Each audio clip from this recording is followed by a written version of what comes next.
Chapter 128. Seeing Officer Li tear up the slip of paper, the old villager panicked. Li Wangyu, on the other hand, had an imperceptible smile on his face. The old villager did not know of Li Wangyu's plan. Afraid of scaring the old man, Li Wangyu had not communicated with him about his plan.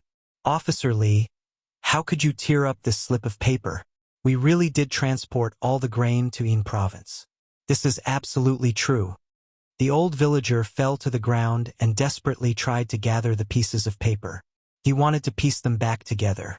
You still dare to speak nonsense? You two unruly people. You won't give up until you see the coffin. You actually want to forge a slip of paper and deceive me? Someone come. Arrest these two people and throw them into jail. They will be punished by the Ming House. The officer of the Secretary of State was a lower rank 7 official. Although he was not conspicuous in the Chang'an county, he was still an official with real power. His orders were naturally obeyed by the bailiffs of the Chang'an county. The officer of the Secretary of State was in charge of the county. He did have the right to imprison people who refused to serve the corvée and await the official punishment of the county magistrate. Ignoring the old villager's complaints, a few bailiffs took out chains and handcuffs and tied up Li Wangyu and the old villager. Officer Li's expression was ferocious. Arrest these two unruly people and throw them into jail. Yes, sir. The bailiffs replied and pushed Li Wangyu and the old villager to the county jail. The old villager cried out for his innocence all the way. Li Wangyu, on the other hand, was relatively calm. This was because all of this was part of his plan. Li Wangyu's plan was to use the four-wheeled carriage's speed to create a time difference. Naturally, no one would believe that he could travel between Chang'an and Yin province in 6 or 7 days. Then, he would use his words to deliberately provoke the Li clan secretary and Hu Zhangjun, so that he would arrest him and make a big deal out of it. When Li Wangyu found out that Dingzhou village had been moved to Spring, and that the Li clan was deliberately making things difficult for them, he felt that he had to make a big deal out of this matter and make the Li clan suffer in silence. Only then could he cut off the Li clan's desire to spy on him and Dingzhou village. Therefore, he used this ridiculously fast delivery time to dig a hole for Li clan. When Yang Quan had asked him for the blueprint of the four-wheeled carriage, he had not given it to him because he had thought of this. Yang Quan also guessed Li Wangyu's thoughts, so he didn't insist on asking for the four-wheeled carriage's blueprint. If Yang Quan reported the four-wheeled carriage to the imperial court in advance to ask for a reward, the matter would become public knowledge, and he would not be able to dig a hole for Li clan to jump into. Now, Li Wangyu was very satisfied with the result. Not only did Secretary Li jump into the hole, but he also went from bad to worse and tore up the receipt. It was easy to lock him up, but it was not so easy to let him out. Li Wangyu did not struggle and obediently followed the Yamen runner into the county prison. However, once he entered the county prison, Li Wangyu regretted it. Was this place really meant for humans to stay? The prison was filled with the thick stench of feces and urine, as well as other unknown smells. It was so pungent that Li Wangyu almost fainted. The county prison did not even have windows, so it was dark and damp. There were all kinds of rusty torture instruments hanging on the walls, and there were even ochre-red dried blood. It looked very eerie and terrifying. The county prison's punishments were mainly flogging, imprisonment, exile, and death. Therefore, there were not many prisoners in the prison. When the head of the prison saw the Yamen runner bring in the prisoners, he asked impatiently, "What did these two people do?" Secretary Li ordered them to be locked up first. He said that they forged the receipt for the transfer of Spring. They will be locked up first and will be tried by the Chui Ming House. The Yamen runner pushed Li Wangyu into the prison cell and explained to the head of the prison. Li Wangyu almost fell down from the push, but he hurriedly supported the old village chief, who was also roughly treated and pushed into the prison cell. Looking at the prison cell that was separated by a thick wooden partition, there were some rotten straws scattered around. There were even rats and cockroaches scurrying around. There was also a dirty drowning bucket in the corner that emitted a foul stench. Li Wangyu could not take it anymore and shouted at the head of the prison, "Big brother, this prison cell is too dirty. Can't you clean it up?" When the head of the prison heard this, he was stunned for a moment before bursting into laughter. Ha, little child. Do you think you are here to stay in a hostel? Do you want me to send you a table of food and wine and find a few courtesans from Ping Kong Fong to accompany you? Li Wangyu rubbed his nose. There is no need for courtesans. I can clean it up and get some food and wine. His words made the head of the prison and the yamen runners convulse with laughter. The head of the prison wiped the tears from the corners of his eyes and laughed. I have been in charge of this prison for more than 10 years. This is the first time I have seen someone come in and ask us to clean it up. Haha. This place is so dirty. Shouldn't you clean it up? You? Li Wangyu shouted with his neck straightened. The old village chief at the side grabbed Li Wangyu and stopped him from continuing. The old man was now so anxious that he was out of his wits. He could not understand why he was treated like this when he had completed the task of transferring Spring. As the head of the prison locked the door with a chain, he sneered, "You little child look pink and tender. Be careful not to annoy me. I will lock you up with the prisoner with homosexual tendencies. Tut tut. Xiao Lang and others like you very much. Haha." Threatened by the head of the prison, Li Wangyu immediately shut up. Forget it. People have to bow their heads under the eaves. I have to pinch my nose and bear it.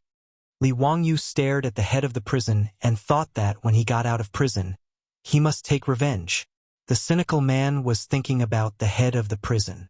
Little child, what's the matter? Are you not convinced? I tell you, in this prison, even if you are a dragon, you have to coil up, and a tiger, you have to squat down. I am the rule in this prison. When the head of the prison saw Li Wangyu staring at him, he scolded with a grin. The old village chief was afraid that Li Wangyu would suffer losses, so he quickly stopped in front of him. The little child is not sensible. Head of the prison, don't lower yourself to his level. I am the village chief of Dingzhou village. Do me a favor. Village chief. Why is the village chief also locked in this prison? We are wronged. Our village has completed the task of transporting the official grain in spring this year. Officer Li said that we falsified it. God, who dares to falsify the voucher of the government? That is to kill the head. Head of the prison, please help us to plead for mercy. We have really completed the corvée service. The old village chief begged for mercy, but what he got was a thick spit from the head of the prison. Bah, you unruly people, what can't you do? Just wait in the prison. When the Ming House starts the trial, you will die with a clear understanding. Several government runners on the side were also laughing. Head of the prison Zhao, why are you so merciful today? When a newcomer is locked in, shouldn't he be put in the cage first? I don't have time now. My wife will send me clothes and food later. When I have time later, I will teach these two people a lesson. Damn it, they think the prison is not clean. Bah! The head of the prison said and walked out. Li Wangyu looked at a wooden cage not far away and could not help but turn pale. The cage was also known as the flail. It was a wooden cage. After being locked in, the head would be clamped outside the cage and could not be retracted. The height of the cage made it so that the prisoner could only stand on tiptoe, which was extremely painful. Most of the prisoners who were locked in the cage fainted. He had really miscalculated. It turned out that the Tang dynasty had a show of strength in the prison. If he was locked up in the cage, he would really suffer. If something bad happened to this old man, it would be his fault. He began to reflect on whether he was too rash. He had come up with such a bad idea. It was really a bit of a trap. When Li Wangyu was reflecting, a group of well-dressed young people came from outside the Chang'an and county government. Chapter 129. This group of young people didn't care if it was the Chang'an and county yamen or not and prepared to charge in. The yamen runners at the entrance quickly stopped them. The yamen is a restricted area. What do you want to do? Before he could finish his sentence, he heard a slap and felt a burning pain on his face.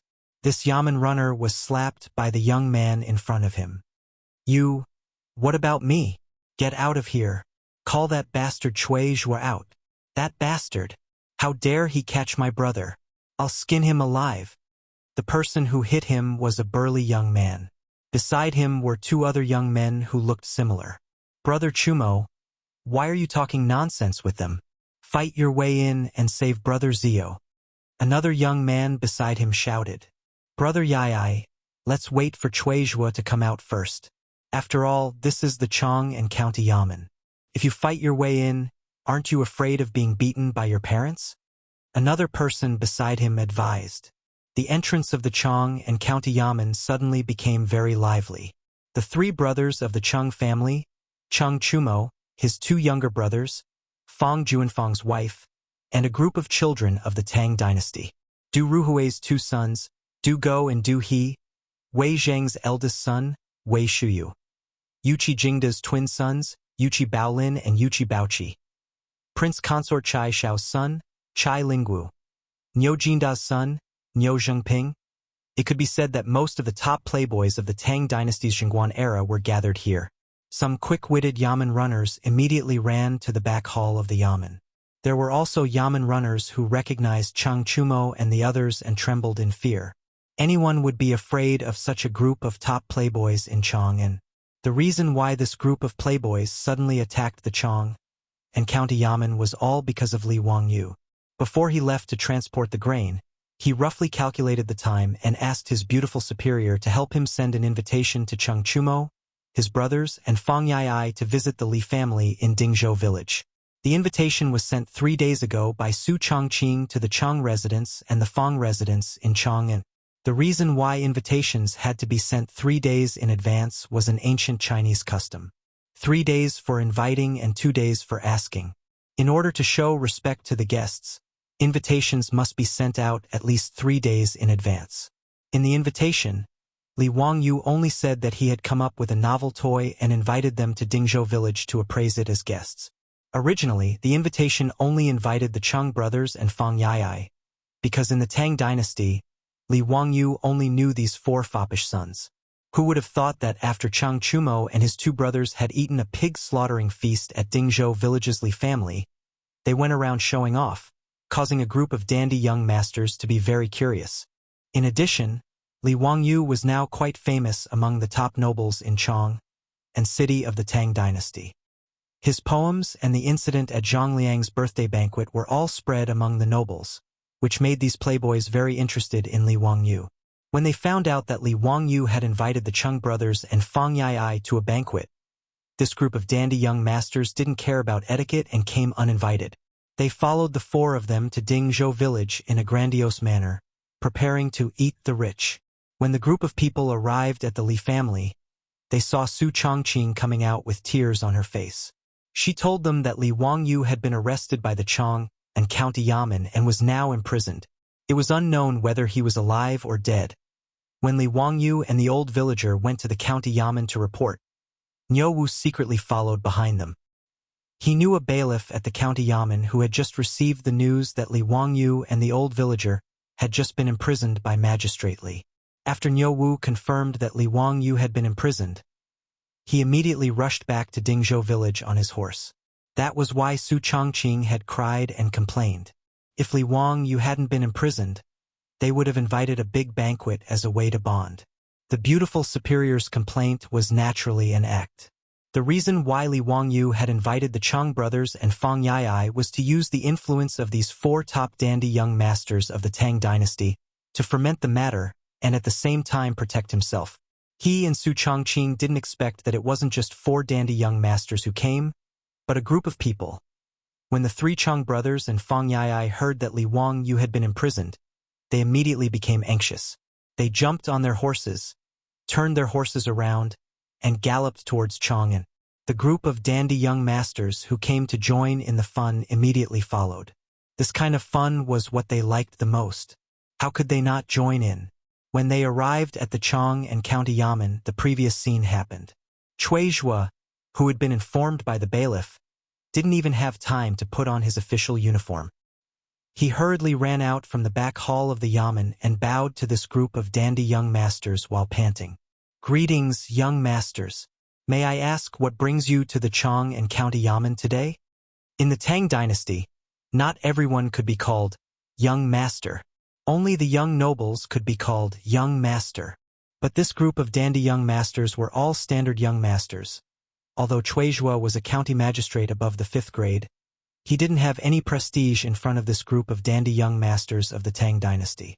He even seemed a little humble. It wasn't his fault. In Noda's Chang'an city, except for these dandy young masters' fathers, who wouldn't be afraid of these dandy young masters? Chang Chumo's loud voice roared, "Surname Chui, where's my brother? Let them out quickly, or I'll smash your county yamen today." Chui Zhua was confused. Weren't the three Chang brothers in front of him? Were they the sons of Chang Yaojin's concubines? But why did they come to the Chang and county yamen? "Child Chumo, did you make a mistake? My Chang and county yamen wouldn't dare to catch the young masters of the Chang family." Chui Zhua answered carefully.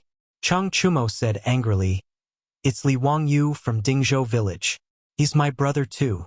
Let him out quickly, or I'll teach you a lesson." Fang Yai also stepped forward and grabbed Chui Zhua's collar. "If Brother Zio loses even a hair in your county yamen, we'll smash your Chang and county yamen today." Chui Zhua was about to cry. Damn it, he was threatened by a group of first and second grade officials and the sons of the founding duke, and he still didn't know what was going on. He naturally knew about Li Wangyu. After returning from Dingzhou village that day, he asked around. After knowing about Li Jia Shaolang from Dingzhou village in Hu County, Chui Zhua had long given up on finding trouble with Li Wangyu. He even wanted to mend the relationship between them. But after meeting him that day, he hadn't seen Li Wangyu again. Now, this group of playboys came knocking on his door and asked him to let him go. Wasn't this nonsense? Chui Zhua smiled bitterly. "Mr. Fang, I haven't seen Li Jia Shaolang today. How can I let him go? Why did you say that he's in my Chang and county yamen? Today, I've been handling official business in the back hall and didn't start the trial. Gentlemen, please investigate this matter clearly. Is there a mistake in this matter?" Just as he was explaining that he didn't catch Li Wangyu, the yamen runner beside him suddenly thought of something and his expression changed. The yamen runner quickly moved to Chui Zhua's ear and whispered a few words. However, Chui Zhua's back was drenched in cold sweat. "Damned Officer Li, are you trying to get me killed?" Chapter 130. The yamen runner quietly informed Chui Zhua that Chief Li had ordered them to lock up 2 people today. They seemed to be from Dingzhou village in Hu County. One of them was even the village chief of Dingzhou village. When Chui Zhua heard this, large beads of sweat began to form on his forehead. It was almost certain that the 2 people locked up were Li Wangyu and the village chief of Dingzhou village. Nonsense! Who agreed to do this? Quickly go and ask Li Jia Shaolang to come out, Chui Zhua urged. The yamen runner received the order and immediately ran towards the county government prison. At this time, Head Warden Zhao had already returned from the county government prison. Because of a quarrel with his wife, Head Warden Zhao was in a bad mood. He wanted to teach the 2 new prisoners a lesson. Head Warden Zhao led a few jailers to unlock the chains of Li Wangyu's cell and shouted at Li Wangyu, "You! Come out!" Li Wangyu didn't expect that his reinforcements wouldn't come, but instead, the head warden would show his strength. "Hey, big brother warden, let's talk nicely. We're all civilized people, don't be rough." Li Wangyu was being grabbed by a few jailers and was about to be stuffed into the cage. He was also anxious and randomly shouted, "Didn't you want me to clean up for you? Bah! Have a taste of this cage first. Then you'll know why Prince Ma has 3 eyes." Li Wangyu struggled with all his might, but how could his small arms and legs withstand the strength of these burly jailers? His head was about to be forcefully pressed down and stuffed into the cage. "You bunch of bastards! I'll teach you a lesson later." Li Wangyu was flustered and angry as he cursed loudly. The head warden and the jailers weren't angry. Instead, they laughed. "Oh, you want us to teach you a lesson? Good, we'll wait here." Before he could finish his sentence, he heard hurried footsteps from outside the prison. The yamen runner rushed in and shouted, "Stop right now! The Ming House has ordered us to release Li Jia Shaolang immediately." After he finished shouting, the jailer and the jailer were both stunned. The hand that was holding Li Wangyu down unconsciously loosened. Li Wangyu knew that the reinforcements he had invited had finally arrived. He shook off the jailer's hands and tidied up his clothes. But in the next moment, Li Wangyu's actions stunned everyone. He didn't walk toward the exit of the county government prison. Instead, he turned around and returned to the prison cell.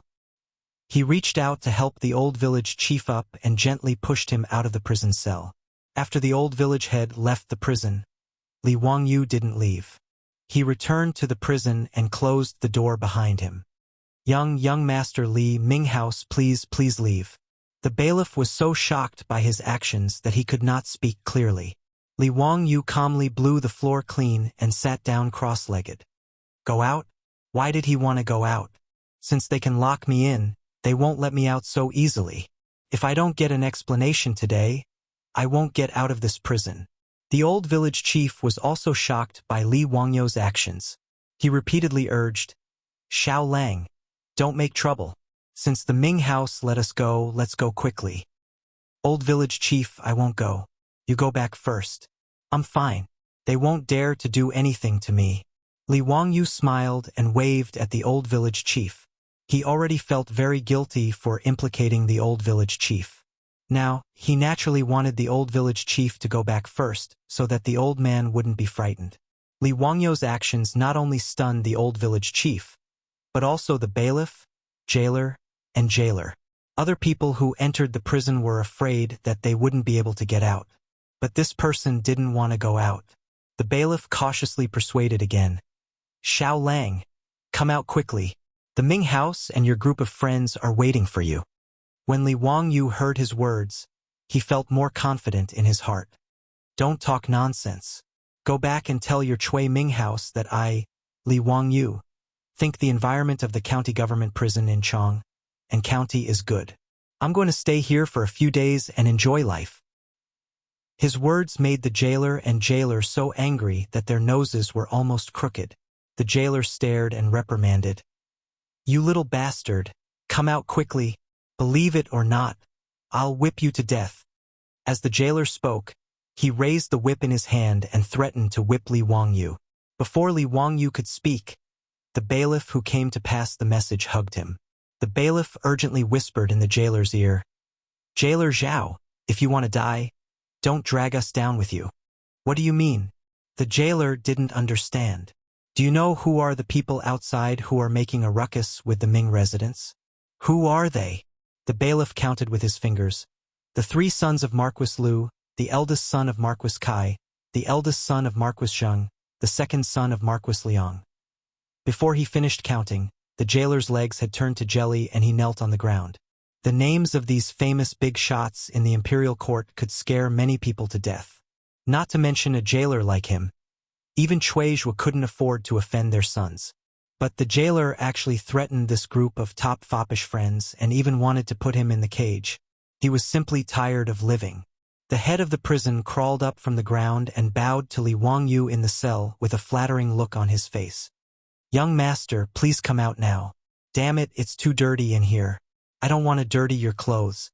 However, Li Wangyu ignored him and continued to hum a little tune. The jailer and bailiff begged Li Wangyu for a long time, but Li Wangyu was unmoved. They didn't dare to use force to drag him out. In the end, the bailiff could only lead the old village chief to report to Chuizhua. Chang Chumo and his brother had seen the old village chief before and knew that he was the village chief of Dingzhou village. Seeing him come out with the bailiff, they immediately asked, Old village chief, where is my brother Wangyu? The old village chief looked at Chuizhua and opened his mouth, not knowing what to say. The bailiff whispered back, Young masters, Li Jia Xiaolang doesn't want to come out. Nonsense. Who would want to stay in prison for no reason? It must be you who beat him up so he doesn't dare to see us. Surname Chui. Just you wait. I'll kill you today. While speaking, Fang Yai rolled up his sleeves and was about to hit him. Wei Shuyu, do go, and do he quickly held him back. They could scare Chuizhua, but if they really beat him up, it would cause a lot of trouble. No matter what, Chuizhua was a 5th-rank official of the Tang dynasty and represented the face of the imperial court. Chuizhua was also about to cry. He was simply an undeserved disaster. He was sitting at home, but trouble came from the sky. Who did he offend? But he got into such trouble.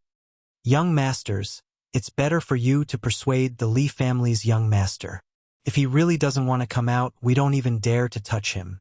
The Yamen runner was clever and helped Cui Zhua out of his predicament. Cui Zhua gave him an encouraging look and quickly said, "That's right. That's right. Young masters, since Li Wangyu doesn't want to come out, you should persuade him." Chang Chumo and the others looked at each other and followed Cui Zhua's words.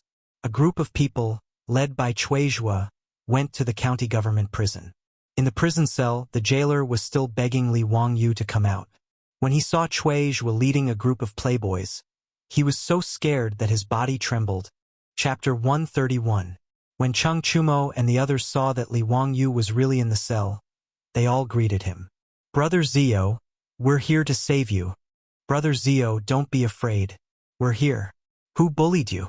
Tell us. We'll help you vent your anger."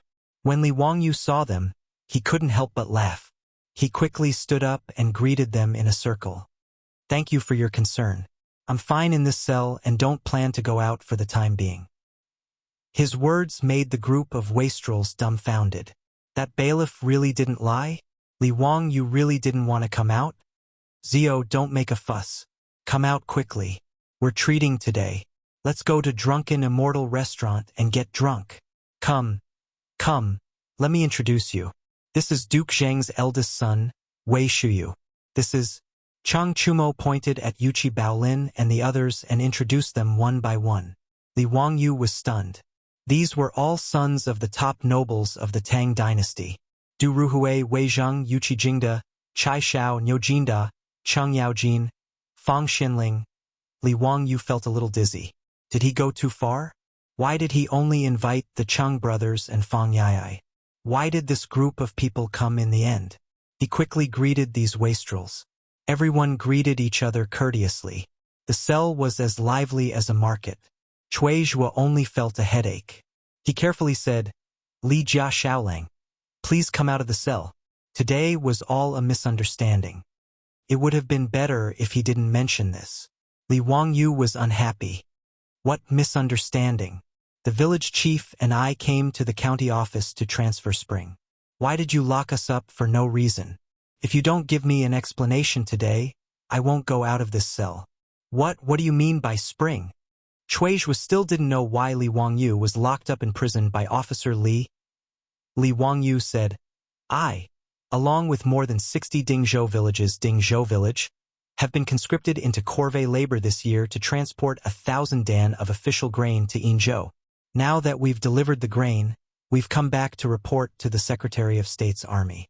He's actually accusing us of forgery and locking us up in prison. Cui Minghouse, you have to give me an explanation for this." Cui Zhua had just found out the ins and outs of this matter. Before he had time to think about it, someone grabbed his collar again. Chang Chumo, Chang Chuliang and Chang Chubi grabbed Cui Zhua and spat on his face.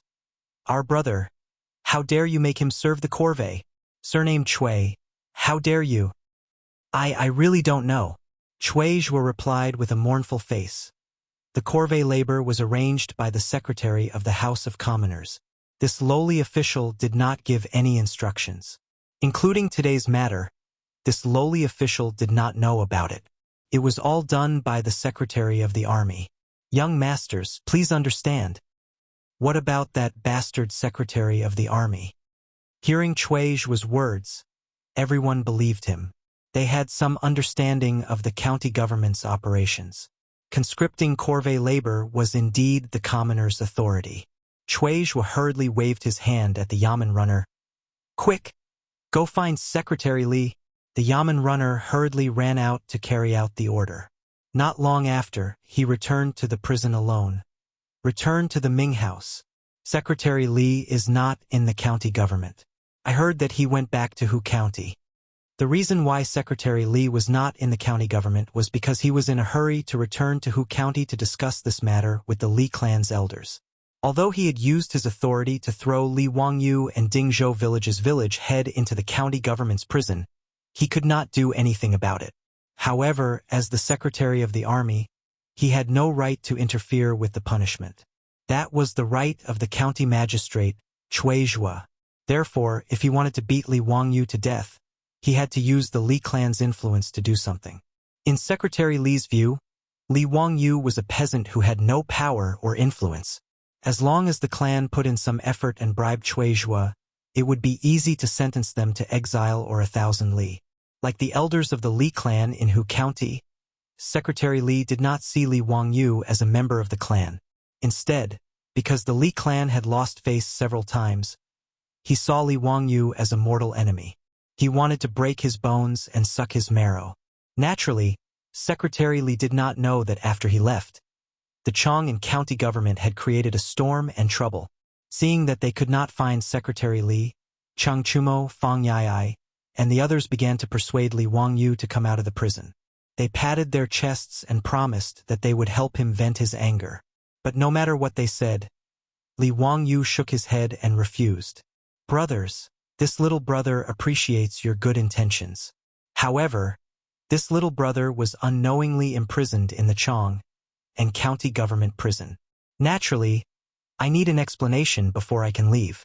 I cannot leave without a reason. Yuchi Baolin, Niu Zhengping, and the others did not understand what he meant, but Fang Yai, Chang Chumo, and the others could guess. They knew of the grudge between Li Wangyu and the Li clan in Hu County. Naturally, they could guess what Li Wangyu was thinking. Li Jia Shaolang wanted to use this opportunity to cause trouble. Understanding this, the Chang brothers and Fang Yai stopped trying to persuade him. In their view, the Li clan in Hu County should be taught a lesson. Whether it was expelling Li Wangyu from the clan or forcing Li Zhou to move the grave, they were all too much. Not to mention, it was the Li clan in Hu County who provoked Li Wangyu several times. It was truly chilling. Chang Chumo stared at Zhuozhua. Since my brother does not want to come out, then forget it. Chui Ming House, you can deal with it impartially. However, my brother cannot suffer in this prison. Do you understand? Yes, this official will do as you say. I will definitely satisfy Li Jia Shaolang. Zhuozhua's heart was bleeding, but he could only force a smile. What was wrong with Li Jia Shaolang? He insisted on staying in this prison. Zhuozhua did not need to think with his toes to know that this would be a huge problem. Zhuozhua immediately turned to look at the jailer. Jailer Zhao, you have to serve Li Jia Shaolang carefully. Do you understand? If he needs anything, you have to try your best to meet it. Don't shirk. Otherwise, I will hold you responsible. Now it was Jailer Zhao and a group of jailers turned to cry. They were in a prison, not a hostel. How could they be reduced to serving people now? It was a fantasy. Jailer Zhao and the jailers were all wondering who this young man was. It was really scary that the sons of a large group of marquises were his friends. Li Wangyu looked at the jailer and the jailers and laughed. He laughed so happily. The cynical man was quite vengeful. He still remembered what the jailer had said. He pointed to the prison room with his finger. Jailer Zhao, please clean it up first. This prison is too dirty. The jailer opened his mouth, but before he could speak, Chang Chumo and the others made a fuss again. Yes, after Zio said that, I found that this prison is really stinky. Zhuozhua, is your county government a pig farm? How can it be so dirty? Hurry up and let people clean this prison. Let's get some fresh air and light more torches to brighten up the hall. Yes, let people clean it up. Get someone to bring us good wine and good food. Today we will accompany Brother Worryless in this prison and have a few drinks. Zhuozhua, the Yamen runners, the jailer, and the jailers were all thunderstruck when they heard this. To have a banquet in the prison. This group of playboys was too much, wasn't it? The jailer began to think whether he should really invite several courtesans from Ping Kong Fong. Chapter 132. When Zhuozhua saw that these foppish men were not leaving, he immediately ordered people to clean up the prison. He also ordered people to bring in mats and tables, and lit up large candles and incense. The Yamen runners in the county government were all called to the prison to remove the garbage, clean the floor, wipe the dirt, and wash the floor with clean water.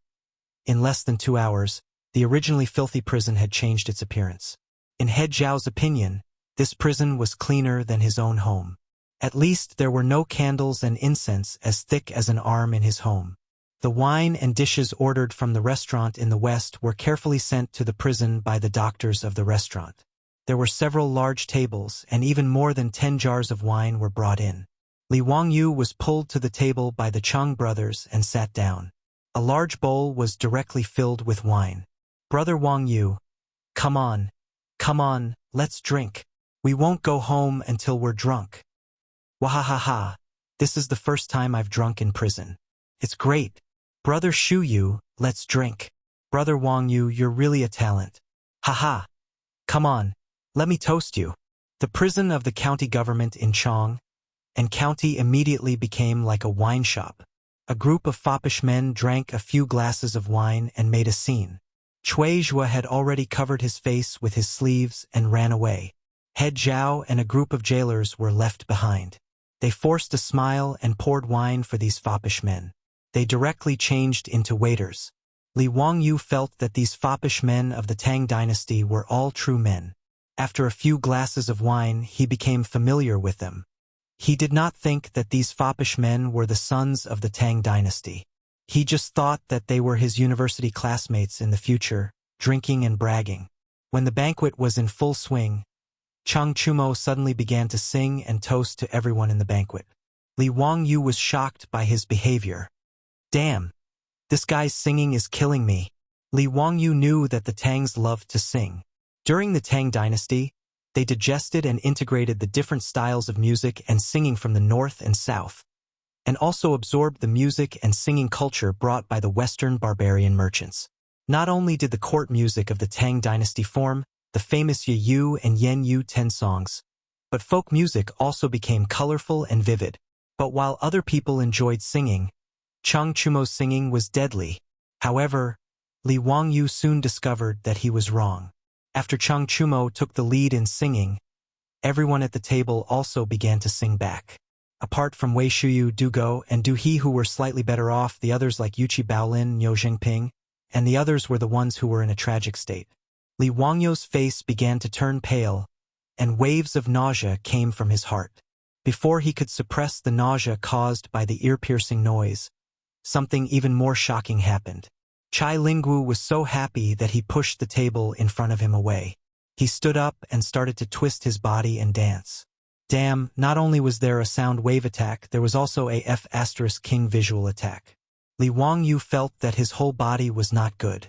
Li Wangyu only felt that there were 100,000 alpacas galloping in his heart. He looked around to see if the others despised Chai Lingwu as much as he did. But he saw that this group of fops was actually watching with great interest. The Yuqi Baolin and Yuqi Baoqi brothers were all eager to have a dance competition with Chai Lingwu. Li Wangyu painfully held his forehead with his hand. These bastards, don't they have any sense of beauty? Actually, Li Wangyu was just curious because he had never seen anything like this before. The banquets of the Tang dynasty were all like this. Even when Pai Lupi hosted a banquet in the palace, it was also like this. Not only would the Pai Lupi dance in front of the crowd, but those dukes and ministers would also do the same. Under the influence of alcohol, this group of fops left the stage one after another. Niu Jinda's son, Niu Zhengping, was injured when he was riding a horse in his early years. One of his legs was lame, so it was inconvenient for him to dance. He asked the jailer to find a drum so that he could play it to liven things up. Jailer Zhao's head was full of sweat. He hurriedly ran out to look for a drum, but he did not find it. So, he steeled his heart and called 2 yamen runners to bring down the grievance drum in front of the county yamen and bring it into the prison cell. When Niu Zhengping saw the drum, he was so happy that his back teeth were showing. He simply took off his clothes that were in the way and began to beat the drum with his bare upper body. Li Wangyu was completely dizzy, but he had to say Niu Zhengping's drumming was really good. The grievance drum was actually played with a strong rhythm by him, very much like the drumming of the later generations. When the impassioned drumming started, this group of fops who were drunk became even more excited. They took off their robes and bare upper bodies. They twisted their bodies and raised their arms, spinning and jumping. As they danced, their mouths made roaring sounds. Li Wangyu was grinning and laughing at the fop's ugly dance when he saw Chang Chumo flirting with him. No, he was waving at him. What does this mean? Does he want me to dance too? Help! Li Wangyu suddenly wanted to go home. He could no longer stay in the county yamen of Chang'an County. Being stared at by a group of fops, Li Wangyu had no choice but to brace himself and stand up. Anyway, if they were to lose face, they would all lose face together. Besides Jailer Zhao and the jailers, there was no one else in the prison. Li Wangyu could only be glad that his beautiful boss was not here. Otherwise, she would laugh at him to death. Li Wangyu did not know how to dance this kind of dance in the Tang dynasty. He simply threw caution to the wind and sang in his heart along with Niu Zhengping's drumming. My dad just killed him. Just killed him. Uncle Bird's horse-riding dance crossed more than 1,300 years and arrived in the land of the Tang dynasty ahead of time. He straightened his back, leaned back slightly, spread his arms and made a walking with wind posture, crossed his arms in front of him and made a controlling the reins posture. At the same time, he got into a horse stance and began to shake his legs up and down along with the rhythm of the drumming. Li Wangyu's horse-riding dance immediately attracted the attention of the group of fops in the prison. Li Jia Xiaolong's dance seemed to be very moving. A moment later, the group of fops all changed to a horse-riding dance. They shouted along with Li Wangyu, my dad just killed him. Just killed him. After the horse-riding dance, Li Wangyu's drunkenness kicked in. In his excitement, he simply grabbed the drumstick in Niu Zhengping's hand and beat the drum himself. As he beat, he loudly sang the song Loyalty to the Country. When the smoke of war rises, the mountains and rivers look to the north, the dragon rises. The horse neighs. The sword is like frost, the heart is like the yellow river. The water is boundless, who can resist 20 years of freedom? Where is the long sword of hatred? How many loyal brothers and sisters are buried in other homelands? After Li Wangyu finished shouting the lyrics, the passionate lyrics stimulated the group of noble disciples and made them feel their blood boiling. One after another, they began to shout and sing along with Li Wangyu.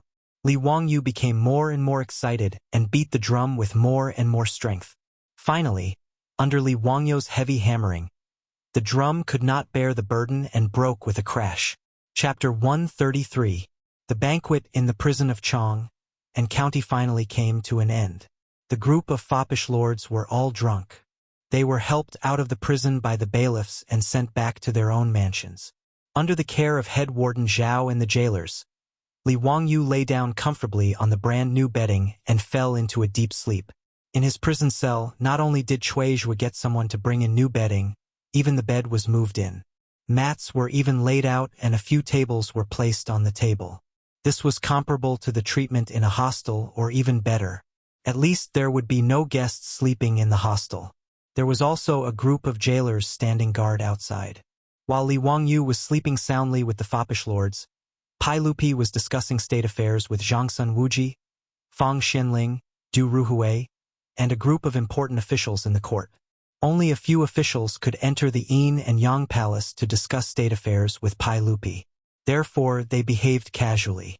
The relationship between the emperor and his officials in the Tang dynasty was not as strict as it was in later dynasties. There was a clear hierarchy. When the officials went to court, they all knelt in the main hall. When it came to the Song dynasty, they had to stand. There were no seats. When it came to the Tatar Qing dynasty, they had to kneel. This was the so-called sitting in the Tang dynasty, standing in the Song dynasty, and kneeling in the Qing dynasty. In the Yin and Yang Palace, Pai Lupi and the officials sat even more casually. They could sit cross-legged or even ask the chamberlain to bring them a table so that they could lean against it. Li Er was an emperor who treated his officials well. As for Chang Yaojin, Li Jing, and the other founding generals, he did not set fire to the celebration building, nor did he give up military power with a cup of wine. It could be said that he was a broad-minded emperor. While they were discussing state affairs, a chamberlain quietly walked to Pai Lupi and whispered something in his ear. Pai Lupi could not help but grin. Ha ha! Xianling, Ruhui, you should hear about this. Pai Lupi gestured to the chamberlain, indicating that he should tell them. The eunuch bowed to the officials and then told them what had happened in Chang'an County. When Fang Xianling and Du Ruhui heard that their son actually followed a group of playboys to make a scene in the county government, their faces couldn't help but twitch a few times. Fang Xianling and Du Ruhui hurriedly stood up and bowed to Pai Lupi. Your Majesty, I am ashamed of my incompetence. Pai Lupi smiled and waved his hand. They're just a bunch of young men. It's not worth getting angry over. Why did they make a scene at the Chang'an County Yamen? The latter question was directed at the eunuch. The eunuch hurriedly replied, "Your Majesty, it's because Li Wangyu from Hu County was imprisoned in Chang'an County. That's why they went to cause trouble and demanded Chui Ming House to release him." Fang Xianling and Du Ruhui, who were originally a little embarrassed, looked at each other when they heard the attendant's words. They were no longer anxious and sat back down. Everyone, including Zhangsun Wuji, looked at Pai Lupi. Li Wangyu again? Why was he imprisoned in Chang'an County? Pai Lupi coughed dryly and was about to ask about the situation when he heard the eunuch outside the hall announcing loudly, "Her Highness the Empress is here." The Empress of the Tang Dynasty was called Her Highness, not the Empress in the later TV series. Her Highness referred to the palace. Empress Zhangsun lived in the Lijiang Hall, so she was called Her Highness. Pai Lupi didn't have time to talk about this matter. He hurriedly stood up and ran to welcome his wife. The two were deeply in love and were a couple when they were young. Empress Zhangsun married Pai Lupi when she was 13. She gave birth to 2 sons and 1 daughter for Pai Lupi. The eldest son, Li Changqian, was the crown prince of the Tang dynasty. Empress Zhangsun's position in Pai Lupi's heart was far beyond that of the concubines in the harem. Pai Lupi carefully supported Empress Zhangsun, who was 5 to 6 months pregnant, into the Yin and Yang palace. All the officials, including Zhangsun Wuji, bowed and greeted her. He asked the eunuch to bring a cushion and helped Empress Zhangsun to sit down. Pai Lupi then smiled and asked, "Why is Guanyin maid here? You are pregnant. If there is anything, just ask the eunuch to tell me." "Erlang, it's not the first time I'm pregnant. I'm not so delicate. The doctors at the Shangyao Bureau also asked me to move around more." Empress Zhangsun smiled and said, "I cooked white dragon fish, thinking that you are all discussing state affairs. I'm afraid you are all hungry, so I brought some for you all to try." She waved her hand and the eunuchs brought a bowl of fish soup to Pai Lupi and the officials. White dragon fish soup was made with mandarin fish. It was very fresh and thick and was the favorite of the Tang people. "Thank you, Your Highness. I haven't tasted this white dragon fish soup for many years. Today, I'm basking in His Majesty's glory." Zhangsun Wuji teased. As his sister, Empress Zhangsun had a very good relationship with him. "Big brother, can't you shut your mouth with food?" Empress Zhangsun pretended to be angry. Pai Lupi didn't participate in the matters between the siblings. He only indicated for Fang Xianling and Du Ruhui to eat the fish soup. The fish soup had to be eaten while it was hot. It would be more fishy when it was cold. "Erlang, I overheard the eunuch say that Li Jia Shaolang of Hu County was imprisoned by the Chang and county government. Why is that?" Empress Zhangsun suddenly asked. Pai Lupi also didn't know the situation. He looked at the eunuch who came to report and asked him to explain the situation to everyone. The 100 Horsemen Department reported that 12 days ago, the Secretary of the Chang and county government ordered Dingzhou village of Hu County to be transferred to Yinzhou warehouse in spring. Li Wangyu was also in the list of Dingzhou village. The eunuch bowed his head and reported. The 100 Horsemen Department was an organization set up by Pai Lupi after he ascended the throne. It was used to monitor the world. The eunuch was responsible for passing on information from the 100 Horsemen Department to Pai Lupi. Pai Lupi suddenly frowned and interrupted. "Wait, that boy from the Li family? I remember that he just turned 16? Why would the Secretary of the Chang and county government order him to serve in the corvée?" The eunuch hesitated and replied, "The Secretary of the Chang and county government said that his nominal age was 17. Pai Lupi couldn't help but snort. Empress Zhangsun also glared at the eunuch with dissatisfaction. The eunuch broke out in a cold sweat after being stared at by the empress. It was the Secretary of Chang and county who did this, not him. He was the one who took the blame for it. "Continue," Pai Lupi said coldly. "Yes, 7 days ago, Dingzhou village's grain team set off from Chang and warehouse and returned to Chang and yesterday. Today, Li Wangyu and Dingzhou village went to Chang and county to report. The Secretary of the Chang and county government didn't believe that they completed the transfer of grain, so he tore up the receipt and locked them up in the county jail. The eunuch quickly recounted the matter. Pai Lupi and Zhangsun Wuji were stunned. In 7 days they went back and forth between Chang'an and Yinzhou, and they even transported 1,000 stones of grain? Hearing this, it seemed that the secretary of the Chang'an county government didn't do anything wrong. If someone reported back to them like this, they wouldn't believe it either. Pai Lupi coughed lightly and asked, "Can you confirm that the boy from the Li family is telling the truth?" The 100 Horsemen Department has already sent people to Yinzhou to investigate. They should be able to reply the day after tomorrow. It would take about 3 days to travel to and from Yinzhou. Pai Lupi heard this and nodded. Then let the boy from the Li family stay in the county jail of Chang'an County. It's good to learn a lesson. He then looked at Fang Xianling. "Xianling, I'll have to trouble you to investigate this matter and find out the truth." Fang Xianling stood up and cupped his hands. "I'll do my best." Empress Zhangsun said with dissatisfaction, "Erlang, no matter what, Li Jia Shaolang is only 16 and hasn't turned 20. His parents are dead and he's very pitiful. How can you throw him in the jail like this?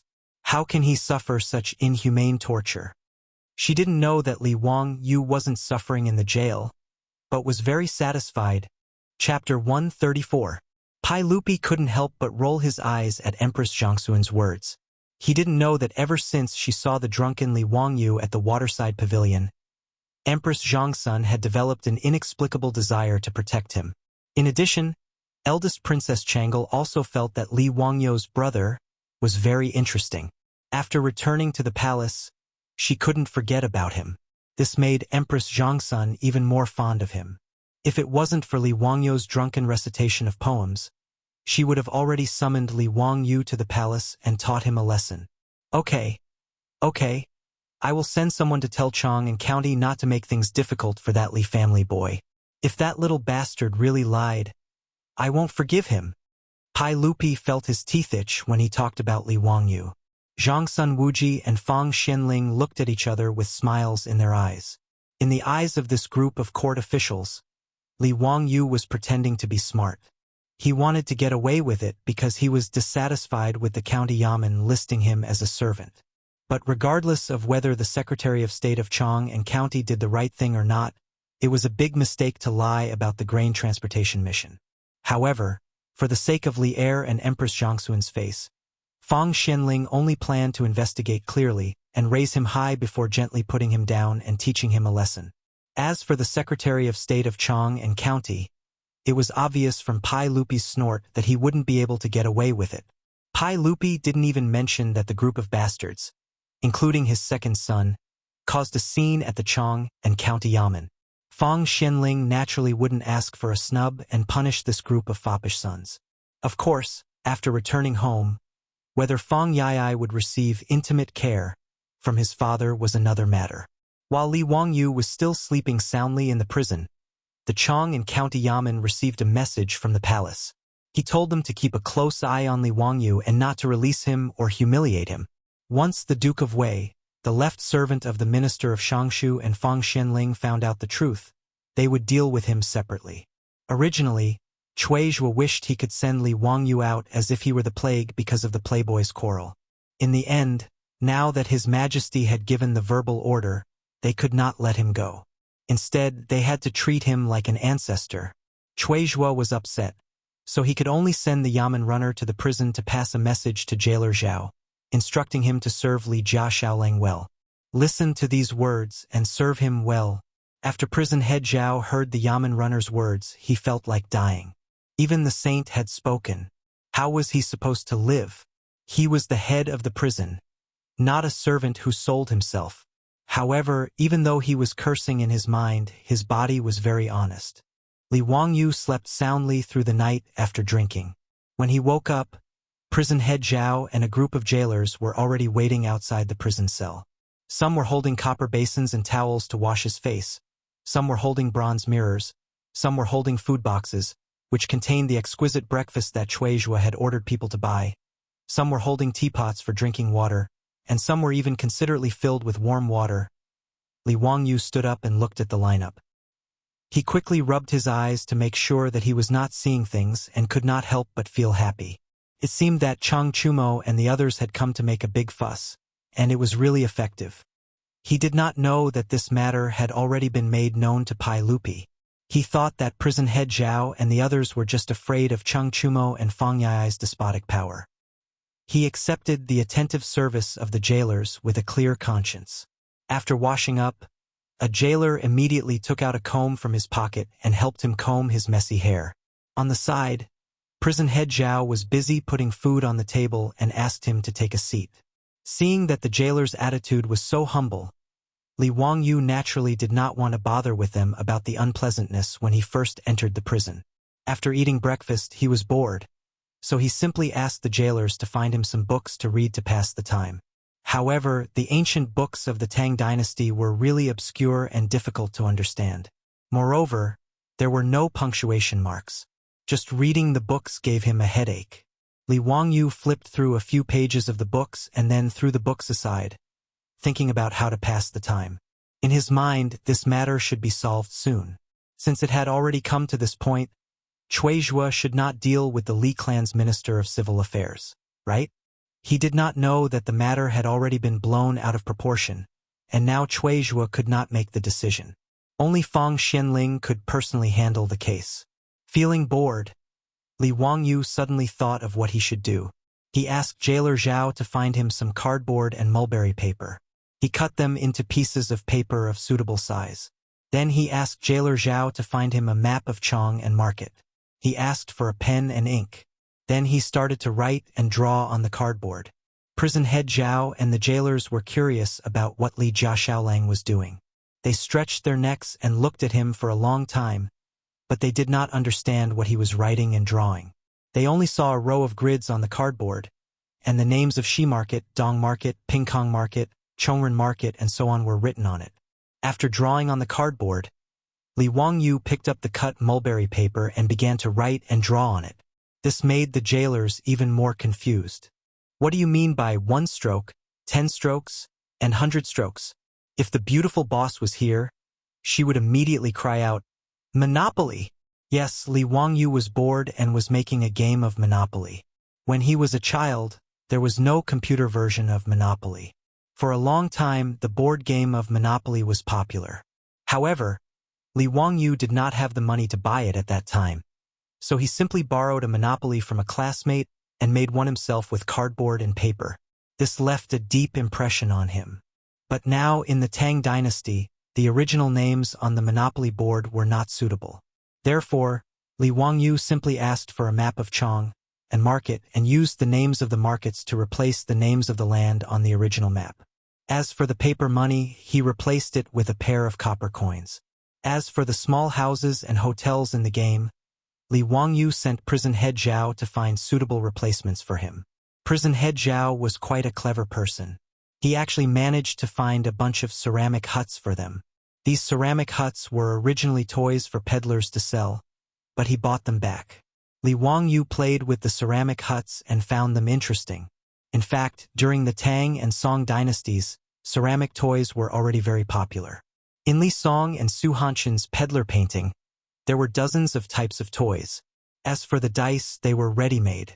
Prison head Zhao and the jailers sometimes had nothing to do, so they would roll the dice and play a few rounds. When everything was ready, the Chang'an version of the Tang dynasty's Monopoly game was released. Li Wangyu called prison head Zhao and the jailers to his side and taught them in detail how to play Monopoly. This group of jailers listened with great interest. Several big men sat down at a few tables, surrounded by a group of jailers, and began the journey of becoming a millionaire. As the game progressed, everyone became enthusiastic. From time to time, the surrounding jailers would burst out shouting. While they were having fun, no one noticed that a few figures had walked in from the main gate of the county jail. Chapter 135. Originally, there were no prisoners in the county jail, and because of Li Wangyu's matter, Cui Zhuo was afraid that there would be an accident. So he simply interrogated the prisoners who were still in custody yesterday. Then, those who should be flogged were flogged, and those who should be released were released. The prison, which originally had few prisoners, was emptied, and only Li Wangyu was left. Those jailers were now bent on pleasing Li Wangyu. Coupled with the attraction of the Monopoly game, there was not even a guard in Noda's county jail. Everyone crowded in Li Wangyu's cell to watch the game. Everyone was concentrating on the Monopoly game. From time to time, one could hear the crowd saying, "I'll buy Shi City. Here's 500 strings of coins. Give me the title deed. Ping Kong Fong is mine. Give me the toll 20 strings of coins." Several people came in through the open door of the county jail. When they saw the situation in the jail, they could not help but frown. One of them was about to speak, but was stopped by the leader. The few of them quietly walked into the prison cell and gathered around the prison guard to look inside.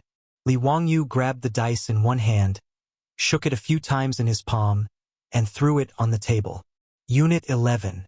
Xiao Lang, you go to Unit 11 and draw an opportunity card. Haha. Xiao Lang, you're unlucky. You're locked in the county jail for a day and can't move. Jailer Zhao's voice came. Li Wangyu angrily patted his thigh, feeling that his luck was too bad.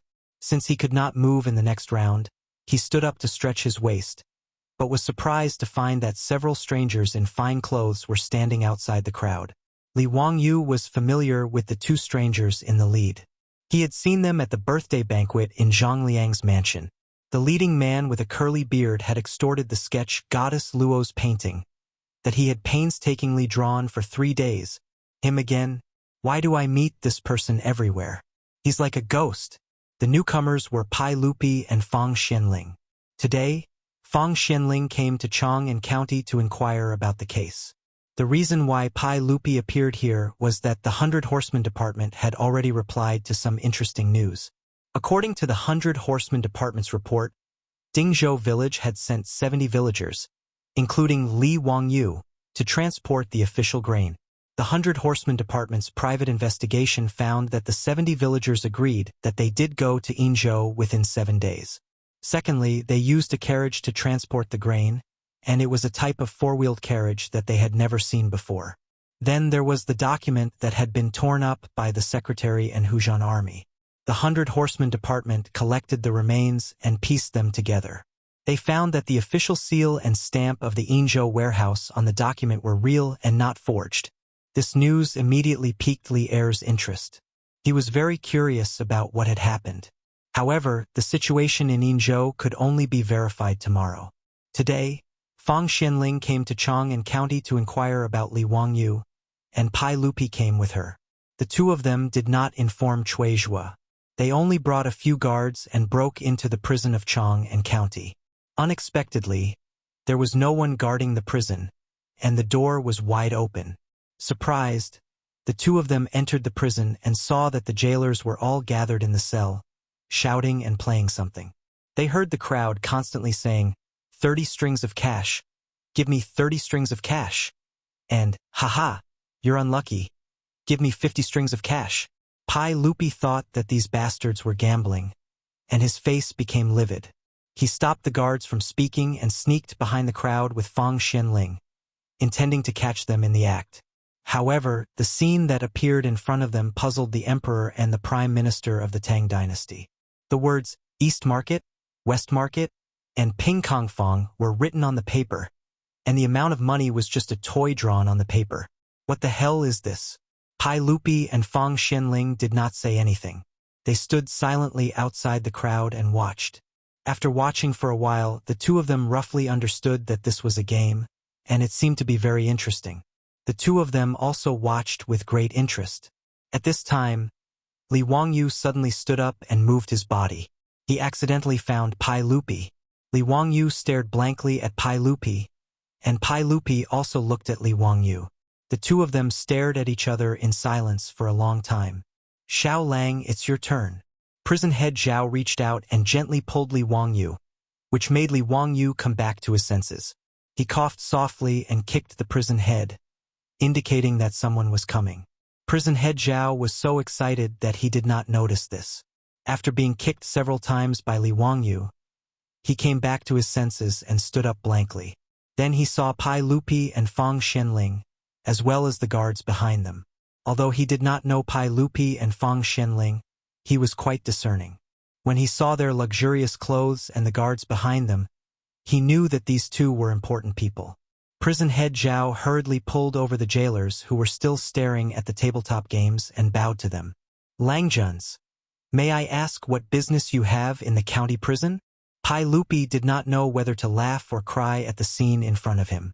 I told Chang'an County not to mistreat this bastard. But you treat him like an ancestor?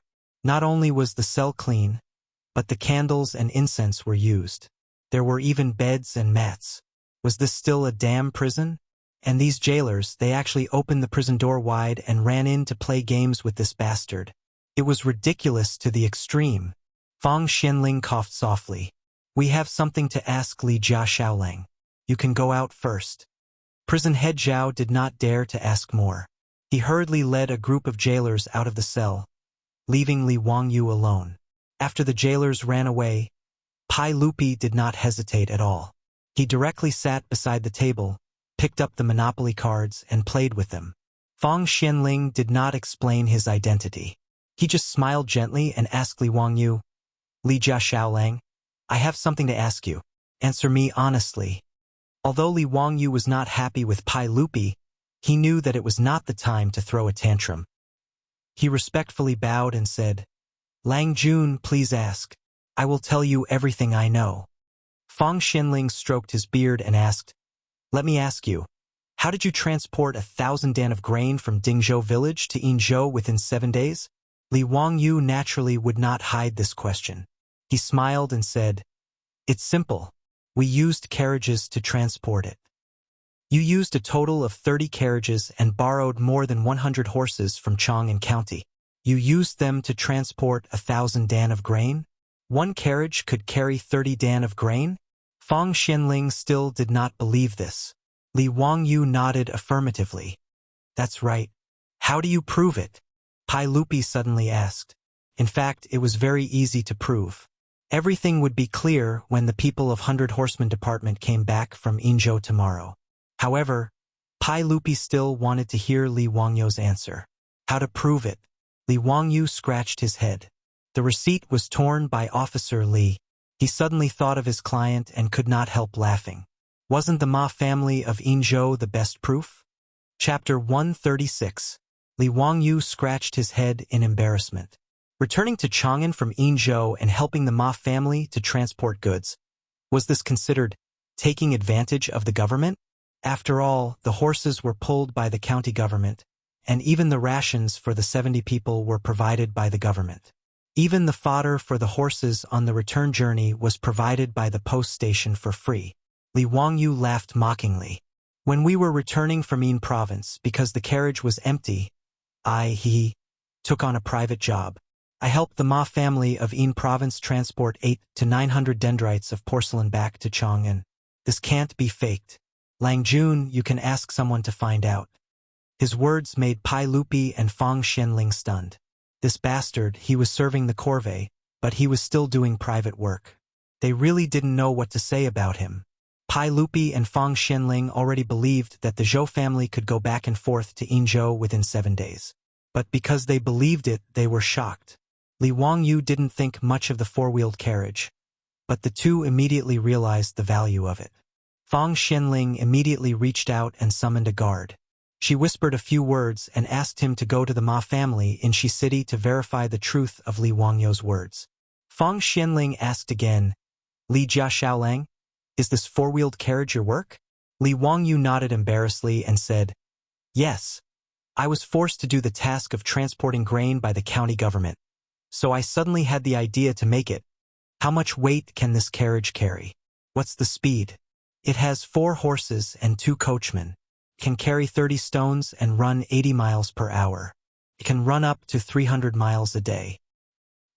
Li Wangyu's answer made Pai Lupi and Fang Xianling couldn't help but gasp. The Great Tang was growing stronger with each passing day, but its territory was vast, and its greatest problem was the limitations of transportation and transportation. The transport capacity of 2-wheeled carts and wheelbarrows was limited. That was why there was a saying that grain could not be transported for thousands of miles. Putting aside the distant matters, in order to go on an expedition to the Eastern Turks, they had to transport enough supplies for the army, which was the biggest headache for the Tang dynasty's imperial court. It wasn't that they didn't have food, weapons, and armor, but they were difficult to transport, making it difficult for the army to resupply. Moreover, as the Tang dynasty gained more and more land, the transportation difficulties also led to a decline in the actual ruling power. For example, in Longyu, the actual area of control of the Tang army was actually very limited.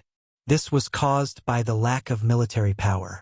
If this four-wheeled carriage could carry so much weight and travel so fast, it would not only play a role in the military, but also bring about earth-shaking changes in all aspects of the Tang dynasty. Pai Lupi suddenly stood up and glared at Li Wangyu. "You little bastard. You're just messing around. Quickly hand over the blueprint of the four-wheeled carriage." His words made Li Wangyu roll his eyes. The bearded man was at it again. Why did the officials of the Tang dynasty want to rob him of all the good things he had? Didn't they have any awareness of copyright and business? Or had they been infected by Cheng Yaojin? He was a bandit from Wagong village. Li Wangyu cupped his hands and said, "I can give the blueprint of the four-wheeled carriage to the imperial court, but I have a condition. I hope you two Langjuns can agree to it." Pai Lupi rolled up his sleeves and was about to hit him. He really didn't treat Li Wangyu as an outsider now. This tired guy was simply a treasure given to the Li clan by God. Therefore, the more he didn't treat Li Wangyu as an outsider, the more impolite he was and directly put on the attitude of an elder. He was ready to learn from Cheng Yaojin and teach this bastard a lesson with a slap so that he dared to negotiate with him. Seeing that the bearded man was about to hit him, Li Wangyu quickly hid behind Fang Xianling and shouted, "A gentleman uses his mouth, not his fists. Let's talk nicely." Fang Xianling didn't know whether to laugh or cry at this uncle and nephew pair. Speaking of which, Pai Lupi should be regarded as Li Wangyu's distant uncle. Their relationship hadn't gone beyond the 5 generations. The 5 generations included the male descendants and their spouses from the great ancestor to the great ancestor. The 9 generations from the great ancestor to the great ancestor were usually called the 9 clans of the clan. Li Wangyu's father, Li Zhou, and Pai Lupi were cousins. Pai Lupi was Li Wangyu's 4th uncle, and Li Wangyu was Pai Lupi's 2nd nephew. As the saying goes, relatives don't go beyond the 5 generations. If they went beyond the 5 generations, they really weren't relatives. However, Pai Lupi knew this, but Li Wangyu didn't know that the bearded man in front of him was his uncle, Li Shimin, the emperor of the Tang dynasty. Fang Xianling grabbed Li Wangyu and said, "Xiao Lang, tell us, what are your conditions?" Li Wangyu confirmed that Pai Lupi wouldn't hit him for the time being, so he replied carefully, "Hey, I don't ask for much. Just give me Chang'an city." His words almost made Pai Lupi and Fang Xianling faint. How could this guy say that? Give him Chang'an city? Pai Lupi began to roll up his sleeves again. This bastard. I can't let him go without beating him. When Li Wangyu saw that Pai Lupi was about to roll up his sleeves again, he knew that he didn't make it clear. He hurriedly explained, "I'm going to organize the people in the village to use 4-wheeled carriages for transportation. What I mean is that I'll be responsible for the transportation of the merchants in Chang'an city." Pai Lupi stared at him and said, "Make it clear. I'll use the blueprint of the 4-wheeled carriage in exchange for the concession in Chang'an city. All the merchants in Chang'an city who want to use 4-wheeled carriages to transport goods can only find the 4-wheeled carriages of our Dingzhou village. What do you think?" Li Wangyu asked carefully. Chang'an city was the most prosperous and affluent place in the Tang dynasty. As long as the 4-wheeled carriage transportation business in Chang'an city belonged to him, wouldn't he make a lot of money? Pai Lupi understood his plan and his expression eased a little. However, he still snorted coldly and said, "Humph, you don't want to make progress. Since you're so talented, why don't you take the exam and become a scholar? You think about these merchants every day. You're really a disgrace to your parents." His words made Li Wangyu dislike him even more. "Who are you? Are we close? How dare you scold me in such an elder tone? My parents didn't give me any advice before they passed away. They only left me with a debt of $2 million. Why can't I make money with my own ability? I don't steal or rob. It's better than someone who takes other people's things, right?" Li Wangyu was implying that Pai Lupi stole his four-wheeled carriage blueprint. Pai Lupi was so angry that he almost went berserk again. When Fang Xianling saw that the uncle and nephew were going to quarrel again, he hurriedly said, "Xiao Lang, your condition." He stole a glance at Pai Lupi and saw him nod slightly. He continued, "I can agree to your condition. Give me the blueprint of the four-wheeled carriage." Seeing that he agreed, Li Wangyu hurriedly asked, "May I ask who you are, Lang Jun? Will the imperial court approve of what you've promised?" Fang Xianling stroked his beard and laughed. "Haha. My surname is Fang and my name is Xianling. I'll be the left servant of the minister. Xiao Lang, do you think this will count?" Fang Xianling? The prime minister of the Tang dynasty? Fang Yi loves his father? Li Wangyu hurriedly bowed and saluted. "I didn't know you were the prime minister. I was too rash." He looked at Li Er again, wanting to ask who this curly-bearded man who kept making things difficult for him was. However, seeing that Pai Lupi didn't want to introduce himself, Fang Xianling just smiled and said nothing. Li Wangyu was too lazy to guess. He was just a big shot of the Tang dynasty. "Xiao Lang, can you give me the carriage blueprint?" Fang Xianling asked. Li Wangyu shook his head and said, "Minister Fang, I've been framed. I haven't even explained why I've been locked up in the county jail." Chapter 137. The reason why Li Wangyu stayed in the county jail of Chang'an County was to teach the Li clan of Hu County a lesson. The sudden appearance of Fang Xianling and the bearded man gave Li Wangyu a clear signal that his matter had been known by the officials of the imperial court. Although Li Wangyu didn't know why such a small matter would alarm Fang Xianling, he had to seize this rare opportunity. He did so many things just to make a big deal out of it. Even the prime minister of the Tang dynasty came out. This matter was big enough. When Li Wangyu mentioned that he was wrongly imprisoned, Fang Xianling hesitated a little. He had a general understanding of this matter. It was basically certain that the Li clan of Hu County was behind it. They wanted to frame Li Wangyu and the villagers of Dingzhou village. He and Pai Lupi also knew the cause of this matter through the report of the 100 Horsemen Department. Fang Xianling gnashed his teeth when he thought that the Li clan of Hu County wanted to dig up the grave of his old friend Li Zhou. If possible, Fang Xianling didn't mind teaching the Li clan of Hu County a lesson. But this matter involved the royal family, so he was a little embarrassed. Pai Lupi suddenly said, "Prime Minister Fang, as the saying goes, if a prince commits a crime, a commoner will be punished. Since the secretary of the army of Chang'an County framed a loyal person, how should he be punished?"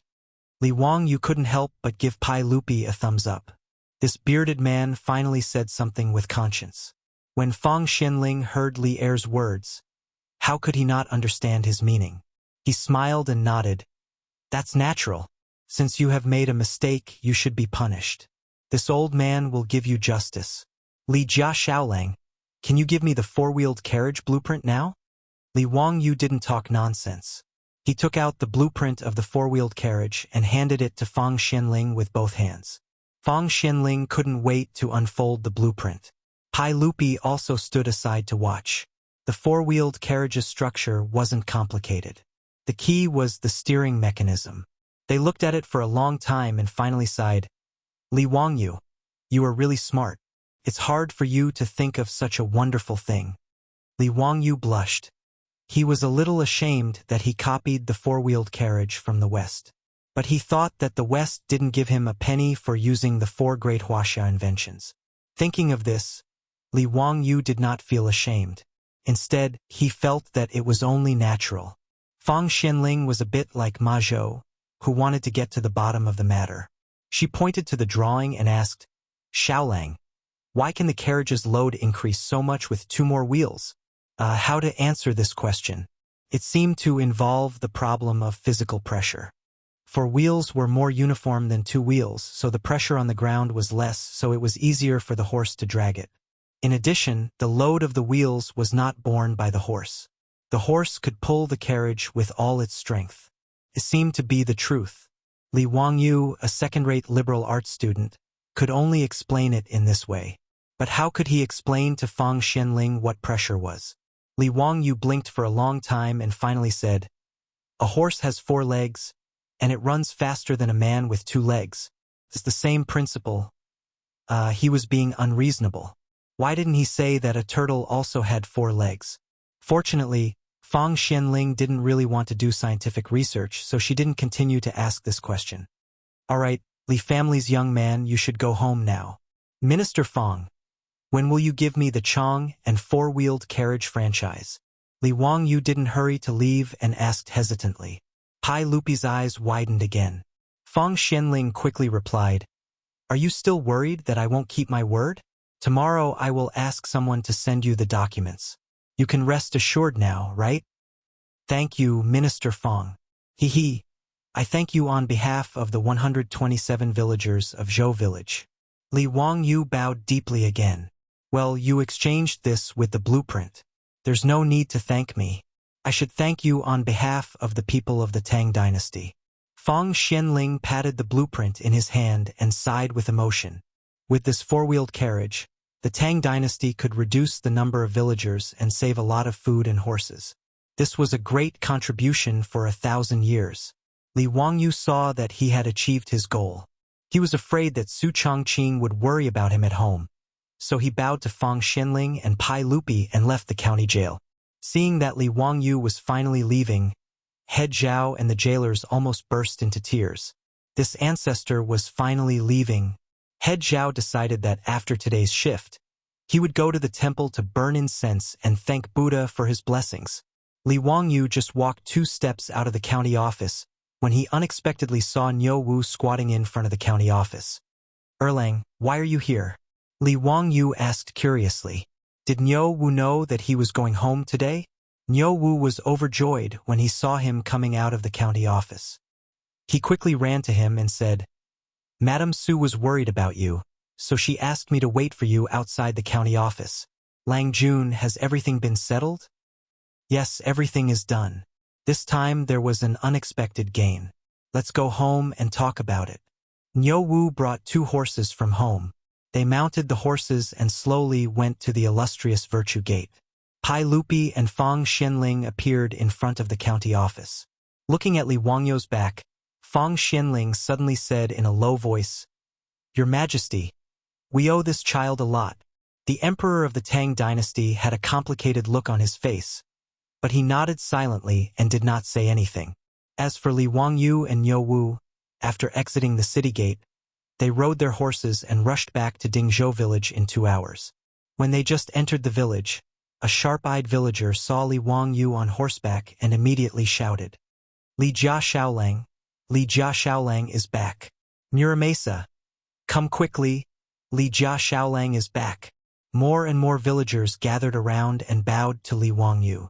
Some excited villagers even knelt down and kowtowed to Li Wangyu. The villagers of Dingzhou village all knew in their hearts why Li Wangyu was arrested and thrown into the county Yamen prison. Now that they saw him out of prison, they were truly grateful for everything Li Wangyu had done for the village. Li Wangyu also felt a fire burning in his heart and was very touched to be remembered by the villagers like this. However, Li Wangyu also felt embarrassed that so many people knelt to him. He quickly jumped off the horse and helped the villagers up. What are you doing? You're too kind. Please get up. Get up. The old Muramesa also rushed over when he heard the news. He excitedly grabbed Li Wangyu and said, Shaolang, it's good that you're back. It's good that you're back. If you didn't come back, I was going to take everyone to beat the drum.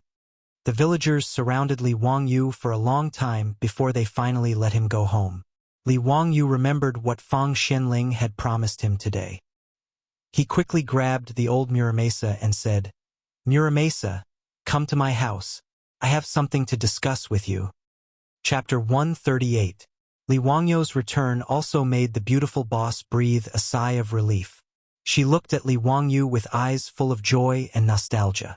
In fact, Li Wangyu had never understood. He was a country boy who grew up in the countryside. Although he went to a second-rate university, what attracted the turtle white-bone fairy? With Su Chongqing's condition, the people chasing her could line up for a few streets. But after transmigrating to the Tang dynasty, Li Wangyu knew that the beautiful boss also had a good impression of him, which was really strange. He originally kept a respectful distance from Su Changqing, the beautiful boss, in the company. The so-called kidney function was proportional to the thickness of the wallet.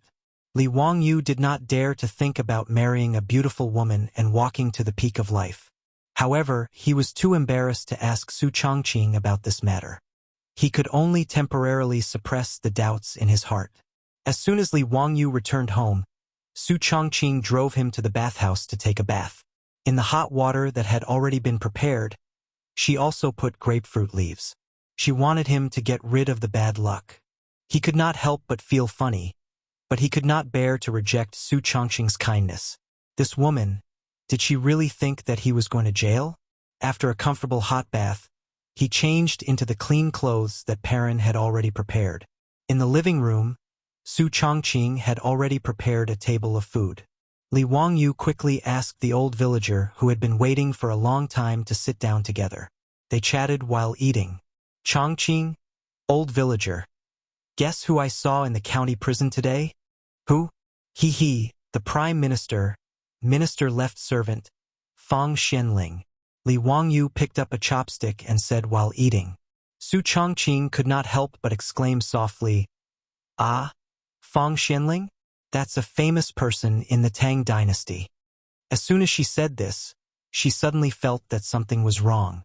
The old villager was still there, so she quickly covered her cherry mouth with her hand. The old villager did not notice that she had mentioned some famous people of the Tang dynasty. The old man was also shocked by Li Wangyu's words. After a long time, he asked, "Xiao Lang, does Prime Minister Fang want to see you for something?" "Hey, you can say that. Today, I made a deal with Minister Fang," Li Wangyu said proudly. The old villager was even more surprised. "Ah, you are doing business with the landlord? What's the matter? Tell me about it." "I gave the blueprint of the four-wheeled carriage to Minister Fang in exchange for the exclusive right to operate four-wheeled carriages in Chang'an City." "Haha." The old man was confused by his words. "What do you mean by exclusive management rights?" Li Wangyu took a sip of wine and said with a smile, "In the future, if the merchants in Chang'an City want to use four-wheeled carriages to transport goods, they must ask for the carriages of Zhou Village." "What? Wouldn't that become the government's monopoly? Is there such a good thing?"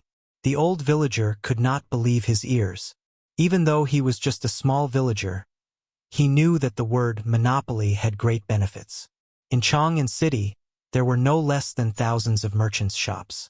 If they all used the four-wheeled carriages of Zhou Village to transport goods, it was simply unimaginable.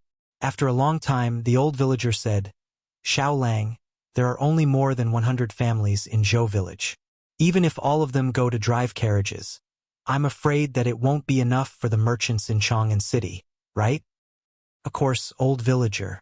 When the time comes, we will issue exclusive licenses to others." Before Li Wangyu could answer, Su Changqing explained for him with a smile.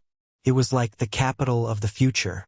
If all the taxis were only allowed to be operated by Li Wangyu and others, and it was illegal for others to run taxis, then they could make a lot of money just by selling the right to operate taxis. This was the advantage of monopoly. In the future, it was naturally impossible for anyone to monopolize the transportation demand of a city. But in the Tang dynasty, Li Wangyu believed that with the order of Minister Fang Xianling, the monopoly was necessary. Thinking of this, Li Wangyu wanted to laugh. The entire Tang dynasty, or even the richest city in the world, had thousands of merchants. How many four-wheeled carriages would they need to meet the demand? In the future, just selling the right to operate the special carriages would make a lot of money. 10 strings of cash for a four-wheeled carriage should not be a lot, right? 1,000 carriages would be 10,000 strings of cash. How about 10,000? Li Wangyu only felt that the beautiful days he had been looking forward to were waving at him. However, the profits would not be seen so quickly. It would take time for the four-wheeled carriages to become popular. Moreover, the cost of purchasing a four-wheeled carriage was not low. Just the 4 horses alone would cost about 40 strings of cash, and this did not include the cost of the carriage. The carriages that they built for this trip to Yinzhou were all made in a hurry. They did not use much iron and the workmanship was also very rough. On the way back, Many of the carriage's axles were broken. Fortunately, they had considered this situation before they set off and brought a lot of spare axles, so they did not waste any time. Even so, after running nearly 2,000 miles to and from Inzhou, the four-wheeled freight carriages that were made in a hurry were almost in a half-broken state. Since the convoy came back, the village's carpenter Lu had been busy repairing and improving the carriages with his 3 sons. Therefore, if they wanted to popularize the four-wheeled carriages, they would have to invest a lot of money first. Li Wangyu estimated that it would take at least half a year for the four-wheeled carriages to become popular in the Tang dynasty and become the main means of transportation. The old villager finally digested the good news that Li Wangyu brought back and asked, "Xiao Lang, what are you going to do about this?" Li Wangyu looked at his beautiful boss with a smile. Su Chongqing was better at this kind of thing than he was, so it was better to let her plan it. When it came to business, the beautiful boss immediately recovered the shrewdness of an elite woman in the modern workplace. After thinking for a while, she replied, "Old villager, what I mean is that my Li family and the 127 families of Dingzhou village will cooperate to do this business." "How do we cooperate?" "My Li family will take 50% of the profits from the four-wheeled carriage franchise in Chang'an. The village will use copper coins to contribute. This time we earned more than 900 strings of cash. Each family will contribute a little more to gather 1,200 strings of cash, which will be used to buy horses and build carriages. This will also take 50% of the profits.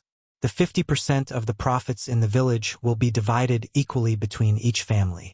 What do you think?" Su Chongqing's words made the old villager wave his hand again and again. "Madam Su, this can't be done, can't be done. The carriages were all made by Xiao Lang. This time we can earn money because of Xiao Lang's contribution. Not to mention, the Chang'an carriage franchise is more than 50% of the profits." The old villager repeatedly refused. Su Chongqing's suggestion made him feel that he was taking advantage of the Li family. Su Chongqing didn't feel that she was at a disadvantage. Although technology was productivity, in the end, it couldn't be separated from the simple and honest villagers of Dingzhou village.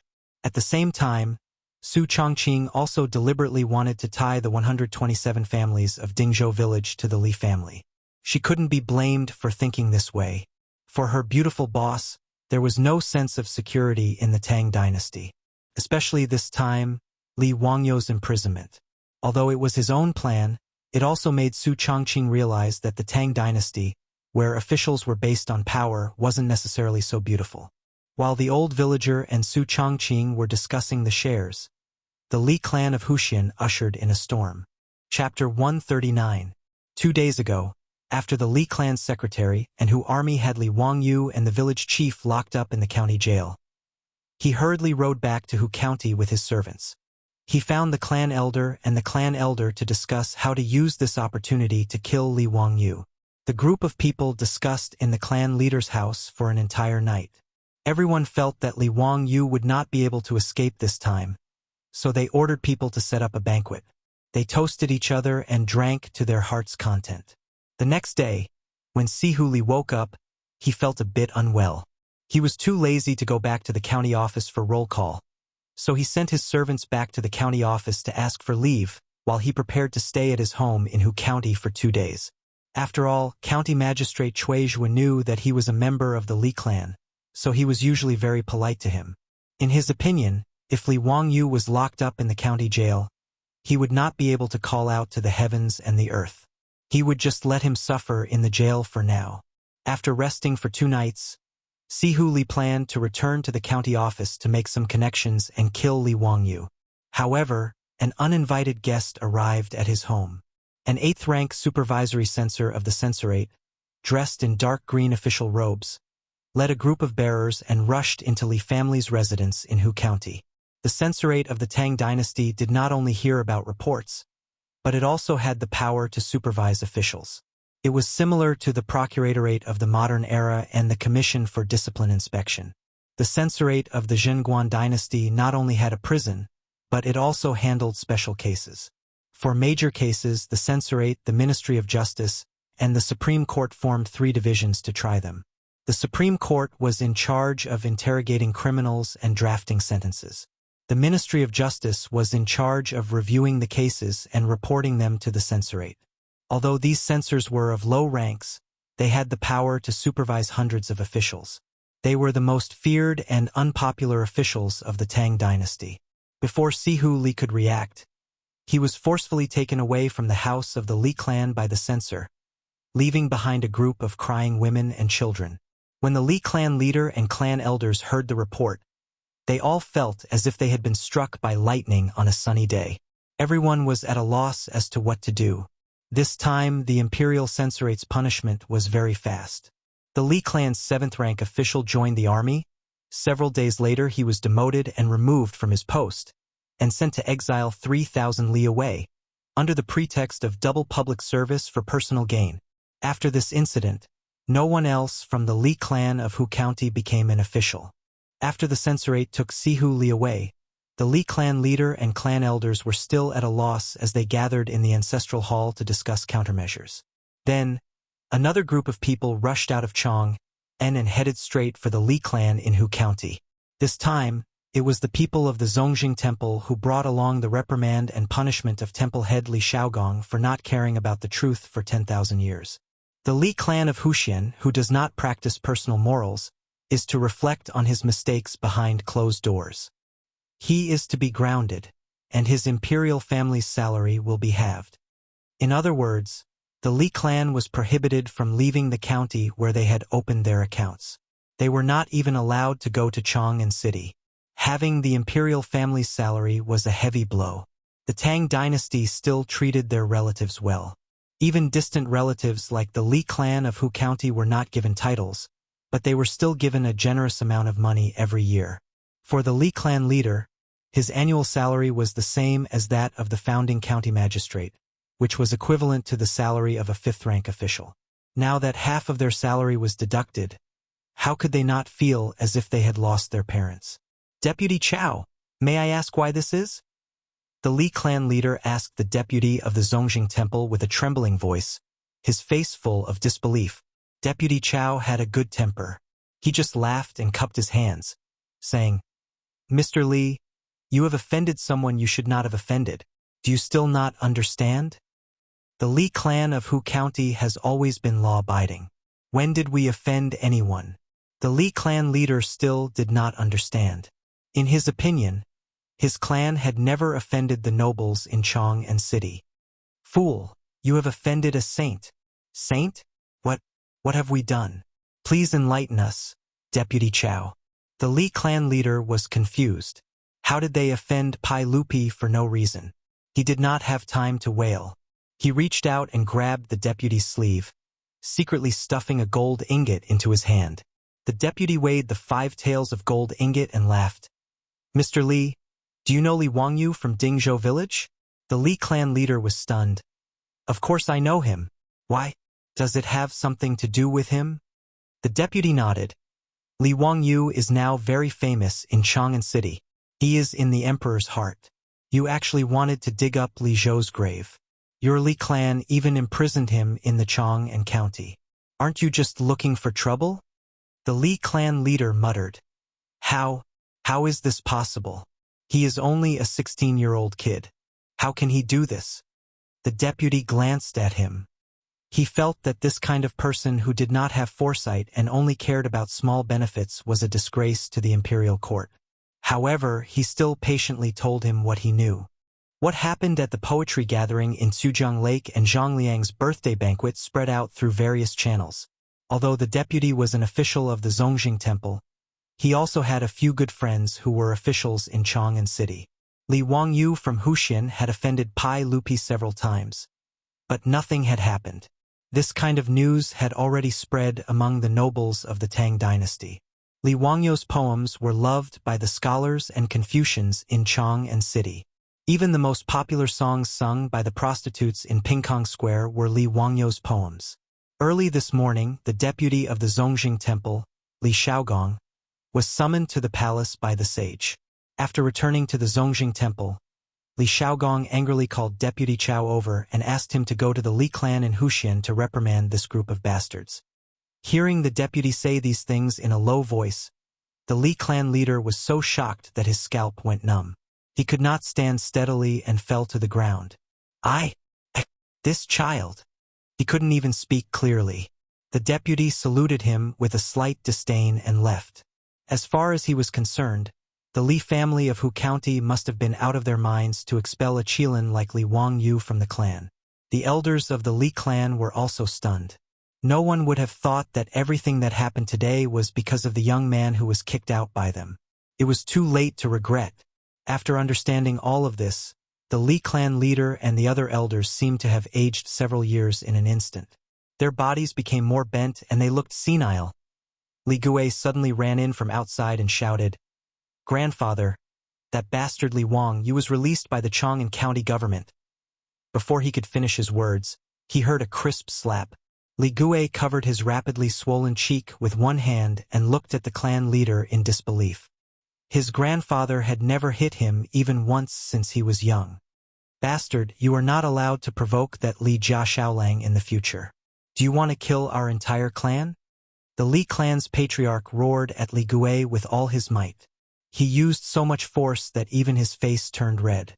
Li Gui covered his burning face and cried in grievance. He didn't even understand why he was being beaten. While the Li clan was bustling, Li Wangyu's home was even more bustling. And this bustling was the trouble that Li Wangyu found himself. He had given Ma Zhou a question and Ma Zhou had solved it. Chapter 140. On the day that Li Wangyu returned home from the county prison, Su Changqing and the old village chief discussed for a long time. In the end, they more or less decided on the matters of the carriage business partnership. Dingzhou village would invest 1,200 strings of copper coins, 40% of the shares, and the Li family 60%. The 1,200 strings of copper coins would be used to build sturdier and more durable freight carriages, as well as to purchase horses. As for the specific operation of the carriage business, the beautiful boss naturally wouldn't let them have the management rights.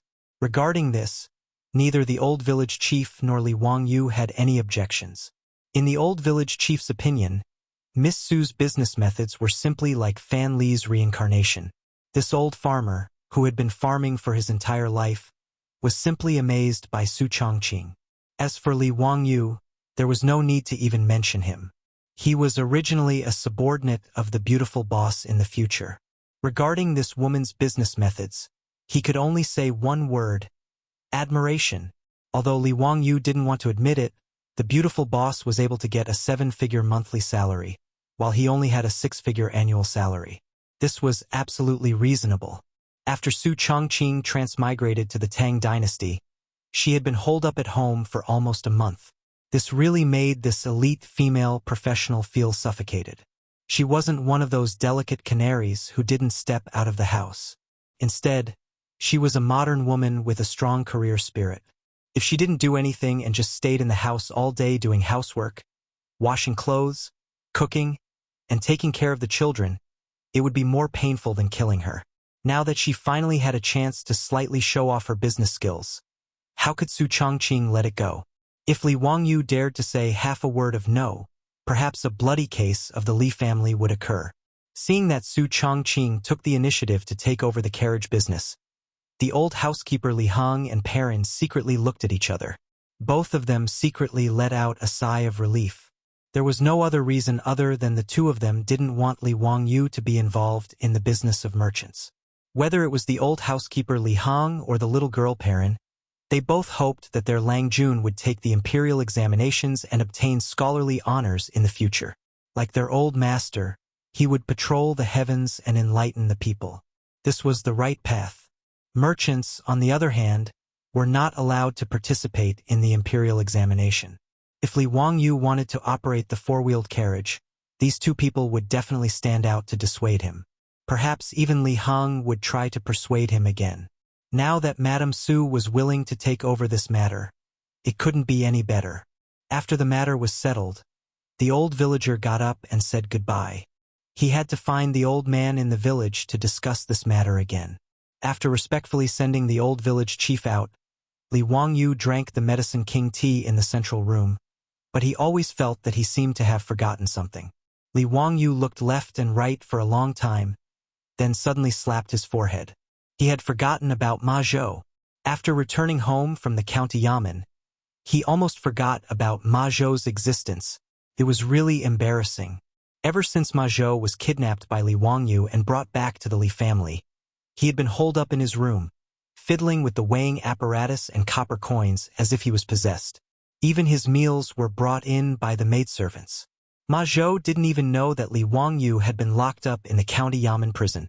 He was wholeheartedly trying to solve the problem that Li Wangyu had given him. The beautiful superior was also helpless against Ma Zhou's desperate spirit.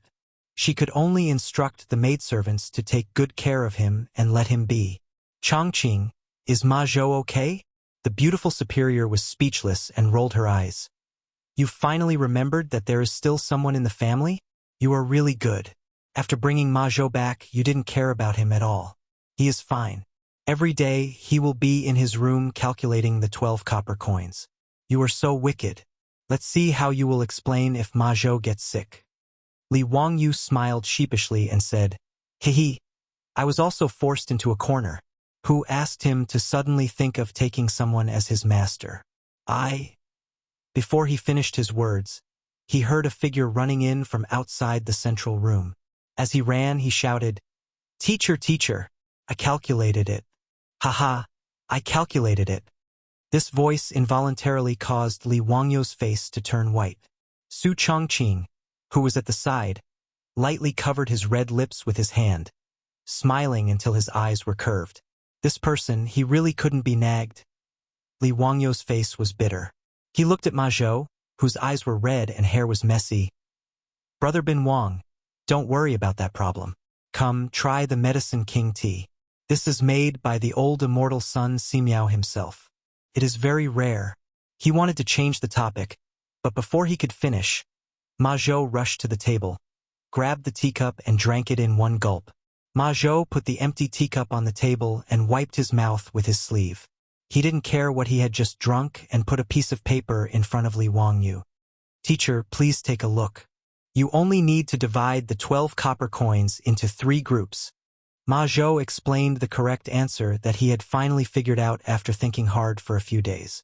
The solution to this problem was so difficult, but it made Ma Zhou even more determined to take Li Wangyu as his teacher. Li Wangyu really didn't expect that Ma Zhou could really solve this logical reasoning problem. This made him feel a little awkward. "Hehe, Brother Bin Wang, this problem, yes, your answer is correct. Come, have some tea, have some tea." Li Wangyu wanted to change the topic again. Ma Zhou didn't give him the chance. He stared at Li Wangyu seriously and asked, "Teacher, can you accept a disciple now?" Hearing Ma Zhou's words, Li Wangyu felt a headache coming on. He looked at Su Chongqing for help, hoping that she could help him say a few words to resolve the situation. The current situation was too awkward. Su Chongqing smiled sweetly and said to Ma Zhou, "Ma Zhou, Wang Yu will keep his word. How can a man not keep his word? A gentleman keeps his word. Hehe. What the hell? Surnamed Su. Don't think that you can hit someone when they're down just because you're good-looking." Li Wangyu almost choked to death by Su Chongqing's words. Was that what he meant? He looked at Ma Zhou with a bitter face. "Brother Bin Wang, let's discuss this matter again." However, Ma Zhou replied firmly, "Teacher, Lady Su said that a gentleman's word cannot be taken back. Is there really no room for discussion?" "No room for discussion. You forced me to do this." Li Wangyu suddenly stood up, scaring Su Chongqing and Ma Zhou. What was he doing?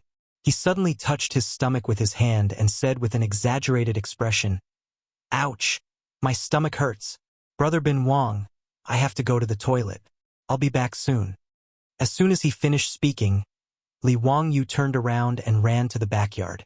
His speed was as fast as lightning. Even Yo Yong felt that his Langjun was agile and had a good talent for martial arts.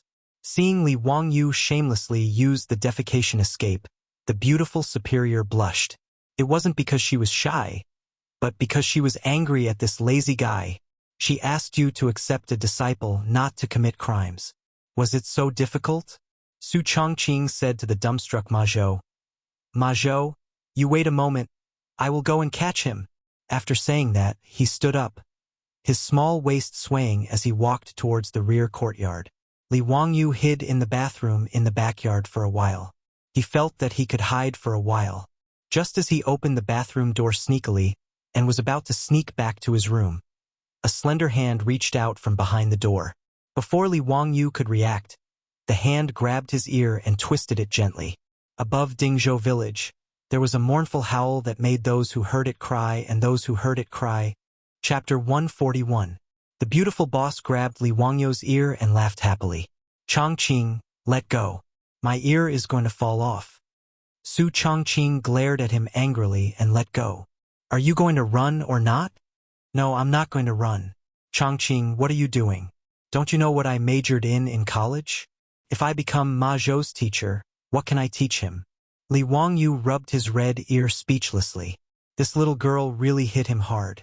Su Chang'an stroked her hair. Since you promised him, there's no reason to go back on your word now. As for what to teach, isn't it simple? Astronomy, geography, physics, and mathematics are all fine. In fact, Su Chang'an also had her own thoughts. Since she knew that Ma Zhou's future was limitless, Su Chang'an was naturally willing to play matchmaker if he wanted to worship Li Wangyu as his teacher. Since ancient times, the relationship between master and disciple was second only to that between father and son. As the saying went, my parents gave birth to me, and my master taught me. If Ma Zhou worshipped Li Wangyu as his teacher, when he entered the imperial court of the Tang dynasty in the future, would the Li family still be afraid of being bullied? Su Chang'an knew that Li Wangyu had no intention of pursuing an official career, and she also didn't want Li Wangyu to be an official. But this time, a mere 7th-rank official had joined the army and almost caused Li Wangyu and Dingzhou village to hover between life and death. Su Chang'an was somewhat afraid. The Tang dynasty was not a legal society like later generations. In the era of officials, the saying, the county magistrate who destroys the family and the magistrate who destroys the family, was not a joke. Since that was the case, where could she find such a good thing to get a strong backer for her family in the future? In fact, Li Wangyu understood all the thoughts of the beautiful boss. He just didn't think that he could teach Ma Zhou, a famous person in the Tang dynasty. After a moment of silence, Li Wangyu finally nodded helplessly. He followed Su Chang'an back to the central room. Ma Zhou couldn't help but be overjoyed. Teacher, are you willing to accept me? Li Wangyu cursed in his heart. Since you insist on becoming my disciple, then don't blame me for teaching you astray in the future. He nodded and asked solemnly, Brother Bin Wang, have you thought it through? I really don't have anything to teach you. All I know is some miscellaneous things like essays, poems, political theories, laws, scriptures, and moi. I'm not good at these. Li Wangyu also didn't want to cheat Ma Zhou.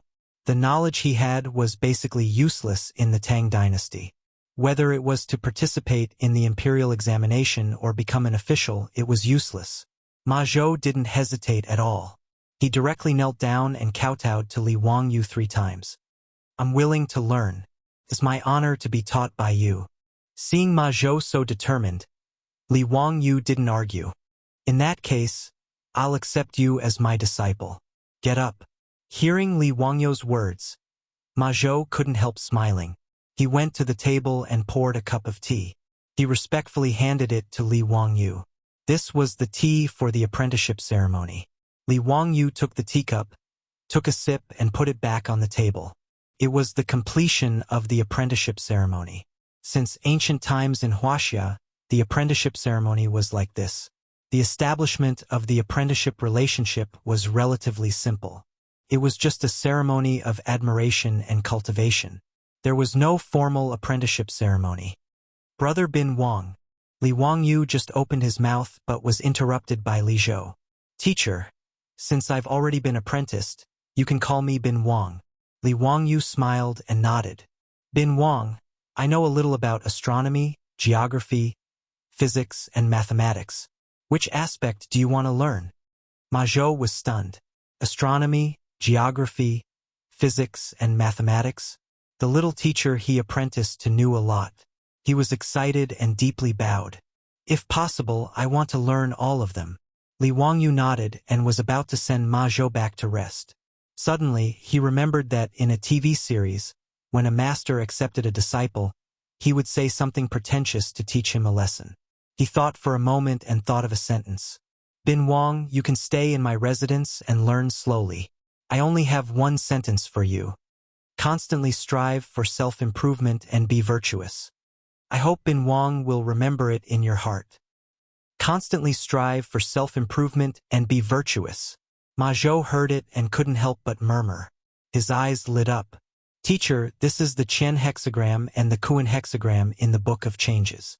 A gentleman should be unyielding, not avoid difficulties and constantly strive for self-improvement. A gentleman should increase his virtue and be tolerant of all things. Thank you, teacher, for your advice. I will remember it. Li Wangyu pretended to be profound and smiled but didn't say anything. After Ma Zhou left, the beautiful superior leaned close to his ear and whispered, "Wicked or not, copying the motto of Tsinghua University and using it as a lesson for your own disciple?" The phrase, constantly strive for self-improvement and be virtuous, was the famous motto of Tsinghua University in the future. It was put forward by Liang Qichao in a speech at Tsinghua University. Hee. Why don't you think of a better one for me? Li Wangyu replied with a smile. The beautiful superior rolled her eyes at him and got up to leave. However, she was stopped by Li Wangyu. What? Don't go.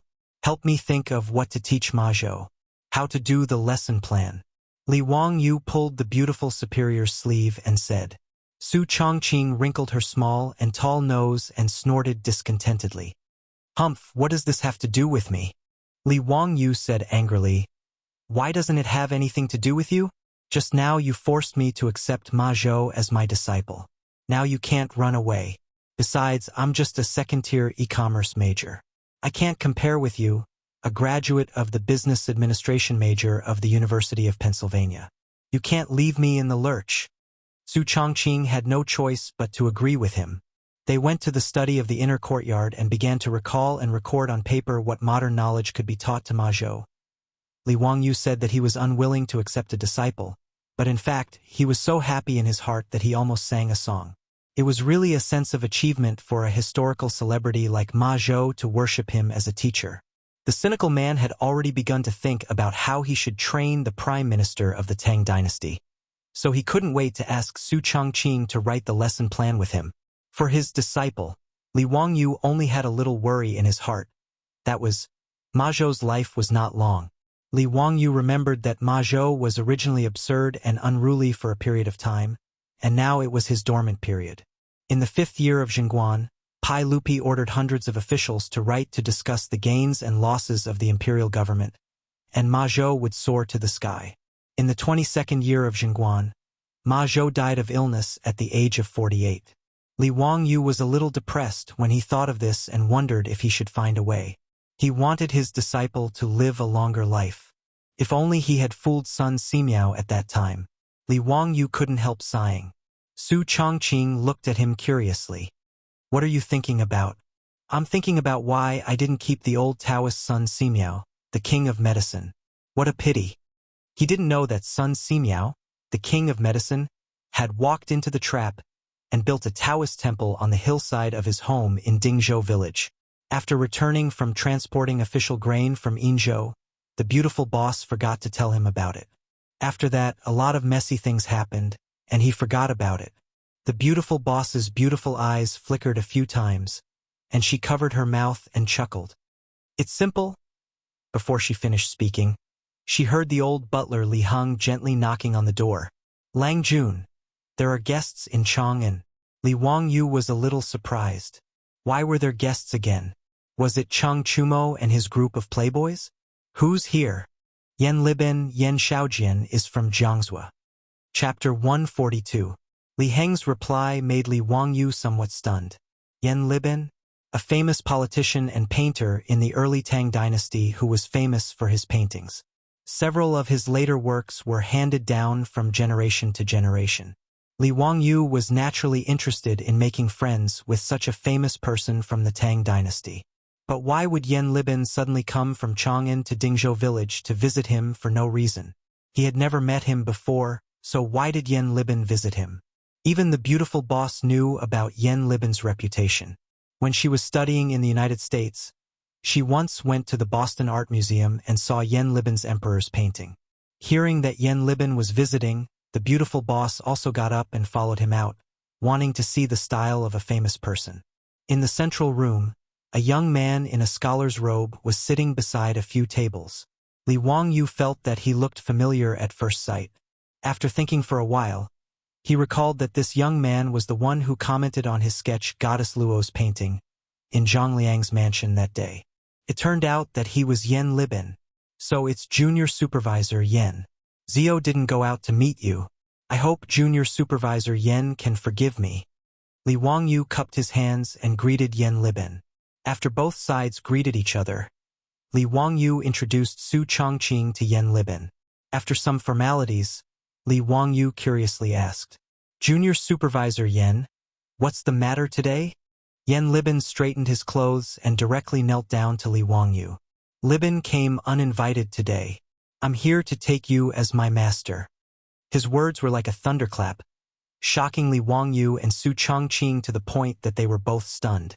You also want to take him as your master? What's wrong with you today? Ma Zhou just took him as his master. Why is this Yen Libin, who I don't know, also like this? Are you all bewitched? Li Wangyu twisted his stiff neck and looked at the beautiful boss beside him.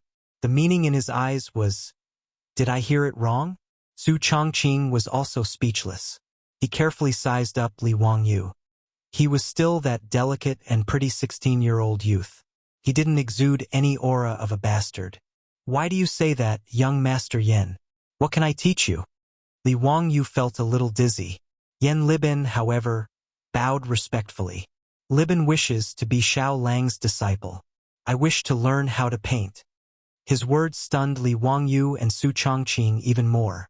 Yen Libin went to Li Wangyu to learn painting? It felt as if Messi and Cristiano Ronaldo had come to him to learn how to play football, or Michael Schumacher had come to him to learn how to drive. Who was Yen Libin? Not only was he a famous painter in the early Tang dynasty, but even in the history of Wuxia, Yen Libin was not in the top 3, but he was in the top 10.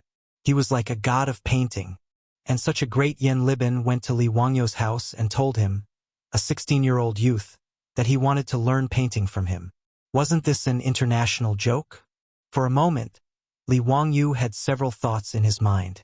Was this Yen Libin a fake? But he did see this man in Zhang Liang's mansion. He was obviously a nobleman of the Tang dynasty. Did Yen Libin drink too much today? He sniffed carefully and didn't seem to smell of alcohol. Did he have a fever or was he confused? It seemed that Yen Libin was full of energy and had no illness or disaster. Li Wang, you couldn't figure out what was wrong with Yen Libin. He could only ask helplessly, Yen Xiaojian, don't make trouble. I still want to learn painting from you. Are you kidding me? Yen Libin didn't seem to be joking at all. Instead, he bowed again very seriously. Xiaolangkuan, Libin isn't kidding. I sincerely want to be your disciple and learn painting from you. Li Wangyu was speechless. What can I teach you? Yen Libin immediately took out a scroll from his chest. He opened it carefully as if it was a rare treasure. Seeing the picture on the scroll, the beautiful boss couldn't help but exclaim softly. Then her face turned crimson. She secretly stretched out 2 slender fingers and pinched the soft flesh on Li Wangyu's waist. Li Wangyu also cried out. It was not because of anything else, but because he was really in pain from the pinch. Where did this little girl learn such a sinister trick? On the scroll, there was a framed portrait of a naked woman. This was one of the 2 naked sketches that Li Wangyu drew when he went to Chang'an to earn money to buy food. At that time, one of the 2 sketches was sold to the fatty Cho Kuan. The other one was not sold. Later, Li Wangyu gave it to Cho Kuan. And this naked sketch, the beautiful boss knew at a glance that it was drawn by Li Wangyu. In the Tang dynasty and even in the whole world at this time, no one except Li Wangyu would draw this sketch. She fiercely glared at Li Wangyu. Stinky hooligan, he actually drew a naked woman. Li Wangyu also felt his face burning. How could this thing he did be exposed by Yen Libin? How could he endure this? Cough? Yen Xiaojian, what do you mean by this drawing? Li Wangyu pretended to cough lightly. Yen Libin acted as if he had seen a priceless treasure. His fingers lightly stroked the scroll. Xiaolangkuan, This drawing was made by you, right? Li Ben wants to learn this unique painting technique. I hope Mr. can teach me.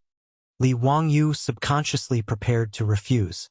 In front of the beautiful boss, no matter what, he could not admit that this drawing of a naked woman was drawn by him.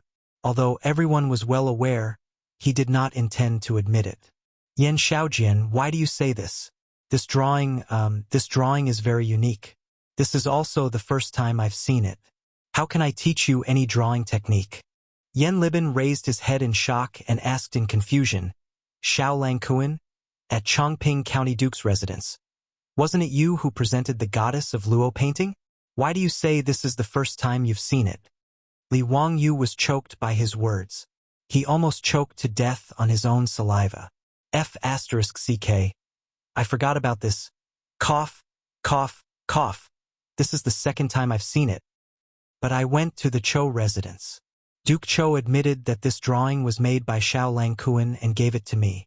Yan Libin said with a smile, his eyes revealing a trace of craftiness.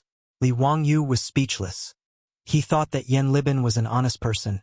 He could imagine that as a fourth-rank assistant minister of the Ministry of Justice, a junior supervisor, going to a merchant family like the Chou family to ask about him, the Chou family might not keep it a secret for him. The truth was so. Yan Libin could tell that the drawing that Li Wangyu made was not an ancient drawing. However, he was smart enough not to say anything. After the birthday banquet at Zhang Liang's residence, he went to the Chou family in Chang, and who presented the drawing. Using this point, he was able to trick Chou Yuanliang into revealing that the person who drew the drawing was Li Wangyu from Hu County, who presented the drawing that day. This drawing was also sold to him by the Chou family. After receiving the drawing, Yan Libin loved it so much that he could not put it down.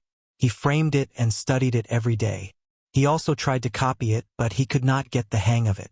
After studying it for many days, Yan Libin finally could not hold back his desire for this unique drawing technique and came to ask for a master.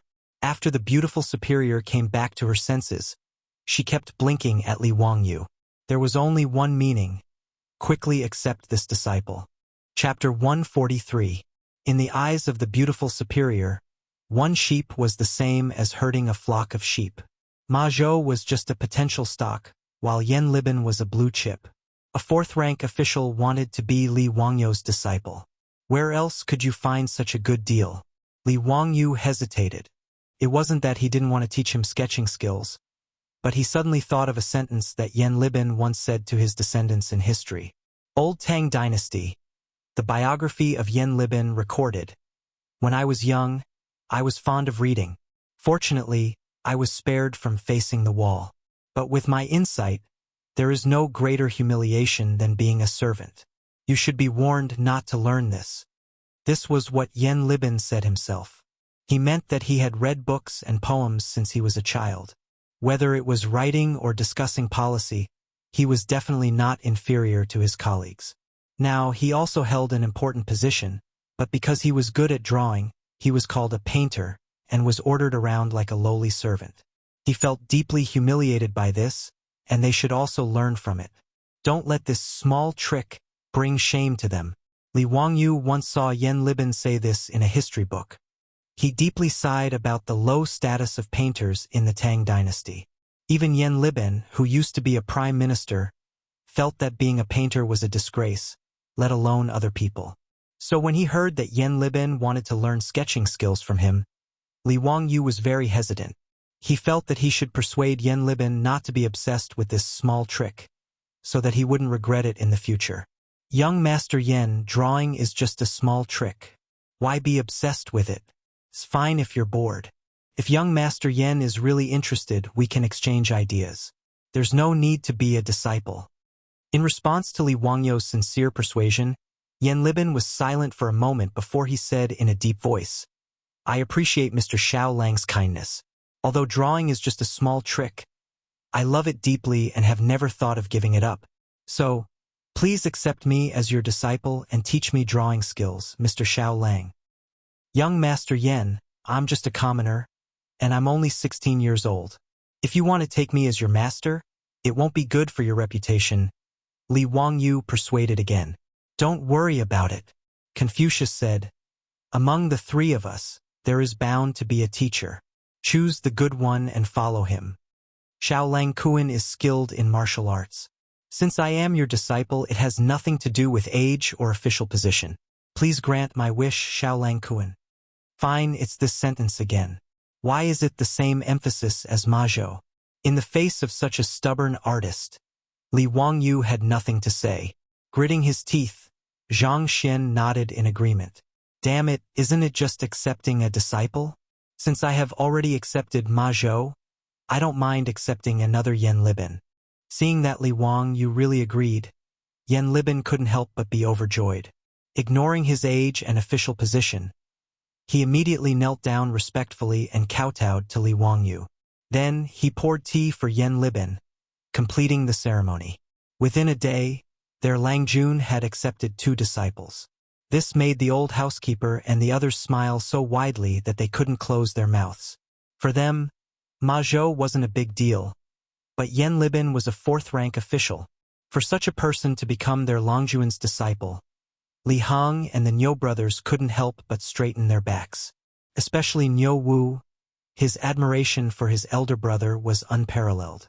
No wonder his elder brother wanted to become a member of the Li family. His foresight, TSK, there was nothing to say. Previously, the county magistrate of Chang'an County was only a 6th-rank official, but he dared to order people around.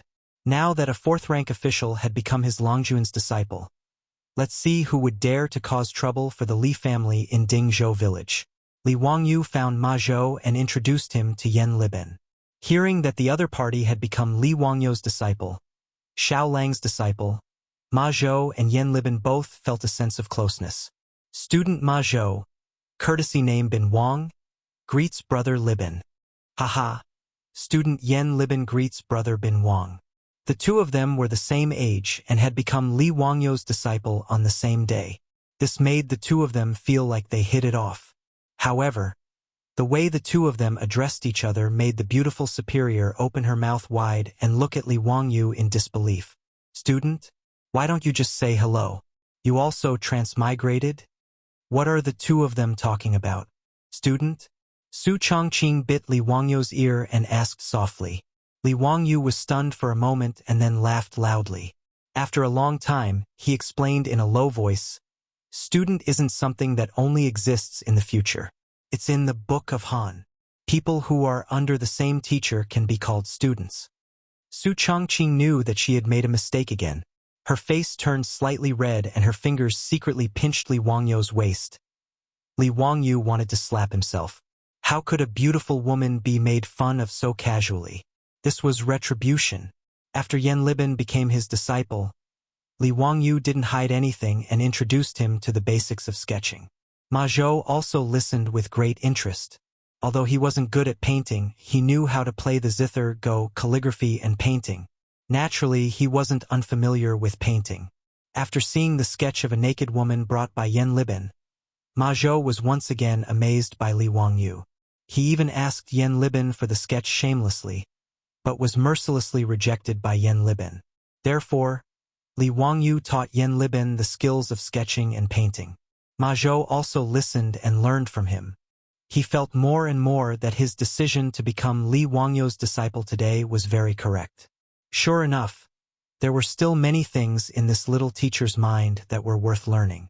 After Yan Libin and Ma Zhou heard about 3-dimensional perspective, light and shadow projection, and other sketching techniques, their eyes lit up. These were things that they had never learned or touched before when they were learning to paint. Teacher, hehe. How long do you think you can teach me these? Yan Libin rubbed his hands excitedly and said. Li Wangyu was speechless. He was really a painting addict. He couldn't wait to learn new skills. Seeing that it was still early, he simply asked Li Hong to get charcoal and paper and started the first painting lesson in the history of the Tang dynasty. When the sun set in the west, Yan Libin reluctantly said goodbye and left. Because the civil servants of the Tang dynasty had to go to bed every 10 days, Yan Libin could only come to Dingzhou village once every 10 days to learn sketching from Li Wangyu. This made him very annoyed that he had too little time. Ma Zhou was very proud of this. He lived in the teacher's house and could ask for advice at any time. After Yan Libin left, Li Wangyu looked at Ma Zhou, who was packing up his painting tools, and then remembered what Su Changqing wanted to say in the study. Changqing, what were you talking about in the study room earlier? What is simple? The beautiful boss smiled and said, Oh, I forgot to tell you before. I gave away the hillside land at home. What? Gave it away?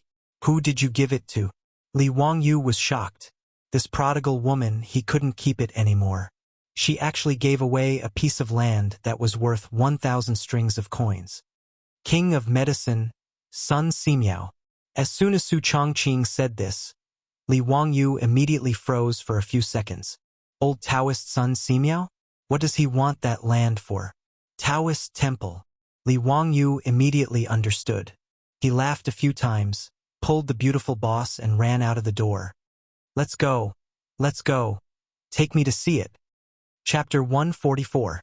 Under the setting sun, smoke rose from kitchen chimneys in Noda's Dingzhou village. The farmers who had worked in the fields for a day carried their tools and animals back to the village in exhaustion, but they had smiles on their faces. Chickens crowed and dogs barked in the village. The half-grown children played with each other and ran around. Occasionally, they would be yelled at by their elders to go home for dinner. There was a naughty child who tore his pants while climbing a tree and exposed his butt. The adults caught him and spanked him a few times. They scolded him as they dragged him home, causing the two to roar with laughter. When the farmers saw Li Wangyu and Su Changqing, they all showed bright smiles and warmly greeted them. When the men of Guangzhong ate, they were used to holding large bowls and squatting outside the houses to chat and eat. While it was a simple meal, and there was no meat or fish, they ate with great satisfaction. Roars of laughter occasionally came from the crowd. Some farmers saw Li Wangyu and the others and warmly invited them to eat at their homes. The two of them declined with a smile. Li Wangyu, who had been in a hurry to go to the slope to see the situation, slowed down his steps in front of this idyllic poem that no artist could paint. He slowly walked with Su Changqing through the village. A smile uncontrollably rose to the corners of their mouths. Wangyu, don't you feel that the atmosphere in the village seems to be a little different? The beautiful boss suddenly asked. Li Wangyu stilled and did not understand what she was referring to. Su Changqing smiled and explained, When we first came to Dingzhou village, while we were warmly welcomed by the villagers, I felt that everyone in the village had a layer of bitterness on their faces. Now, it hasn't even been a month, but the villagers are smiling even more. Li Wangyu carefully considered her words. It seemed to be true. Su Changqing continued, Wangyu, this is actually all your work. Me? What does it have to do with me? Li Wangyu did not understand.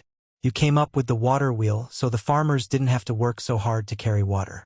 You also lent 20 oxen to the village. This time, the corvée labor also allowed everyone to earn money.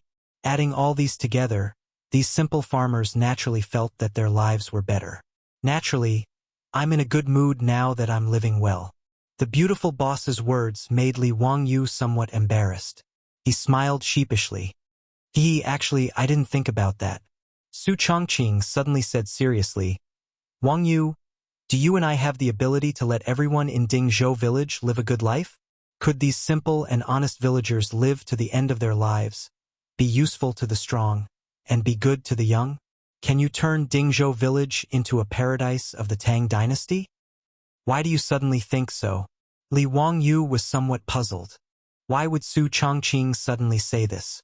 The land is flat and spacious, and the houses are upright. There are fertile fields, beautiful ponds, mulberry and bamboo trees. Along the crisscrossed paths, chickens and dogs could be heard. Among them, the people who come and go, the men and women's clothes are known as outsiders. Yellow hair hangs down and happy. Su Changqing suddenly recited a passage from a text she learned in middle school, Peach Blossom Spring. Then, she turned to look at Li Wangyu with a smile in her eyes. Because I suddenly fell in love with this land. Her words made Li Wangyu slightly stunned. He seemed to understand something and couldn't help but reach out to hold his beautiful boss's soft hand. Changqing, you will. Dingzhou village will definitely become a paradise of the Tang dynasty. I promise you.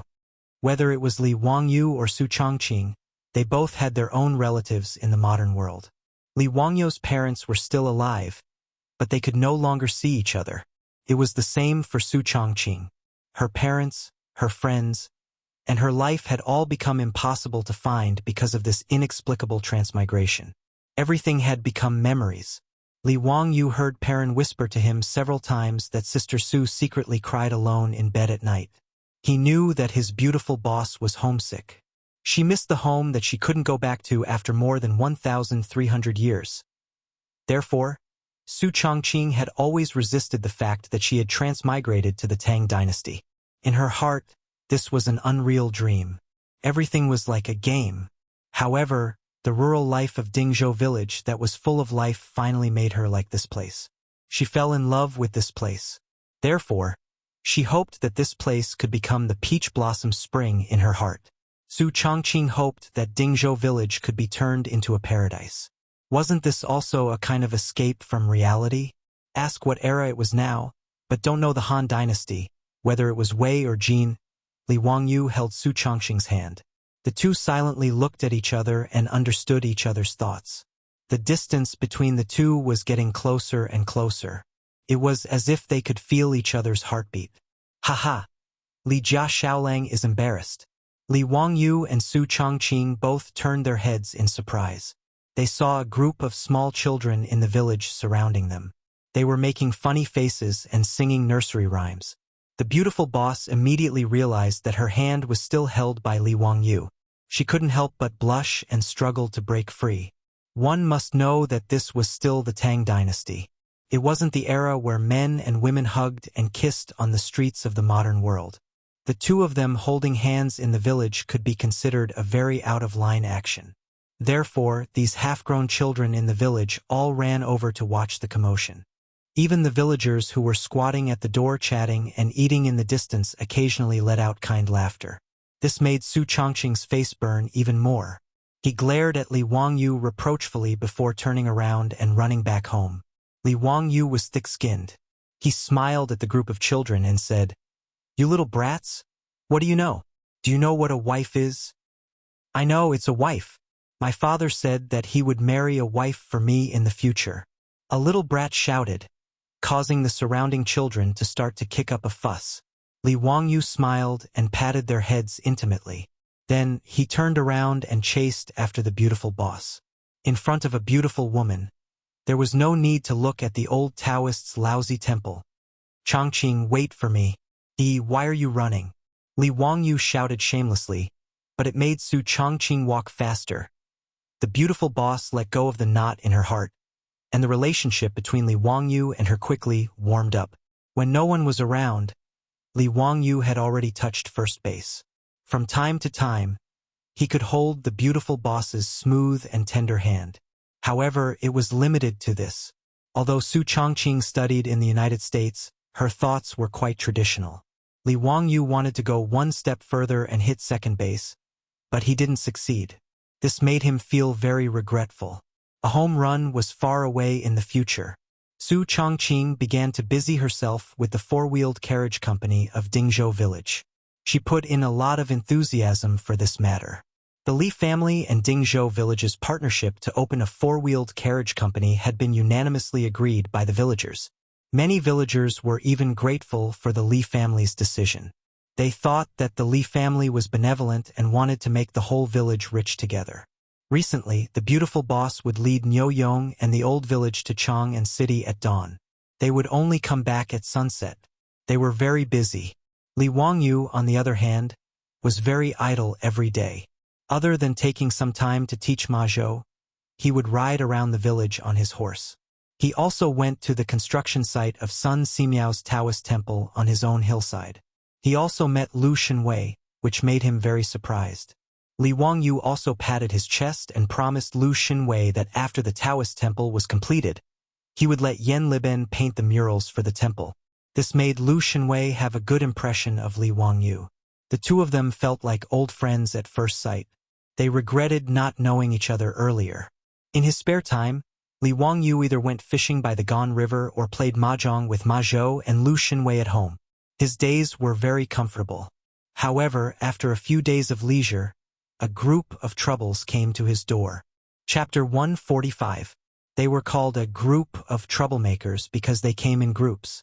The Cheng brothers, the Du brothers, the Yuqi twins, Fang Yai, Wei Shuyu, Chai Lingguo, Niu Zhengping, a large group of the top playboys of the Tang dynasty came to Dingzhou village and captured Li Wangyu alive.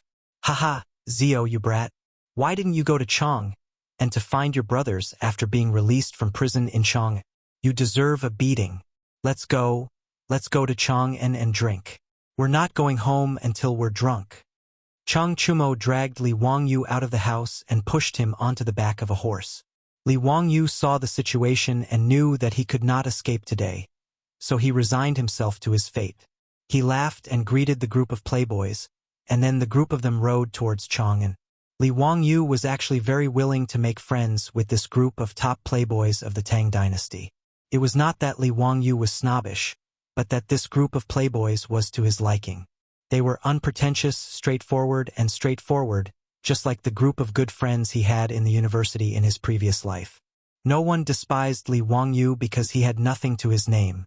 No one despised his poor family background or the fact that he was in debt. Although Li Wangyu was somewhat talented, his status was still far from that of these foppish sons of rich families at the moment. Even so, this group of playboys was willing to cause trouble in the Chang and county government for him, and they were even willing to sit in prison and drink with him. Li Wangyu could not say anything about such playboys. The group of playboys rode into Chang'an, laughing and laughing. When the colonel guarding the illustrious virtue gate saw this group of playboys, he hurriedly ordered the soldiers to move aside. He even chased away the caravans that were queuing to pass the customs to make way for them. This was the first time Li Wangyu entered Chang, and without going through the public inspection, and he also enjoyed the treatment of a privileged class. Although the playboys loved to play around, they did not dare to gallop their horses after entering Chang'an City. They all obediently reined in their horses and moved forward slowly. In Chang'an City, no one dared to gallop on horseback except to deliver urgent official documents. If they were caught by the patrolling marquis, he would not let them go just because they were the sons of important ministers of the marquis. They might even be beaten. Li Wangyu thought that they were going to the restaurant in the East City to drink, but he didn't expect that they would lead him to the West City. When the group of wastrels dismounted in front of a Hu wine shop, Li Wangyu suddenly thought of something. His face couldn't help but flush, his heart beating wildly. He was here to drink wine with girls. Li Wangyu wasn't a pure and innocent virgin in his previous life. When he was running errands for clients, he often went to all kinds of nightclubs. However, how could those nightclubs of the future be compared with the taverns of the Hu people in Chang'an City and West City of the Tang dynasty? This place was full of foreign girls. Hu Ji! In the taverns of the West City, there were many Hu Ji. Moreover, their singing and dancing skills were exquisite and full of strong exotic charm, attracting countless literati to stop and indulge in wine and women. Even Li Bai wrote a poem for the taverns of the West City. In the Wuling year, young men in the East City, silver saddles and white horses ride the spring breeze. Where do the falling flowers travel? Laughing into the Hu Ji wine shop. It could be seen that the banished immortal Li Bai was also a romantic figure in the Tang dynasty. Hu Ji referred to the Sogdian women of the western region, who were also Persians.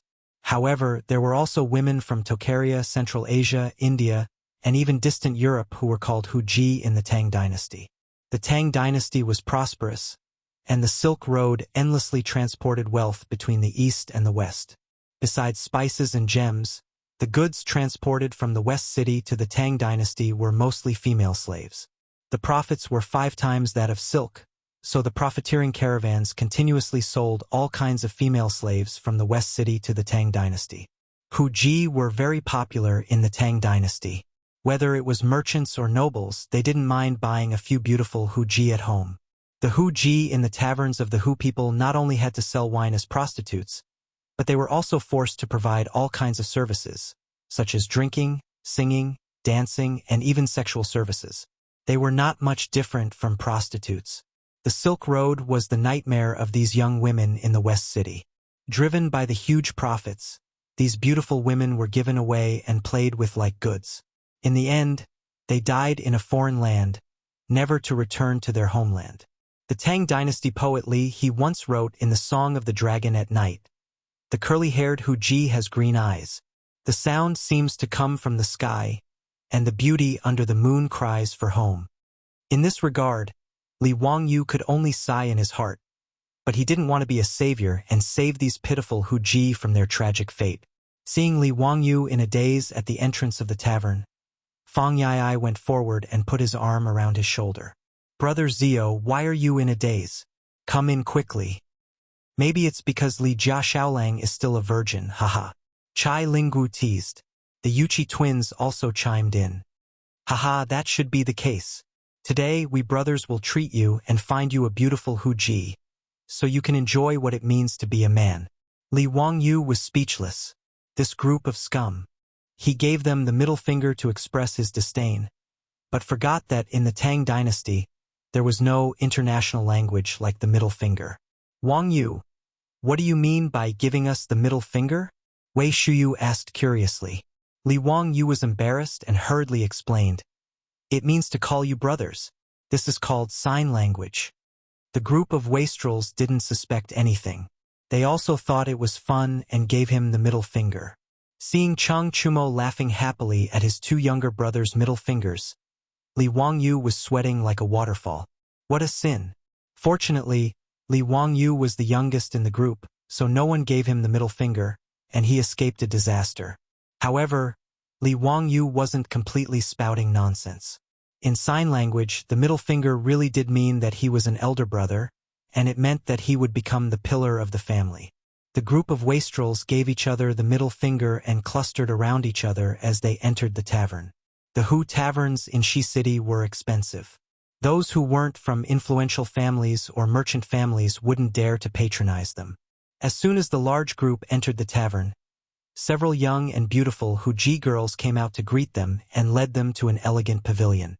Under the attentive service of the Hu Ji girls, everyone took off their boots and went to the banquet. Chang Chumo directly waved his hand and said, "Call the best Hu Ji girls for me. If you dare to use any ugly ones to make up the numbers, I will smash your tavern." The Hu shopkeeper of the wine shop had already rushed over.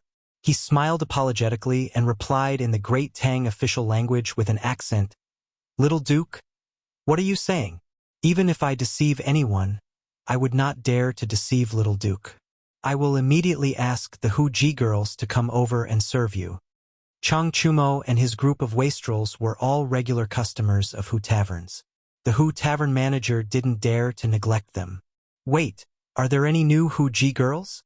This is the first time for my little brother. Find him a clean and refreshing Hu Ji girl to serve him." Wahahaha. Chang Chumo pointed to Li Wangyu and said. Chang Chumo's words made the group of wastrels look at Li Wangyu and laugh, making Li Wangyu blush. These bastards.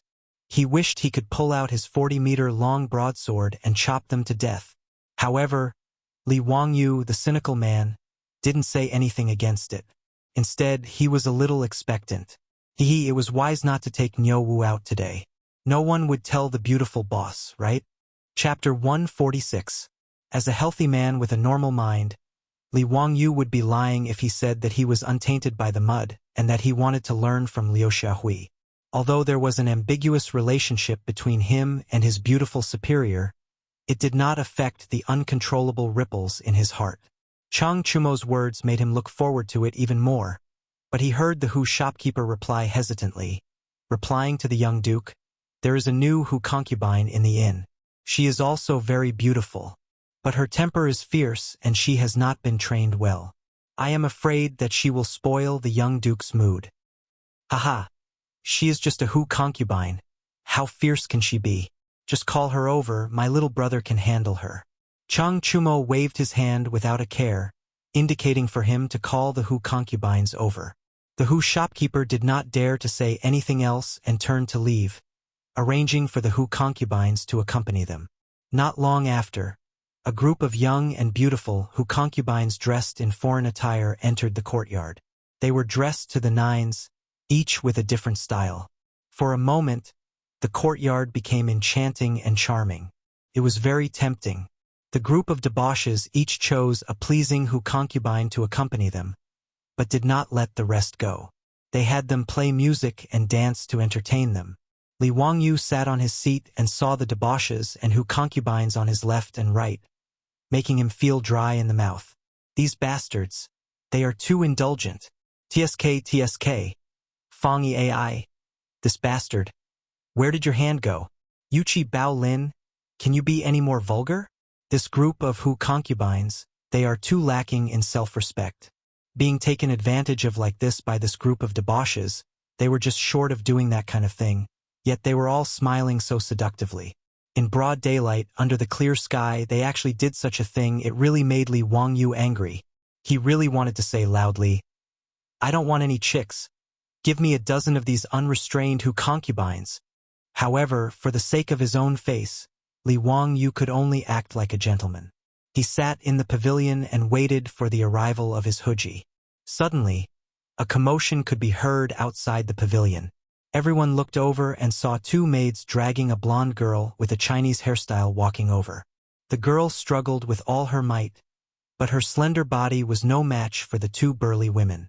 After struggling for a while, she was still dragged into the pavilion. However, that huji girl was very unyielding. She actually opened her mouth and bit one of the maids.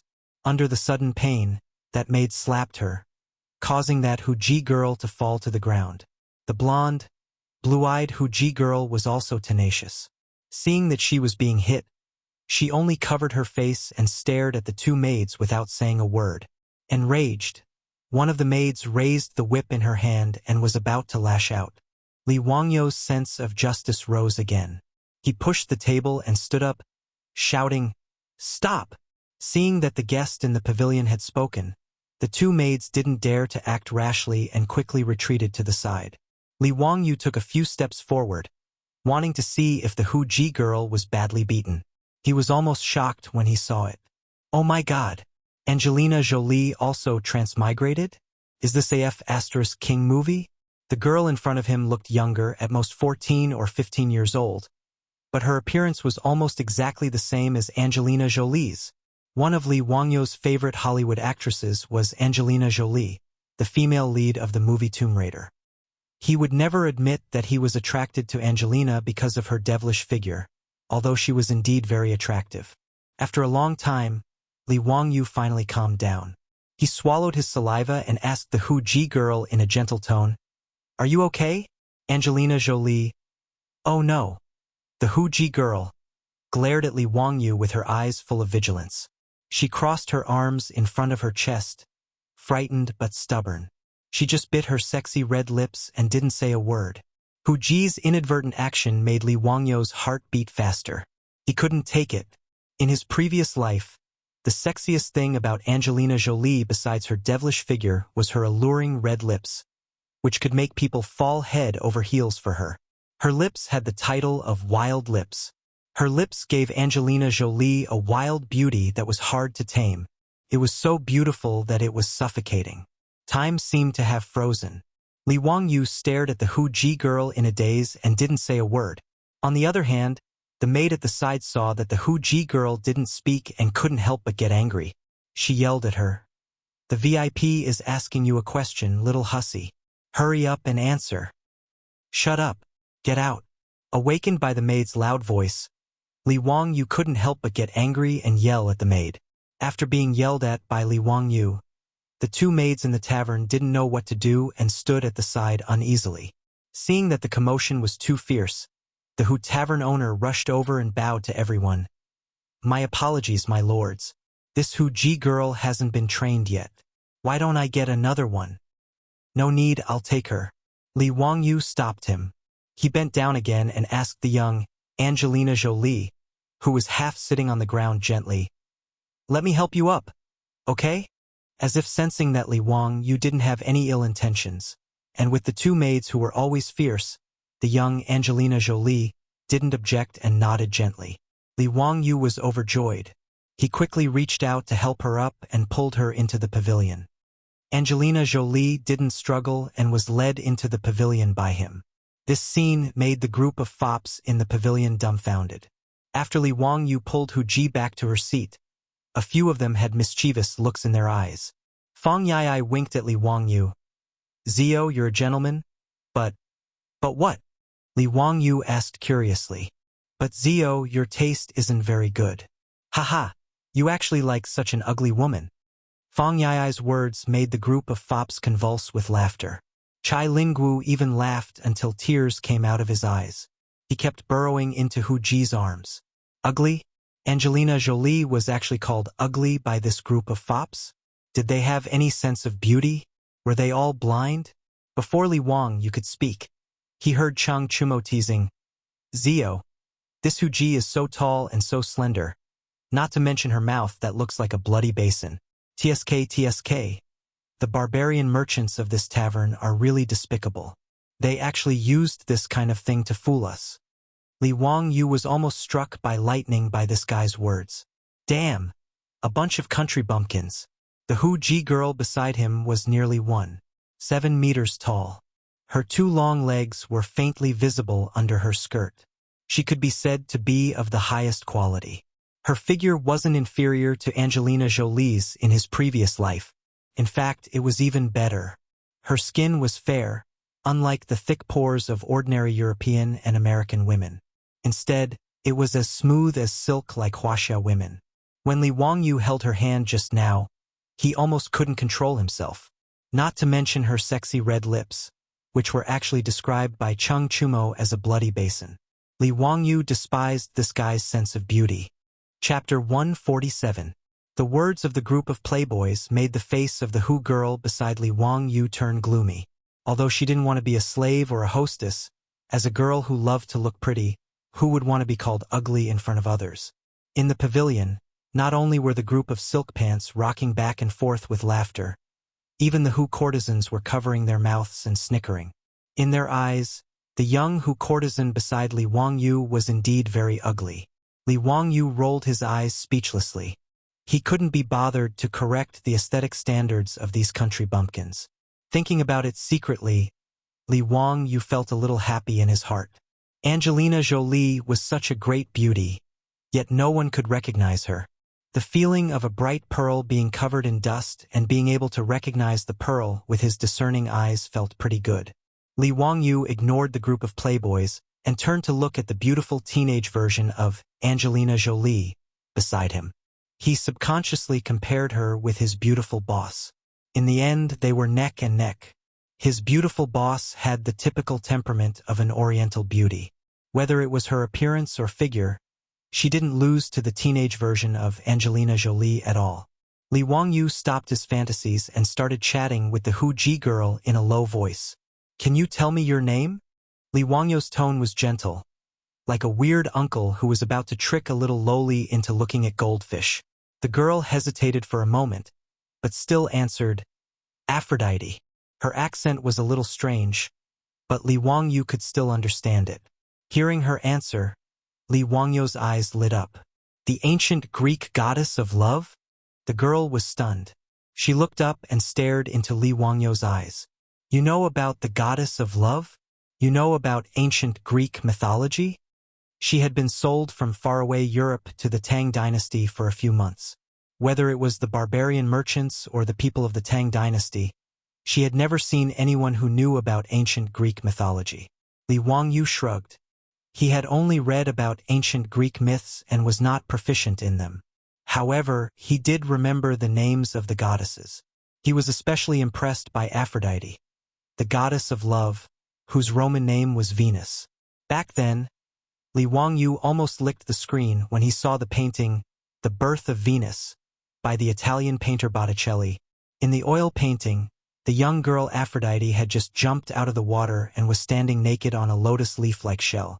Her figure was slender and fit, her figure was slim and full, and her posture was graceful. Aphrodite, where's your hometown? Li Wangyu asked curiously.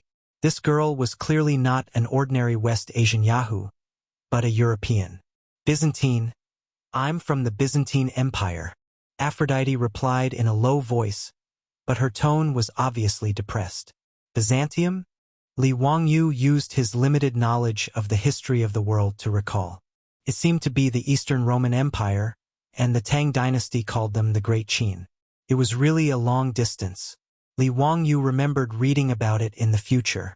It was about 10,000 kilometers from Rome to Chang'an, and a caravan would need to spend about a year and a half on the journey. It was a long and suffocating journey. Li Wangyu could not imagine spending a year and a half on horseback or camelback. It was simply driving people crazy. And this girl in front of him obviously would not have the chance to complete such a journey again in her life. She would have to spend the rest of her life in the Tang dynasty, which was 10,000 kilometers away from her hometown. Li Wangyu could only sigh with emotion. The temptation of money was indeed incomparably great. It could prompt those merchants to spend 2 to 3 years on the road just to earn incomparably generous returns. Li Wangyu looked at Aphrodite sympathetically. He did not know how to comfort this slightly sad girl. Li Wangyu did not want to make this girl version of Angelina Jolie sad. So he quickly changed the topic. Aphrodite, your Tang dynasty language is pretty good. Did you learn it for a long time? Aphrodite nodded. On the way to the Tang dynasty, someone in the caravan had been teaching me. We walked on the road for a year and a half and I only learned it. Your Tang dynasty language is really difficult. Speaking of this, Aphrodite patted her chest, indicating that she had learned it really hard. However, the trembling of the mountains in front of her chest almost caused Li Wangyu to have a nosebleed. This European girl's development is too good. She's only 15 or 16 years old and she's already this big. From this point of view, Aphrodite had completely won over his beautiful boss. Li Wangyu smiled and said, "You're already very talented to be able to learn this in a year and a half. The Tang dynasty language is the most difficult language in the world." Aphrodite stuck out her tongue. Hee, I can also speak Greek, Persian, and Roman. Damn, she's actually a language genius. This made Li Wangyu feel a little ashamed. When he was in college, he barely passed the English test band for. The two ignored the group of foppish young masters in the pavilion and chatted with each other. They soon became familiar with each other. Although Aphrodite was forced to accompany them to drink, she did not expect to meet such a humorous young man like Li Wangyu, who even knew a lot about the customs of her hometown. Moreover, Li Wangyu did not touch her like other men, which made Aphrodite have a good impression of Li Wangyu. In the few months since she came to the Tang dynasty, she didn't even have time to take a closer look at Chang'an, the greatest city in the world, before she was locked in the tavern. Every day, she was whipped to learn singing and dancing, musical instruments, the Tang dynasty language, and drinking techniques. Today was the first time she was forced to come out to receive guests. She tried her best to resist, but she did not expect to meet such a handsome young man like Li Wangyu. For a moment, Aphrodite even felt that this life was not as bad as she imagined. In the tavern, after 3 rounds of drinking, the group of foppish young masters began to shout, "Serve the country with loyalty," at the top of their voices. Ever since the banquet in the county prison of Chang'an and County, this group of foppish young masters all fell in love with this song and would sing it every time they drank. Li Wangyu did not shout with them this time. Instead, he pulled the girl version of Angelina Jolie to the side to watch the fun. The girl, who was forced to accompany them to drink, looked at this group of foppish young masters and listened to their extremely unpleasant singing. Finally, a girl's bright smile appeared on her face. In the pavilion, the foppish young masters with high noses and white skin played a cheerful Western music. They danced under the 3 strokes of the drum. In the Tang dynasty, the most famous dances were the Huchuan dance, the Hutting dance, and the Zhezhi dance. As the saying goes, the Hutting dance returns to the snow, and the sound of the strings and drums dance. A group of foppish young masters with graceful figures spun rapidly in the pavilion. Their colorful skirts and long hair fluttered together. The lively rhythm and strong performance made Li Wangyu fascinated. Sure enough, it was the dance of a phoenix, and the shadow of a phoenix behind. At this moment, it was not the wine that made them drunk, but they were drunk. Chapter 148. The Huji girls finished their dance. It was bold, erotic, and charming. At this time, the wine was half drunk and the dance was joyous. Although it was not dark yet, the atmosphere in the pavilion had become dreamy. A group of rich playboys also entered after drinking and danced with the Huji girls. But no matter how you looked at it, it was like a real-life version of Beauty and the Beast. Especially the three Chang brothers and the Yuchi twins, they were like a few gorillas dancing. Li Wangyu deeply suspected that these guys would climb to the top of some tower and fly for the Huji girls. Li Wangyu laughed heartily. Suddenly, he felt like he was in a poetic mood. He shouted, "Bring me a brush and paper." Seeing that Li Jia Shaolang was about to compose a poem, the group of rich playboys gathered around. Li Wangyu asked the Huji girls to spread the paper on the table and grind the ink. He held a wine cup in his left hand and a pen in his right hand. He recited and wrote on the paper with his thin muscles. Before a bottle of wine. Li Wangyu wrote down the title of the poem. This guy was drunk and started to copy Li Bai's poem again. The spring breeze comes from the east and passes by suddenly. The golden bottle of wine ripples. The falling flowers feel a little too much. The beauty is drunk and the beauty is drunk. When the poem was copied to this point, Li Wangyu suddenly felt that something was wrong. This poem seemed to be lamenting the passing of time. Right? The last line. How many peach blossoms can there be? The flowing light deceives people and wastes time. Seemed to be not for a young man like him to say. Li Wangyu's brain worked very quickly. He might as well give Li Bai's poem a shortened version. He would remove the lines in the middle that set off the sadness and hinted at people's declining years. He paused for a moment, drank a mouthful of wine, and continued to write. The lute plays the dragon gate's green tree. The jade pot of wine is clear as the sky. Urging the string and brushing the column to drink with the gentleman. Looking at Zhu Cheng's face redden. The Huji girls are as beautiful as flowers. Smiling in the spring breeze. Smiling in the spring breeze. Dancing in gauze clothes. The gentleman will not be drunk today and will return in peace. The shortened version of Before a Bottle of Wine became a poem of Carpe Diem, which made the rich playboys applaud. Especially that last sentence. If you are not drunk today, you will return in peace? It was even more to the liking of a group of profligate sons. What she meant was that she was laughing in the spring breeze while dancing in her silk dress. In front of this beautiful scenery, if you don't get drunk today, you're a fool. What's there to talk about? Haha. Zio is indeed a genius. How are you going to return home in peace if you don't get drunk? Haha, this is delightful. Come, everyone, let's drink. If we don't get drunk, shall we return peacefully? Cheers. In the pavilion, Hu Ji, who was good at playing and singing, immediately began to play and sing Li Wangyu's There's a Bottle of Wine in Front. Unlike the poems of later generations, since ancient times, poems were actually meant to be sung. As the saying goes, 300 hymns, 300 string poems, 300 song poems, and 300 dance poems. Every poem in the Book of Songs can be played, sung, and danced with musical instruments. Tang poetry was naturally the same. A large portion of poems were spread through the singing of prostitutes. For example, now in Chang'an City, in the Ping Kong Square, the most popular poem was Li Wangyu's plagiarized poems. In the pavilion, Hu Ji, who was holding a pipa, plucked the strings. Other Hu Ji, who were holding musical instruments such as ivory boards and Dutton drums, also played the accompaniment to the tune of the pipa. A clear and beautiful female voice came out from Hu Ji's red lips. The group of rich playboys, including the sons of the martial artists, were all intoxicated by the music and could not extricate themselves. The poem was repeated 3 times before it ended. The beautiful poem was like rich wine, intoxicating and intoxicating. In the pavilion, there was a fight again. The cause was to snatch the manuscript of There's a Bottle of Wine in Front written by Li Wangyu. Wei Shuyu quietly reached out to the manuscript on the table. He gently pulled but did not move it. He looked up and saw that Du He's hand also grabbed the other end of the rice paper. The two of them stared at each other for a while. Du He suddenly shouted, "Brother, come and help me." Du Go was his brother. Since his brother asked for help, he would naturally help. He immediately rushed to Wei Shuyu.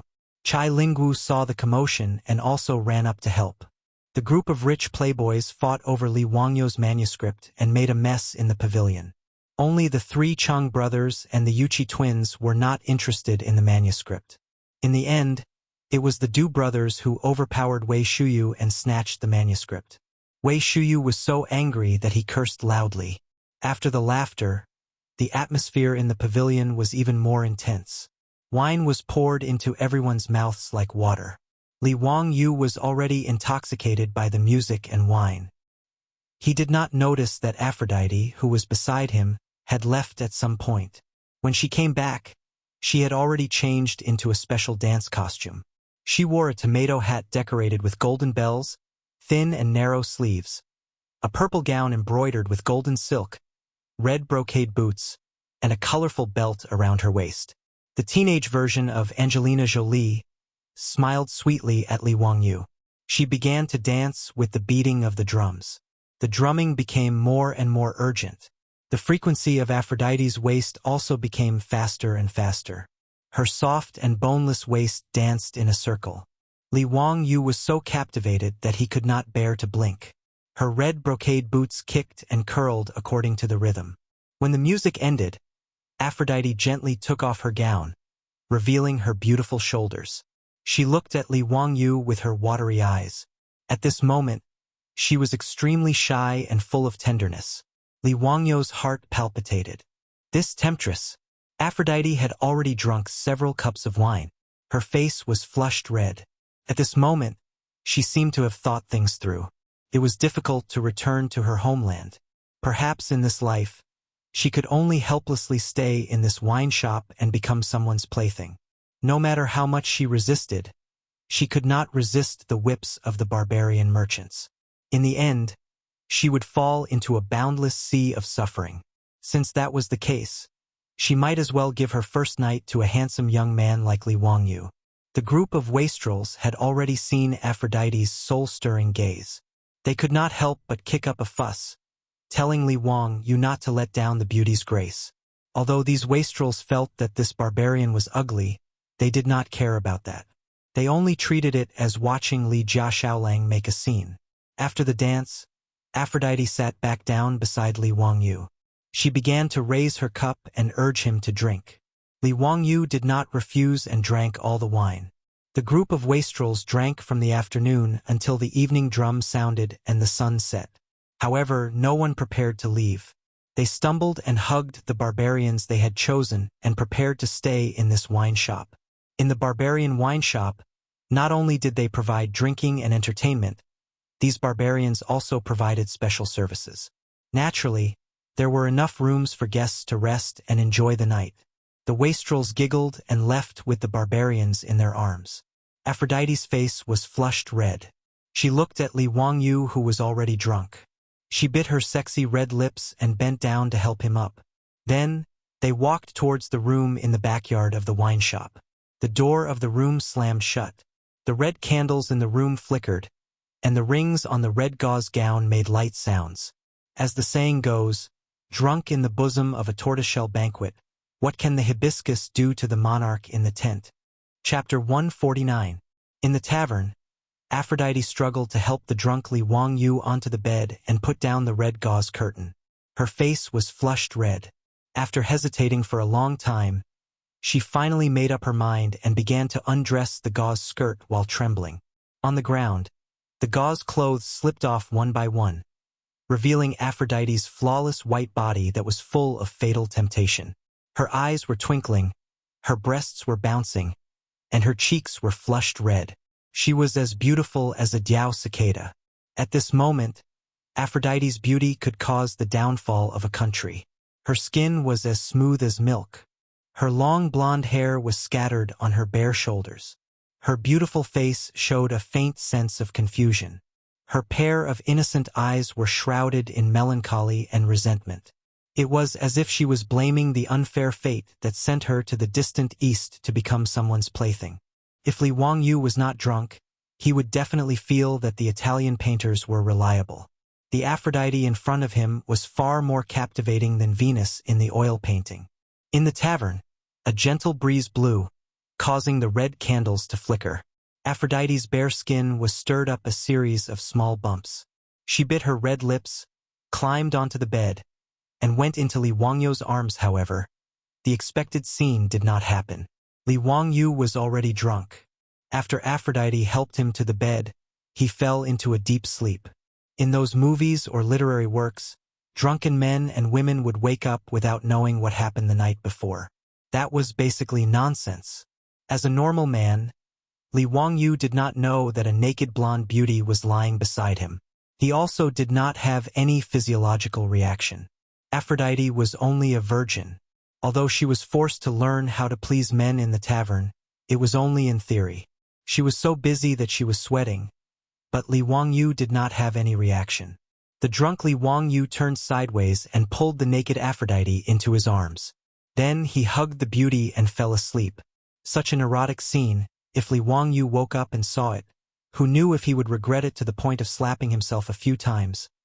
After Aphrodite was pulled into Li Wangyu's embrace, she breathed in his masculine scent and felt ashamed. She wanted to push Li Wangyu away, but he held her tightly. She had also drunk a lot of wine. At this time, the alcohol had gone to her head. As a result, in Li Wangyu's arms, she slowly fell into a dream.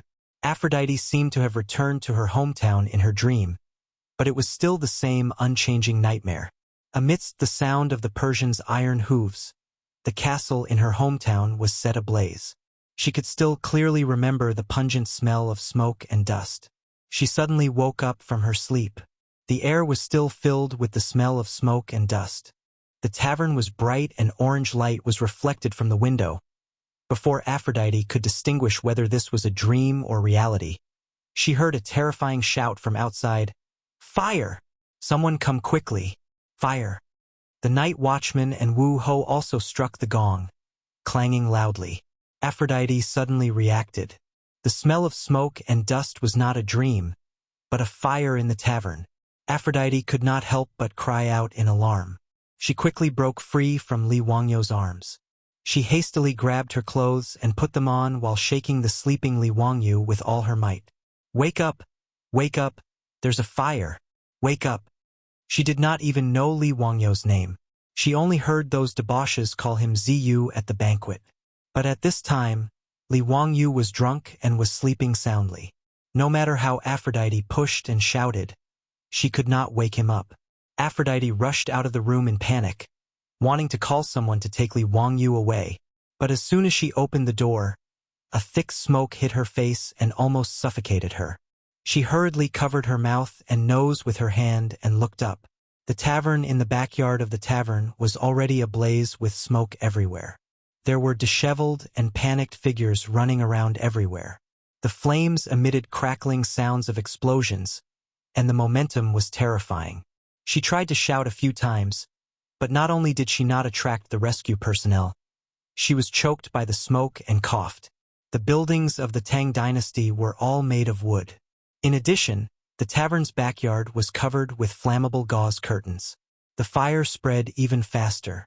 Anyone with a little knowledge of fire safety knew that the most terrifying thing in a fire was not the flames themselves, but the billowing smoke brought by the flames.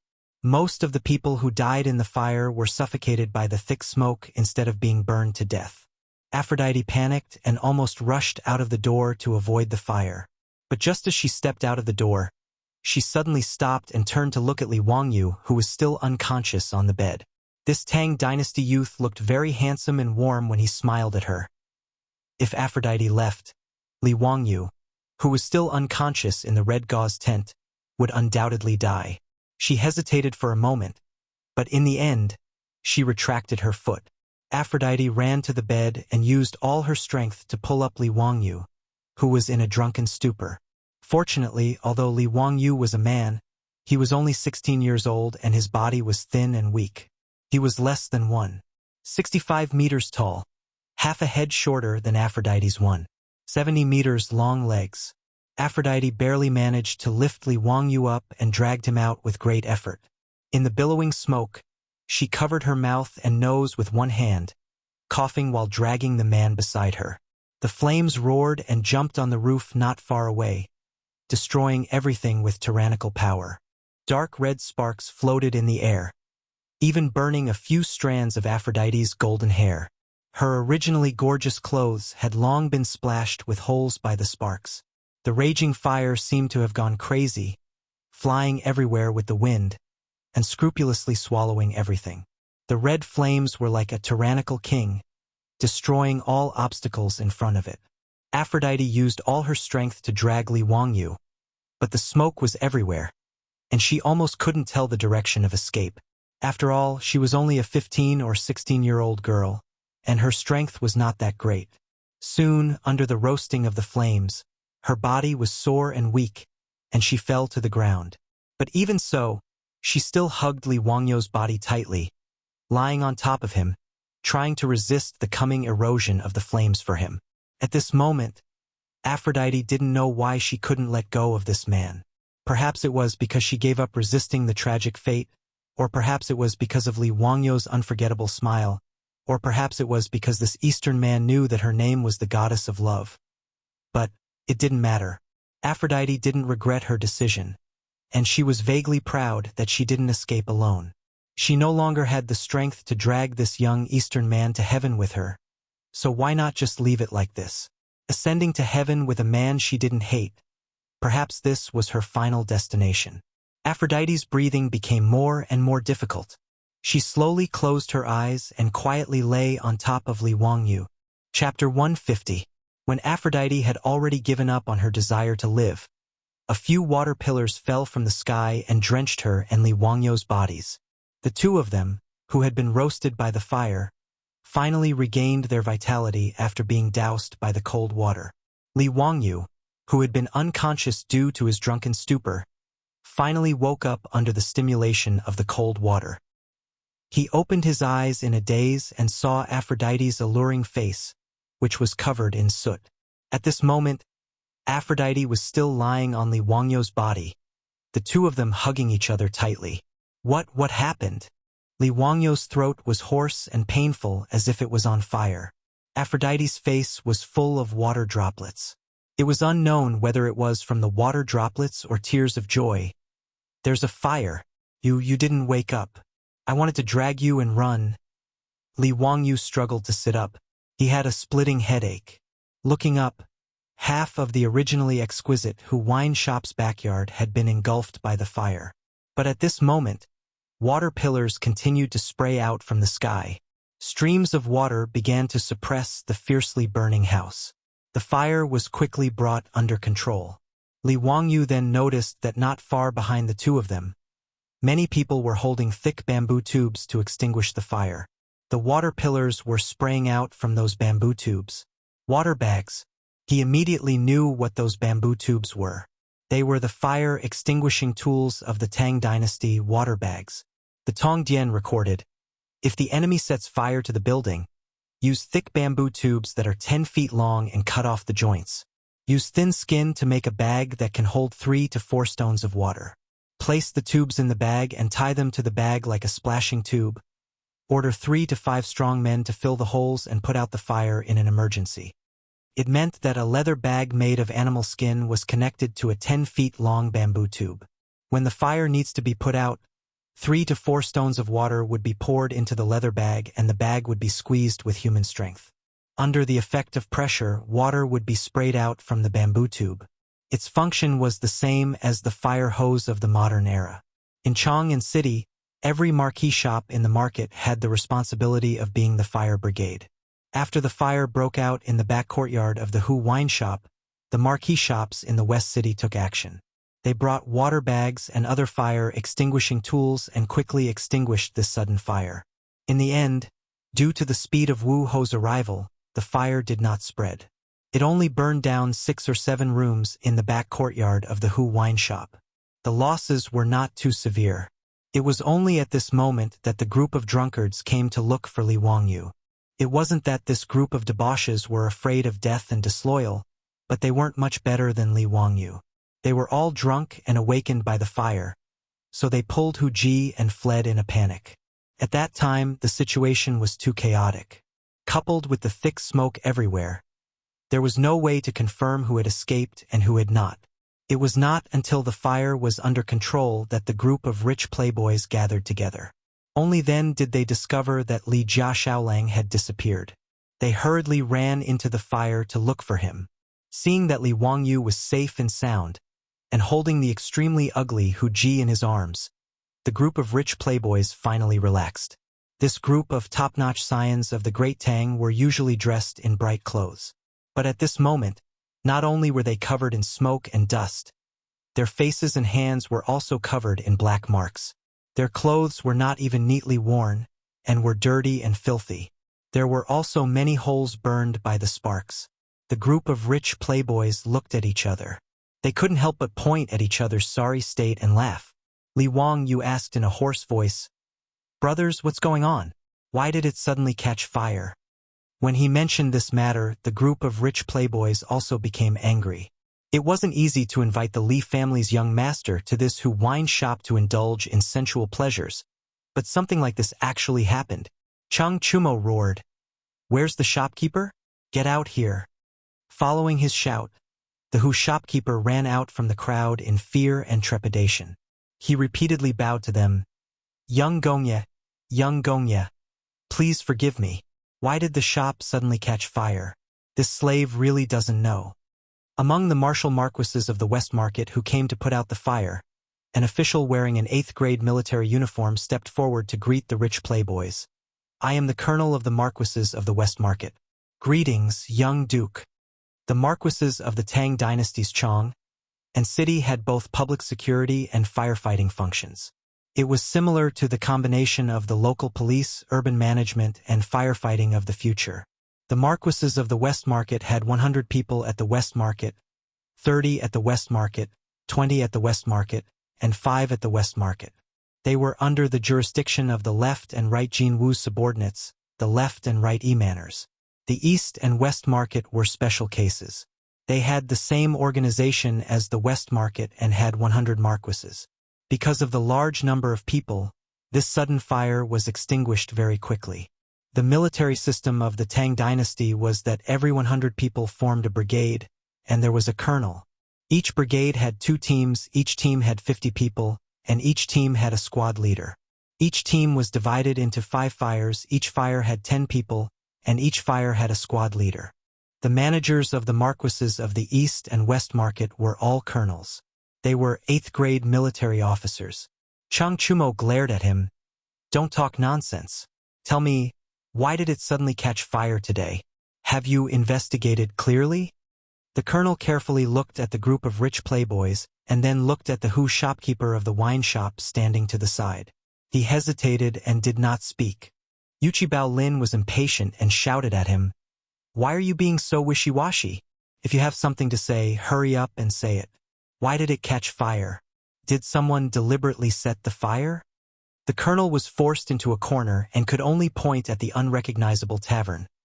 Replying to the young duke, according to this one's judgment, it shouldn't be someone who set the fire. But what? But someone accidentally knocked over the candlestick, causing it to catch fire. It was really an accident. After the colonel finished speaking, he looked at the rich playboys with a strange expression. Yuchi Baolin did not know and was about to speak, but was secretly pulled away by her twin brother. Other than this idiot, the other rich playboys heard Colonel Wu Ho's words and looked at the fire. They all understood half of the situation. The few taverns that were burned down seemed to be where the group of rich playboys lived. If the fire was caused by accidentally knocking over the candlestick, then it meant that the main culprit was among them. This was hilarious. They all looked at each other, trying to figure out which bastard set the tavern on fire. The Hu shopkeeper naturally heard Colonel Wu Ho's words and looked at the group of rich playboys with a bitter face. His expression was as if his parents had died. "Don't be noisy. I will not forget your money." Niu Zhengping, who could not walk, roared at the Hu shopkeeper. Niu Zhengping also had a stomach full of anger. Was it easy for him to run out with a limp? Which bastard was it? He must find him and give him a good beating. Wei Shuyu pulled the colonel to the side and softly asked which tavern was the first to catch fire. After the colonel secretly pointed it out to him, Wei Shuyu was so angry that his face turned red as he stared fiercely at Chai Lingwu. That's right, the first tavern that caught fire was Chai Lingwu's room. Without a doubt, the fire was caused by this bastard. Including Li Wangyu, The group of people all looked at Chai Lingwu. Fang Ai suddenly shouted, "Beat him! Let him set the tavern on fire!" All the rich playboys rushed up. Even Li Wangyu did not hesitate. The group of people rushed up and trampled on Chai Lingwu, who was holding his head and squatting on the ground. Chapter 151. Chai Lingwu, who was originally in a rather sorry state because of the fire, was beaten to the ground by a group of playboys. His clothes became as filthy as a beggar's. With a long face, he cupped his hands and bowed to the playboys. "Brothers, I really don't know what's going on. I'm also drunk and don't know how the fire started." Chang Chumo and the others called Hu Ji, who was with Chai Lingwu last night. After asking her, they found out the whole story and didn't know whether to laugh or cry. It turned out that after Chai Lingwu entered the tavern last night, he and Hu Ji made love before falling into a deep sleep. In the middle of the night, he probably got up to drink water because he was thirsty and accidentally knocked over the candlestick on the table. He didn't realize it and continued to climb back to the bed to sleep. Hu Ji, who was with him, was awakened by the fire and the smell of smoke. She quickly woke Chai Lingwu up and escaped. The fire spread very quickly. By the time Hu Ji called for someone to put out the fire, it had already spread. Li Wangyu heard this and was so angry that his nose almost crooked. He had finally transmigrated to the Tang dynasty. If Chai Lingwu accidentally set a fire and burned him to death, where would he go to complain? Could it be that his soul could transmigrate again? Thinking of this, Li Wangyu looked gratefully at the young version of Angelina Jolie next to him. If it wasn't for the Italian girl risking her life to save him, his soul would probably have been scattered. Li Wangyu tenderly stroked the girl's golden hair. Looking at the girl's pure yet sorrowful eyes, Li Wangyu's heart throbbed. 6 or 7 taverns of the Hu Tavern were burned down, and the loss was about 700 to 800 strings of copper coins. The reason why it was worth so much money was not because of the houses themselves. It was said before that houses in the Tang dynasty were not worth much. Although houses in Chang'an were very expensive, it was not easy to live in Chang'an. Houses in good locations sold for at least 500 strings of copper coins. However, that was mainly because the land was expensive. It would only take a few dozen strings of copper coins to demolish and rebuild the tavern. But what was even more ridiculous was that in order to provide a better consumption experience for these high-end customers, the Hu Tavern's furniture, displays, paintings, and antiques in the tavern were all very valuable. 700 to 800 strings of cash was already taking into account the status and face of the rich playboys. What he wanted was only the cost price. Naturally, the money had to be paid to the barbarian merchants. Chai Lingwu had a bitter expression on his face as he looked at the group of silk pants. "Brothers, I don't have the copper coins with me right now. Please help me." Although they were the top hedonistic sons of the Tang dynasty and spent money like water, they were not ordinary people. In fact, most people could only get 100 strings of cash from their families every month. This was already a lot. It was equivalent to more than 400,000 yuan of pocket money in the future. It was really corrupt. The more he took from his family, the more he spent. At most, Chai Lingwu could take out 200 or 300 strings of copper coins. The rest of the money would have to be borrowed from a group of wastrels. The group of profligate sons glared fiercely at him, but they could only open their wallets 100 or 200 strings of coins each, which could be considered to be enough money to compensate the Hu merchant. Of course, what they paid was not cash. It was impossible for the rich playboys to bring dozens of ox carts worth of copper coins to drink wine, much less bring a few hundred taels of gold with them. In an era before paper money was invented, it was indeed very inconvenient to spend large amounts of money. However, the Hu Tavern's shopkeeper was not afraid that they would renege on their debt. In the Tang dynasty, the rich playboys would not go so far as to bully others with their power. After the fire in the tavern's backyard was completely extinguished, the Hu Tavern's shopkeeper hurriedly arranged for people to clean up the mess. He also politely sent the rich playboys to other courtyards and arranged for people to help them bathe and change their clothes. After tossing and turning for half the night, Li Wangyu bathed and changed his clothes. Only then did he lie down in a clean and refreshing tavern to rest. However, Aphrodite's figure was no longer beside him. The fire burned so much that the rich playboys no longer had the mood to play with women. They all sent away the barbarians. Li Wangyu was naturally embarrassed and left the barbarian girls alone. The tavern's housekeeper came out to take the barbarians away. Aphrodite raised her eyes to look at Li Wangyu. Her ash-covered face was filled with worry, and there was a trace of indistinct grief in her eyes. She did not resist and did not say anything. She lowered her head and silently followed behind the housekeeper who was disciplining them. Then, she turned and left. Li Wangyu's throat seemed to be blocked. He raised his arm slightly, as if he wanted to say something, but then lowered it sadly. He also did not know what he should say to the barbarian girl. Thank her? Ask her to stay? Li Wangyu only felt a sense of loss in his heart, as if he had lost something. He lay on the bed, tossing and turning, unable to sleep. His mind was filled with the girl's blue eyes looking at him with faint worry. With great difficulty, he finally endured until the morning drum sounded. Li Wangyu yawned and walked out of the tavern with a headache. The group of rich playboys had also woken up. Looking at the ruins of the barbarian tavern's backyard that were still emitting smoke, the rich playboys' faces were all shocked. This matter was really too troublesome to talk about.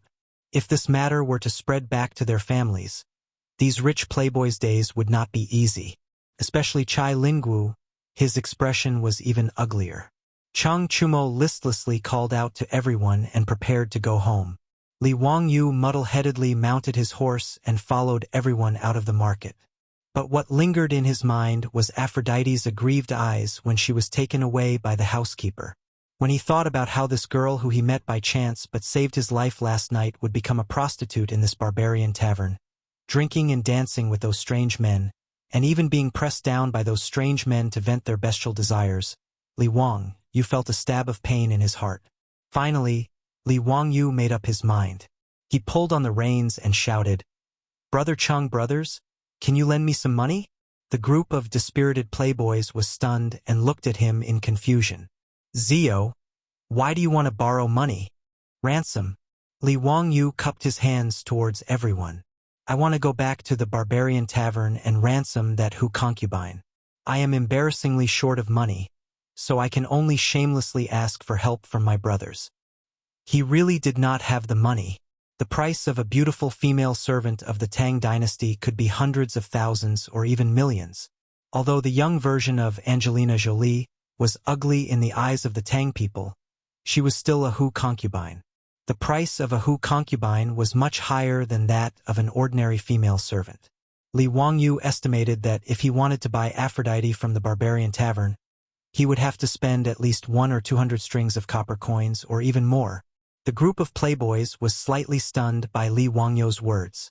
Then, they whistled and cheered one after another. Taking a fancy to a Hu concubine was not a big deal. The key point was that the Hu concubine had saved Li Jia Shaolang last night. Li Wangyu's request to ransom the Hu concubine was exactly what the group of playboys wanted. "Let's go back." "What are you talking about? Brother will pay for it." Chang Chumo laughed. The playboys were also excited.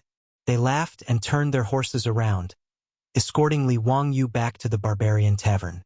Chapter 152. When the shopkeeper of the Hu wine shop saw the group of wastrels returning, he quickly greeted them with a smile. Chang Chumo waved his hand and said directly, "Shopkeeper, my brother wants to buy the Hu Ji from last night from your wine shop. Name your price." In the eyes of the crowd, this was a very simple matter. It was just a matter of paying more copper coins. If the Hu wine shop needed Hu Ji, there were many people selling them in the West City. They thought that the shopkeeper would not refuse them. Unexpectedly, Chang Chumo's words were rejected by the shopkeeper. "I'm sorry, young duke, but we're not selling that Hu Ji." "What? Why not? Speak clearly for this old man." Chang Chumo was furious. This Hu shopkeeper was clearly not giving him any face. He said in front of the group of wastrels that he wanted to buy the Hu Ji and give it to Li Wangyu. Now, the shopkeeper of the wine shop actually refused to sell it. Did he not put the Duke Lu's residence in his eyes? Most of the who did business in Chang'an city were Sogdians. They had 9 surnames. And Chao Shi, Mi He Shi, Mu, and Bai. The Tangs called them the 9 surnames of Zhaowu, also known as the 9 surnames of Hu. The great Tang dynasty's terminator, An Lushan, was a Sogdian, a member of the 9 surnames of Zhaowu. Just like the Jews in Europe, the Sogdians were also good at business. They bought silk from the Central Plains and transported it to the West regions. They also brought in glass beads, jade, agate, pearls, and other jewelry from the West regions. Selling livestock and even slaves was a way for the Sogdians to make money. They almost controlled the lifeline of the Silk Road trade. Almost every Sogdian merchant was a loan shark. Not only did they lend money, but they also lent silk. It was recorded in the Sufu Yuan Gue that the inner circle disciples of the capital were mostly fan merchants. The wastrels in Chang and city who borrowed money from the Sogdians could not afford to repay it. This showed how rich the Sogdians were. These Sogdian merchants were also good at relying on various political forces to gain political status and make it easier for them to do business. If it was an ordinary Chang and wastrel, they would not be able to do anything to these Sogdian merchants. However, Chang Chumo and the others were not ordinary wastrels. They were the top wastrels of the Great Tang. No matter how powerful the sweet merchants were, in the face of Chang Chumo's fury, they could only keep quiet out of fear. The Hu wine shop's shopkeeper repeatedly cupped his hands and said, "Young Duke, please don't make things difficult for me. I don't have the final say in this matter. I really can't sell that Hu Ji. Why can't I sell it? If you don't make things clear today, do you believe that I won't set fire to your wine shop and burn it down completely?"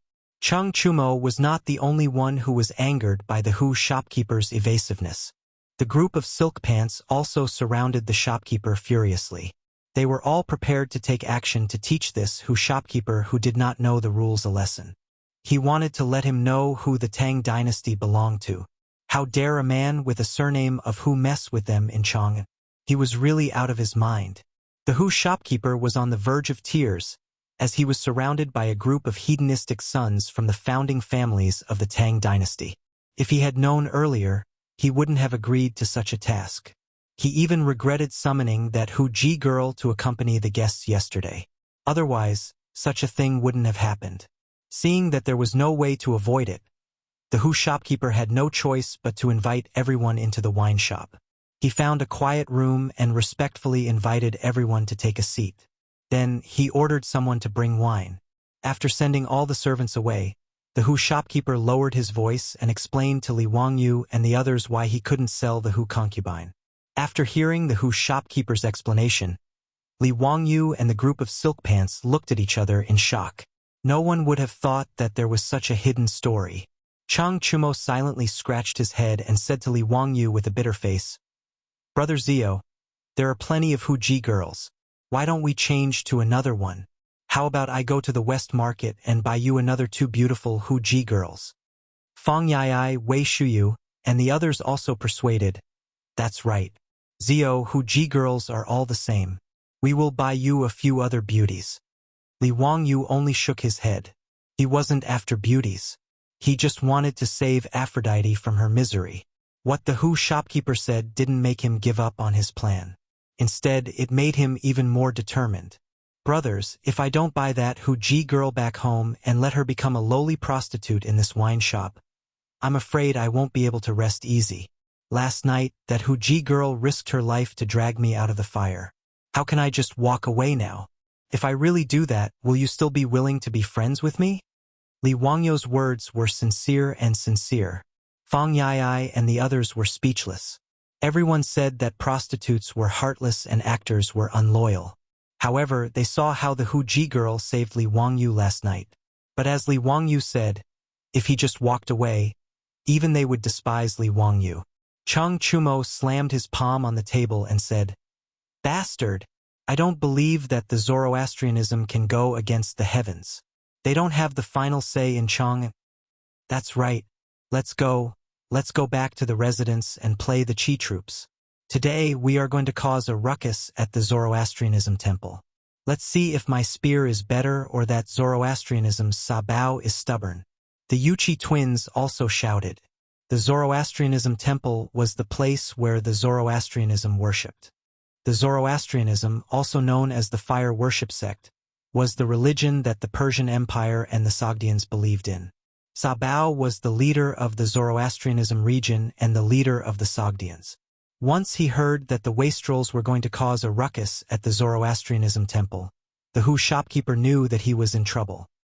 He quickly knelt down and kowtowed, asking the dukes to be magnanimous.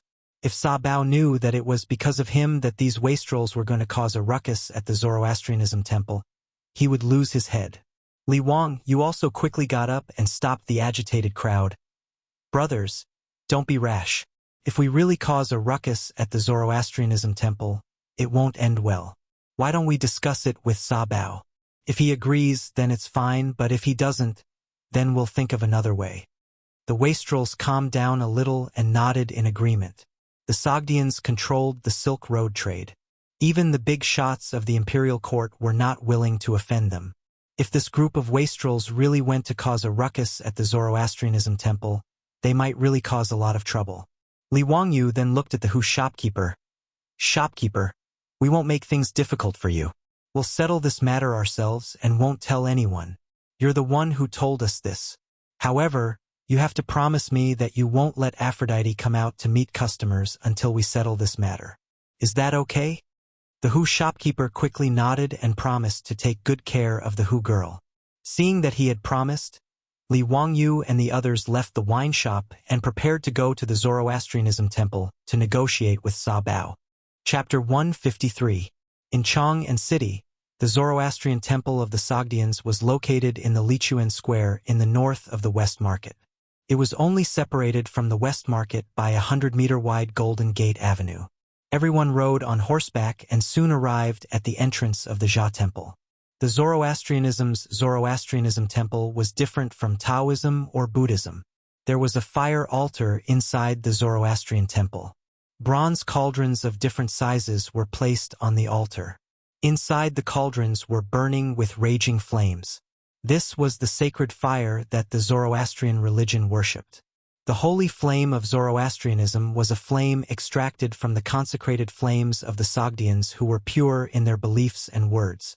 Precious wood was used as a fuel to incinerate the fire in the Zoroastrian temple for worshippers to worship.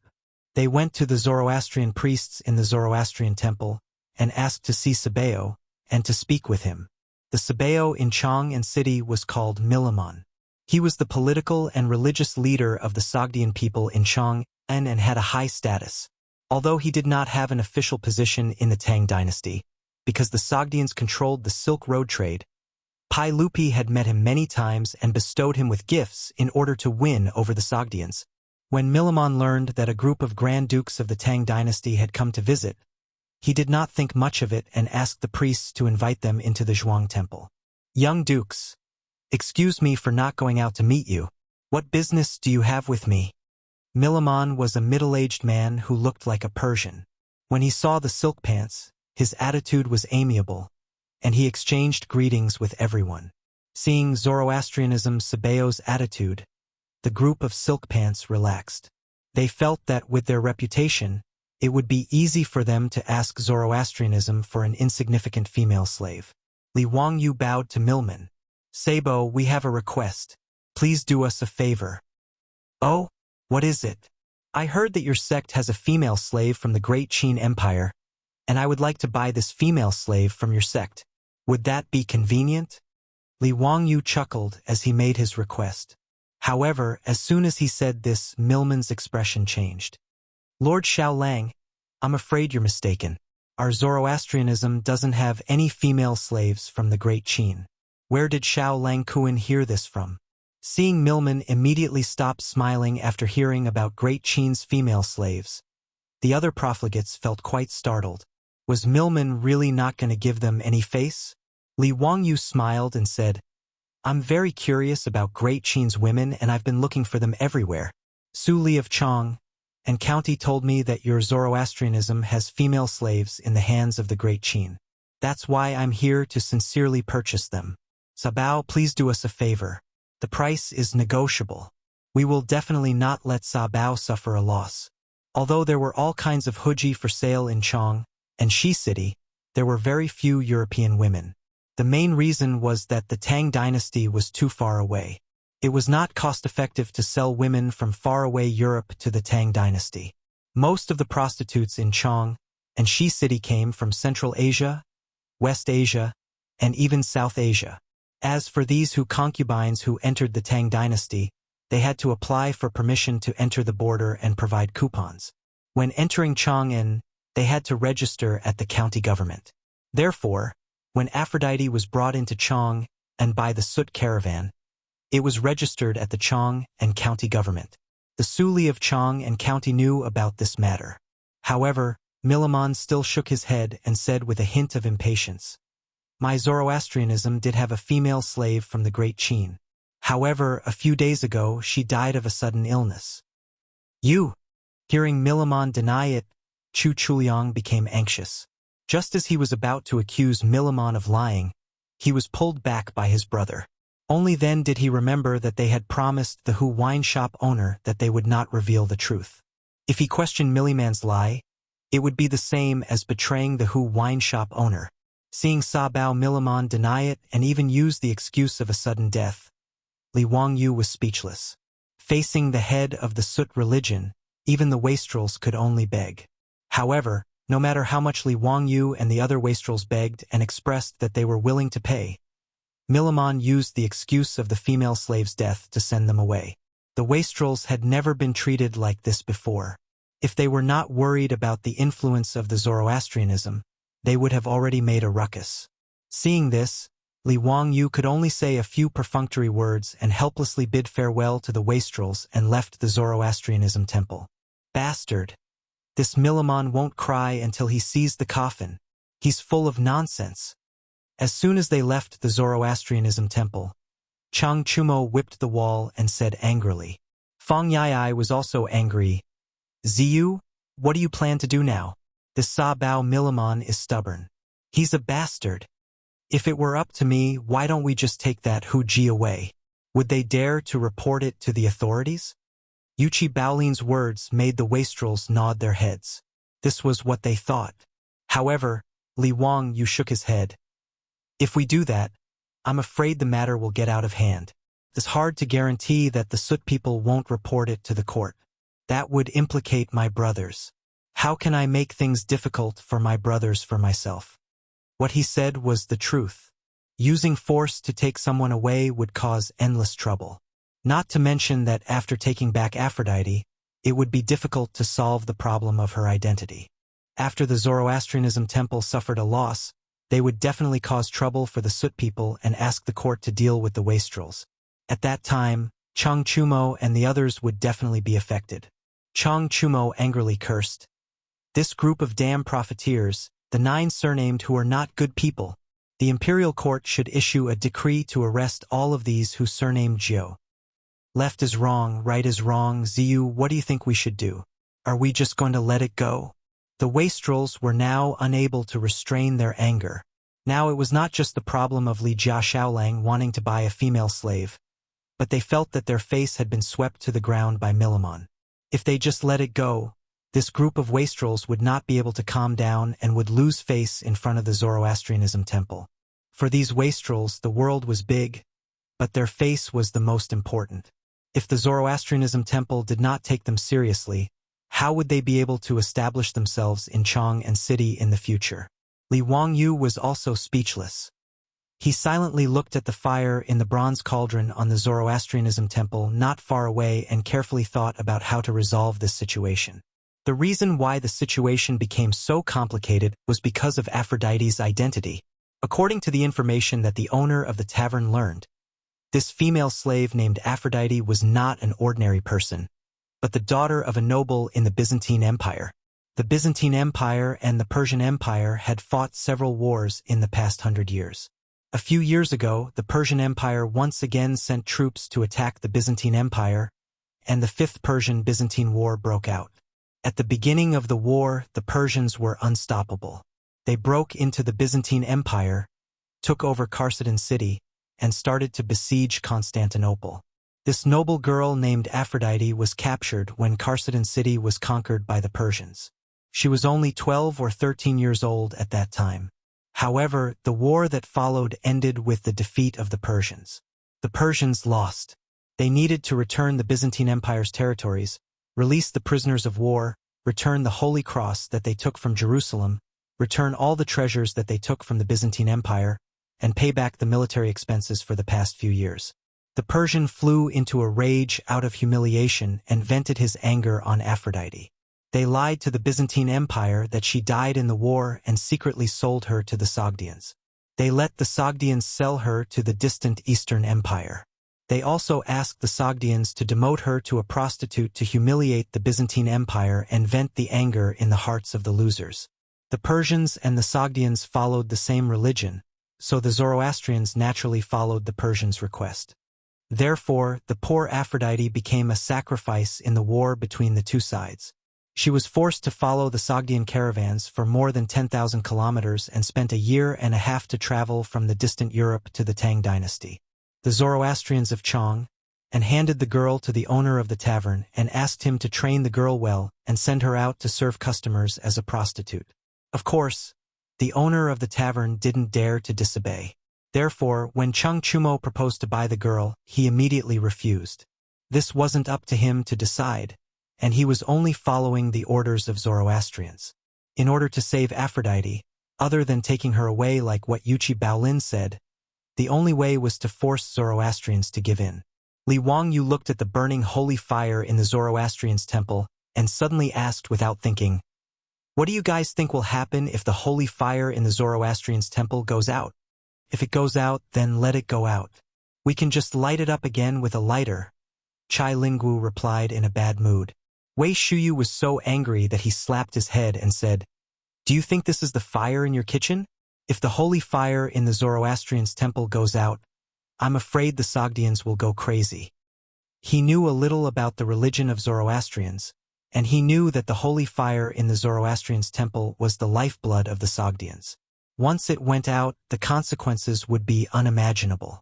Li Wangyu suddenly smiled and revealed 8 white teeth. "Brothers, I have an idea. Let's go and prepare. Later, we will ask Milamon to kneel down and bring Aphrodite to me." Chapter 154. Wei Shuyu hurriedly stopped Li Wangyu. "Ziyu, you can't act recklessly. You can't be thinking of extinguishing the sacred fire of the Jia temple to threaten the Sut people, right? This will cause a big problem." Li Wangyu laughed mischievously. "Hehe, I really have such a plan. But don't worry, Brother Shuyu. The Sut people won't make a fuss because I will extinguish the flame by itself. No matter how angry they are, they can't blame anyone else." "What? How is that possible? How can a flame extinguish by itself?" Wei Shuyu pointed at the believers in the Jia temple. "These priests are always watching over the flame and adding fuel at any time. How can it extinguish by itself? Ziyu, don't make a fuss." Wei Shuyu's doubts made Li Wangyu laugh even more happily. "Brother Shuyu, brothers, why don't we make a bet?" "Bet on what?" "Bet that I can extinguish the flame. If I can do it, you have to help me. If I can't do it, I will treat everyone to lunch at a restaurant. How about it?" Li Wangyu proposed this condition, but the group of wastrels was stunned. "Ziyu, are you going to use your hand to extinguish the flame? Or blow it out? That doesn't count." Fang Yiai shouted. "Of course not, I definitely won't do that." The wastrels looked at each other, not believing Li Wangyu's words. "Let's bet, Ziyu. If you can really extinguish the flame, we will play with you this time." Chang'an laughed. Li Wangyu snapped his fingers. "Then let's go. I will go prepare some things and show you my skills." Everyone laughed and joked as they walked towards the West Market. Li Wangyu found a grocery store and mysteriously went in to buy 2 things, which he then kept in his bosom. "Let's go, I am ready. I will find a place to show you how I extinguish the flame." Seeing Li Wangyu speak so confidently, the silk pants' interest was piqued. Seeing that it was almost noon, everyone went to a restaurant in Shi City and asked for a private room. After asking the doctor to bring over a brazier, the debauches began to urge Li Wangyu, wanting to see how he would extinguish the fire. Li Wangyu asked for a wide-mouthed bottle. He took out something from his bosom and poured it into the bottle. "What's that smell? So sour? Ziyu, did you pour vinegar?" Fang Yai shouted. Li Wangyu smiled but did not answer. He shook the bottle in his hand a few times and then gently tilted the mouth of the bottle towards the burning brazier. Under the shocked gazes of the rich kids, Li Wangyu clearly did not pour out anything from the bottle in his hand. However, the flame in the brazier actually flickered a few times before it was extinguished. It was as if it had been extinguished by an invisible hand. Fang Yai opened his mouth in shock and pointed at the brazier, not knowing what to say. The others were no better than him. They all looked at Li Wangyu as if they had seen a ghost. After a long while, Cheng Chumo cautiously asked, "Ziyu, do you know any magic? How did you extinguish the fire in the brazier?" The rich kids all stared at the bottle in Li Wangyu's hand. They felt that it was clearly a magic treasure. Otherwise, how could it be so magical? Li Wangyu almost burst out laughing. This group of country bumpkins had no knowledge of chemistry at all. The two things he had bought in the grocery store before were vinegar and alkali powder. Both were very common items. In the Tang dynasty, the steamed cakes, steamed buns, or steamed buns would have alkali powder in the flour to soften the dough. However, anyone who had studied chemistry in junior high school would know that the main component of vinegar was acetic acid, while alkali powder was sodium bicarbonate. When the two met, a chemical reaction would occur and carbon dioxide gas would be produced. Carbon dioxide was heavier than air. When the carbon dioxide gas was poured out of the bottle, it would eliminate the air in the brazier and cause a suffocating effect, extinguishing the flame. It was a very simple chemical experiment, but it made the rich kids of the Tang dynasty dumbfounded. They thought that Li Wangyu had learned some magic to be able to extinguish the flame so quietly. Li Wangyu couldn't explain to this group of country bumpkins what a chemical reaction was and what carbon dioxide was. He simply demonstrated to them and told them that when vinegar and alkali powder were mixed together, a gas would be produced, and this gas could extinguish the flame. The group of rich kids was dumbfounded. They all stepped forward and did the experiment themselves. The brazier was constantly lit by them with matches, and then they put the vinegar and alkali powder into bottles. They were all having a lot of fun. In order to snatch the right to experiment, a few of them almost got into a fight. Li Wangyu rolled his eyes speechlessly. The discipline of the first chemistry experiment class in the Tang dynasty was worrisome. After the group of rich kids had personally experimented and had their fun extinguishing the fire, Li Wangyu smiled pretentiously and said, "How is it, brothers? Are you willing to help me and extinguish the holy flame in the Zoroastrian temple silently?" Fang Yai and the others looked at each other and laughed. "Of course we'll help. Haha, with Zio's method, Milamon will definitely be caught in a trap of his own making. I wonder if those Sushans will go crazy when they see the holy flame in the Zoroastrian temple inexplicably extinguished. Ha ha ha. Just thinking about it makes me happy. I'm afraid they'll think that the gods are blaming them, right? These profiteers. We'll scare these bastards to death." The group of foppish playboys all laughed and joked. Not many Sushans in Chang'an liked them. Just like the Jews in Europe in the future, the profiteers were always disliked.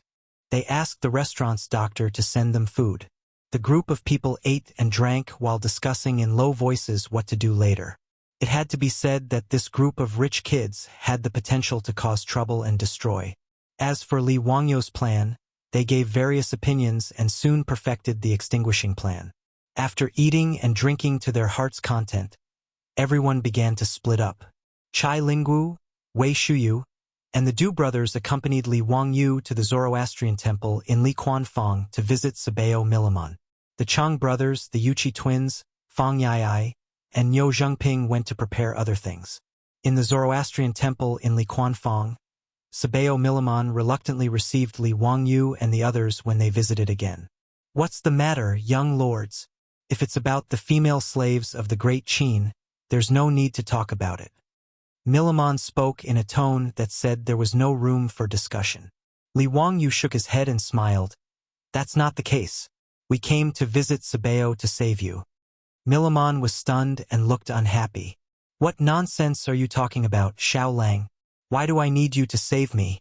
Could it be that there was still a strong person who dared to cause trouble in Chang'an City in the light of the universe? Aren't you afraid that we Sushans will complain to the emperor of the Tang dynasty? He thought that Li Wangyu and the others wanted to cause trouble and use force to threaten him. Therefore, Milliman's words were a warning to Li Wangyu and the others that the Sushans were not pushovers. Li Wangyu laughed even more happily. No, why would Sabeo say that? We're sincerely here to save Sabeo. Don't you know that you're in trouble? Chapter 155. The Sogdian Sabeo Milliman naturally did not believe Li Wangyu's words. Mr. Xiao Lang, what trouble do I have? Sabeo, the holy fire that your Jia temple enshrines is the fire of fire, right? Li Wangyu asked. Milliman did not understand what he meant and nodded. Yes, that's right. So what? The Jia temple, also known as the fire worship sect, divided the holy fire into 3 levels according to the lighting ceremony. The lowest level was the ordinary holy fire. The ordinary holy fire was enshrined in the Sogdian family and could be extinguished. The second level of holy fire was the fire of fire. It was ignited by the holy fire embers contributed by the believers of different classes. The fire of fire was enshrined in the Jia temple in each city. There were dedicated priests who added wood and spices at least 5 times a day to ensure that the flame would never be extinguished. The Jia temple in Chang'an and city enshrined the fire of fire. The wood used to ignite the fire was sandalwood, which was very luxurious. The highest level of holy fire was called the fire of victory. It came from the heavenly fire, which was the flame produced by lightning. The Jia temple that enshrined the fire of victory was the main temple of the Persians and Sogdians. These things were not a secret in Chang'an and city as the Sogdian Jia temple preached.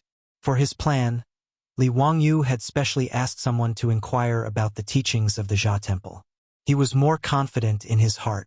Li Wangyu said, Sabeo, as far as I know, your Jia temple has 3 kinds of redemption, right? Good thoughts, good words, and good deeds, right? Milliman nodded again. Yes, that's right. Li Wangyu's expression suddenly became solemn. He stared at Milliman and said, The teachings of the Jia temple. Good words prevent people from lying and cheating.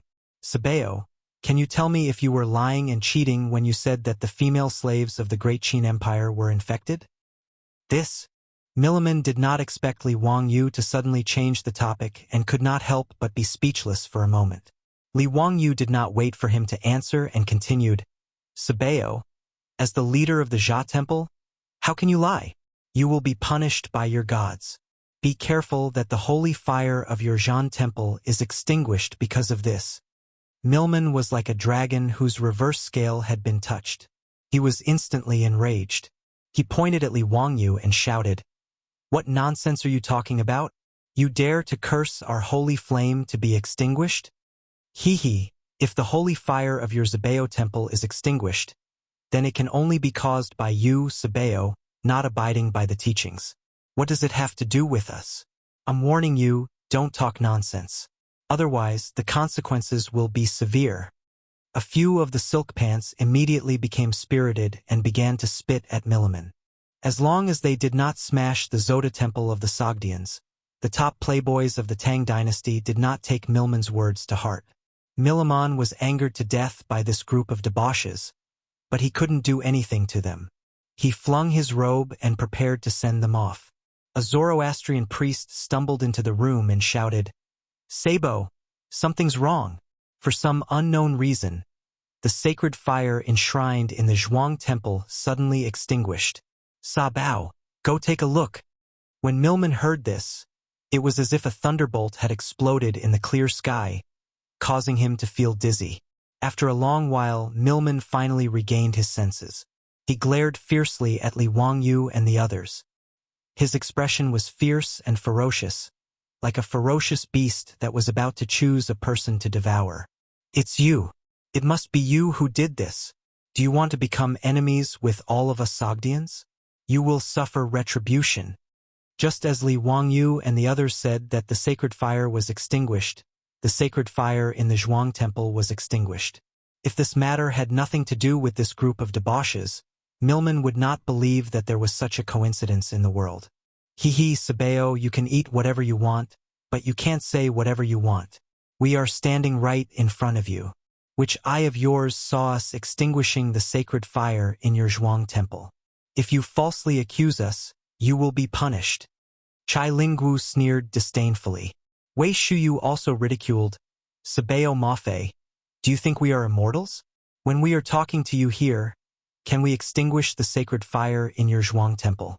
That's ridiculous. Hehe, fortunately, we can testify to each other that we have not been to the Zhuang temple's fire altar. Otherwise, it would really be yellow mud falling on our crotch. Even if it wasn't shit, it would be shit. TSK, Sabeo, you can't slander others. We are so scared, haha. Dugo had a smug look on his face. He did not care about Milman's identity and directly mocked him. Milman glared at them fiercely, with an expression that said this matter was not over with them. He did not dare to delay any longer and turned to run towards the Zhuang temple's fire altar. On the fire altar, the priests and priests who had received the news rushed over. They all looked at the bronze cauldrons with their mouths agape. On the fire altar, there were 7 or 8 bronze cauldrons of various sizes. Originally, the sacred fire was fueled by sandalwood. This was the sacred and inviolable object of the Zhuang temple. Now, Milman was dumbfounded. The priests were dumbfounded. In the 7 or 8 bronze cauldrons, the burning sandalwood had all been extinguished. Only the wood was left emitting faint green smoke. Milman roared furiously at the priests in charge of guarding the sacred fire. Who extinguished the sacred fire? Why didn't you stop them? The priests and priests in charge of guarding the fire altar were already scared out of their wits. Their bodies were trembling. Finally, an elderly priest bowed and replied, Sabeo, we don't know why the sacred fire was extinguished. No one tried to put out the fire. The sacred fire was extinguished by itself. Did any Tang enter the fire altar? The priests shook their heads. Sabeo, no Tang entered the fire altar. You know that the fire altar does not allow non-believers. Then how did the sacred fire extinguish by itself? Milman roared. Immediately check the wood on the fire altar. Someone must have done something to the wood. The priests of the Zhuang temple began to check the wood in the cauldrons in a panic. The wood used to ignite the fire was all sandalwood. It was dry and the size was suitable. There was no problem. After checking it several times, many priests in charge of guarding the sacred fire also came to check it. There was no problem with the wood. The priests guarding the fire altar also swore to the gods that no one had tried to put out the sacred fire, and no one had used water to put it out. This was something that everyone could see. Milman fell on the fire altar. He murmured as he looked at the cauldrons. He could not believe what he saw. As the Sabeo of the Zhuang temple in the Chang, an area of the Tang dynasty, if the fire of the fire in the Zhuang temple was extinguished, his position as Sabeo would be over. It was even possible that he would be escorted back to the Zhuang temple and burned at the stake as a punishment. Thinking that he might lose his glory and wealth, the best result might be that he would be called back to the Zhuang temple in Persia and become a low-level priest. It would be better for him to leave the prosperous world of the Tang dynasty, leave Chang'an, the most magnificent city in the world, and return to the Gobi Desert in the western region. Milman had been in charge of the Zhuang temple in Chang'an for almost 10 years. Since the establishment of the Tang dynasty, he had been infatuated with the life in the East. In his view, this was the city that a high-level person like him should live in. Chang'an of the Tang dynasty was the center of the world. In Chang'an, as the Sabeo of the Sogdian people in the Chang'an area, his life was quite carefree and happy. He even thought that the Sabeo of the distant Persian temple was not as comfortable as his current life. But now, the sacred fire of the fire was extinguished for no reason. All his glory and wealth were in jeopardy with the extinguishment of the sacred fire. He could not help but regret it. Milman was sure that all of this must have been done by those playboys of the Tang dynasty. Although he racked his brains, he still could not figure out how they did it. They made the sacred fire extinguish for no reason in front of everyone. But his intuition told him that this must be the truth. The sacred fire was extinguished by someone. Milman regretted it very much. He regretted being so stubborn and unwilling to hand over the female slave of the Byzantine to those playboys. Because of a damned lowly female slave, he could actually give up everything he had. This was simply too ironic. Milman's eyes were confused, and his pupils had completely lost focus.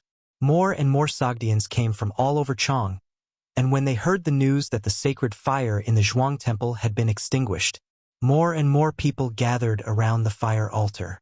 Many devout believers even cried and knelt on the ground, praying that the gods would not abandon them. Li Wangyu, Chai Linggu, and the others also followed Milman to the fire altar of the Zhuang temple. They all crowded around the fire altar with smiles on their faces. When Milman saw Li Wangyu and the others in the crowd, he only felt a rush of blood. He rushed over regardless of anything, wanting to fight with those playboys. Li Wangyu smiled mysteriously, leaned over to Milman's ear, and whispered something in his ear.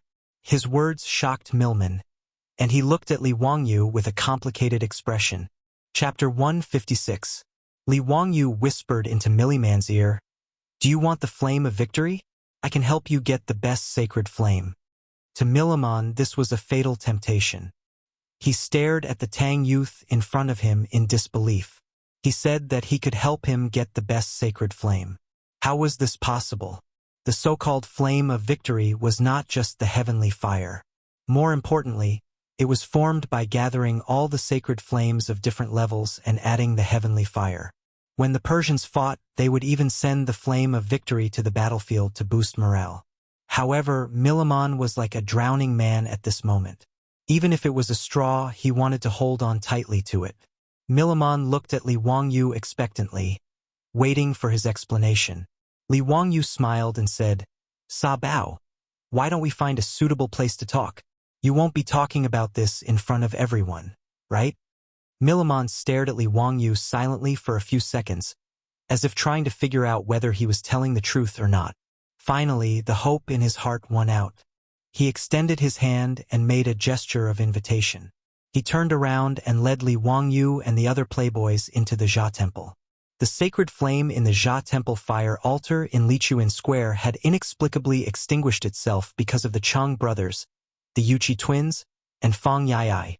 The Sogdians did not allow non-believers to enter the Jia temple. However, as the saying goes, money makes the world go round. With the influence of these playboys and their families in Chang'an City, it was not difficult to find people who were willing to sell their souls for money, not to mention some Sogdians who were not pure believers. After promising a few Sogdians great rewards, these Sogdians did not hesitate to be the accomplices in extinguishing the sacred fire of the Zoroastrian shrine. The Chang brothers and the Yuqi twins immediately ordered people to make a few leather bags and tied them into the clothes of the Sogdians. One end of the leather bags was opened, and they were worn through the sleeves of the clothes. With the wide clothes covering them, no one could see any flaws. After that, he poured vinegar and alkali powder into the leather pouch. Then, he asked the Sushans to pretend to be devout believers and enter the fire altar to pray to the sacred fire. None of the priests who were guarding the fire altar noticed that among the Sogdians who were praying in the fire altar, a few of them were secretly aiming their sleeves at the bronze cauldron that was burning with the sacred fire. The vinegar in the leather bag had a chemical reaction with the alkali powder, constantly producing carbon dioxide gas. The carbon dioxide gas flowed into the copper cauldron through the opening of the leather pouch and into the cuffs of the Sushans' robes. Carbon dioxide gas was heavier than air. After flowing into the copper cauldron, it quickly gathered in the copper cauldron, isolating the air needed to burn the wood and extinguishing the flames. This carbon dioxide gas was colorless and odorless, so the priests guarding the fire altar in the Jia temple naturally could not find any clues. When they noticed that the holy fire in the copper cauldrons on the fire altar had been extinguished, the Sogdian believers who were praying in the fire altar also noticed it. The scene was in chaos. The Sogdians who had completed their mission took advantage of the chaos and slipped out of the Jia temple. All of this happened without anyone noticing. In an era where there was almost no knowledge of chemistry, even if the priests of the Jia temple racked their brains, they would not know how the holy fire was extinguished. In fact, the Sogdians who were acting as spies did not know either. They only followed orders and tied a large leather pouch under their robes. After that, they stood beside the holy fire and aimed their sleeves at the holy fire in the copper cauldron. When the holy fire in the copper cauldron was extinguished, the Sogdians were shocked. They had no idea what had happened. They only vaguely sensed that the extinguishing of the holy fire had something to do with them. The Sogdians began to feel afraid. After collecting money from the rich playboys, they left Chang'an and went to the western region. This matter became an unsolved case. Milman invited Li Wangyu and the others into a quiet room in the Jia temple. He changed his arrogant attitude and asked humbly, "Shaolang Kuan, what do you mean by the holy fire?" "It means the heavenly fire. I can help you find the purest heavenly fire," Li Wangyu said with a smile. He had already thought of how to fool this Jia temple Sabeo. Although Milman did not know how the holy fire was extinguished, he was sure that it had something to do with the people in front of him. However, he did not have any evidence. He did not even know how the other party operated it. It was meaningless to continue to dwell on this matter. Now, he just wanted to know if Li Wangyu was telling the truth. "If it's just the lightning fire, I don't seem to need your help," Milman replied calmly as he regained a bit of his rationality. The best holy fire was not so easy to collect. Although it was difficult to collect the lightning fire, the Jia temple could do it. The key to the victory fire was to collect the holy fire of the various classes of believers. This was a very complicated ritual that could take years to complete. Li Wangyu smiled and shook his head. "No, I think you are mistaken. The lightning fire is not the real heavenly fire. The real heavenly fire should come from the sun." "The sun?" "Yes, the fire from the sun is the purest holy fire. Do you want it? I can help you collect it." Li Wangyu's words made Milman stand up and stare at him. After a long time, Milman's expression became serious. He asked word by word, "Are you sure it's the heavenly fire from the sun?" Shaolang Kuan, think carefully. The consequences of deceiving our Jia temple are very serious. Milman had never heard of the sun's heavenly fire being collected, but if it was really the sun's heavenly fire, he was sure that it was the best holy fire. It was even rarer than the victory fire stipulated in the doctrine. Li Wangyu chuckled. "What's the benefit of lying to you? I will collect the sun's heavenly fire in front of your Jia temple." He was confident that he could collect the so-called sun's heavenly fire. Wasn't it the same as the process of collecting the Olympic holy fire in the future? By concentrating the sunlight in the center of the concave mirror, the high temperature generated to ignite the holy fire was the only way to collect the Olympic holy fire. Although Li Wangyu couldn't make a concave mirror in the Tang dynasty, he could collect the so-called sun's holy fire by similar means. Even the Olympic Games in the future recognized the holy fire. How could he not fool the Jia temple? "Then please start quickly. What do you need? Jia temple will provide everything." Milman believed Li Wangyu's words. Li Wangyu really couldn't fool them. If Li Wangyu dared to deceive them, Milman swore that he would complain to the emperor of the Tang dynasty. He would even ask all the soot merchants in Chang and to go on strike to pressure the Tang dynasty. Milman did not believe that the emperor of the Great Tang would not uphold justice for them, given that he controlled the trade of the Silk Road. Li Wangyu waved his hand. "I can help you collect the heavenly fire, but what can you give me in exchange? I'm not a follower of your Jia temple, so I have no obligation to help you. Gold, jewels, women. I can give you anything you want as long as you can collect the sun's heavenly fire," Milman said arrogantly. To the Sogdians, any problem that could be solved with money was not a problem at all. Li Wangyu looked at Milman with a faint smile. "Sabeo, you know what I want. Give me that female slave of the Great Qin in exchange for the sun's heavenly fire." Milman hesitated. Turning the Great Qin woman into a prostitute was an order from the Persian Jia temple. He didn't know if he should go against it. He had completely forgotten how much he regretted not giving the female slave to the wastrels when they asked for it. Seeing Milman hesitate, Li Wangyu said again, "Sabeo, Persia is far away from the Tang dynasty. You can just say that the female slave died of illness. You should know that compared to an insignificant female slave, the sun's heavenly fire is a 1 in a million divine item." Milman was convinced by Li Wangyu and nodded. "Shaolang Kuan, as long as you can help me collect the sun's heavenly fire, You can take the female slave away and do whatever you want with her. After a long time, Milman finally agreed. Li Wangyu couldn't help but smile. No matter how arrogant Milman was, he was just a country bumpkin who hadn't seen the world. If it weren't for the fact that he was worried that Milman would act out of desperation and harm Aphrodite, Li Wang, you wouldn't have let him pass so easily. Chapter 157. Milman also had a good plan. If he could really collect the heavenly sun fire in front of everyone like this Tang young man said, then Li Chuanfang's Zhan Temple would be able to turn the situation around and sing like a surf. Not only would the Zoroastrian temple not hold him responsible for the extinguishing of the solar heavenly fire, but he would also get more rewards. Compared to that, a female slave from Byzantium was nothing. Besides, after learning the lesson of the Zoroastrian temple's solar heavenly fire, he didn't dare to offend Li Wangyu again. Even if Li Wangyu collected the solar heavenly fire for them, if the solar heavenly fire was extinguished again, he wouldn't be able to survive.